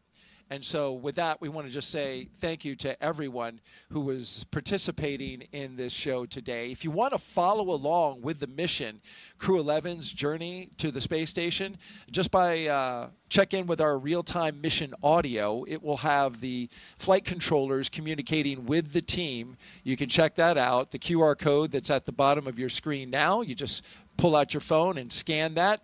You can watch on your phone or watch on your TV with a streaming app. We'll pick back up live with broadcast coverage about 2 hours before docking right here on NASA Plus. Nick, thanks again. Really appreciate it, man. 2 launch attempts. I mean, you were fantastic. This is a long slog through the day, but it's wonderful to document seeing your friends go up to space. Yeah, wouldn't want to be anywhere else. Absolutely. So with that, thank you so much for joining us. Have a great afternoon, everyone, and thank you again for watching us get these astronauts to space. Continue to follow us as well, and make sure that you keep looking up. We are seeing the astronauts that are flying today, and once again, getting suited up. This is a tradition that happens before crew can leave the suit-up room. Crew-11 walking the hallway, ready to do it again. And here they come. Crew-11 walking outside before launch. Well, there's Zena giving a last wave with the window down. Crew-11 on the road to launch pad 39A. Well, there's our commander and our pilot looking up at their rocket. And here comes Mike and Zena, getting ready to get inside Dragon Endeavor. And here come our mission specialists right behind them, Oleg and Kimiya. And there go the seats, articulating upwards, putting the crew in launch position.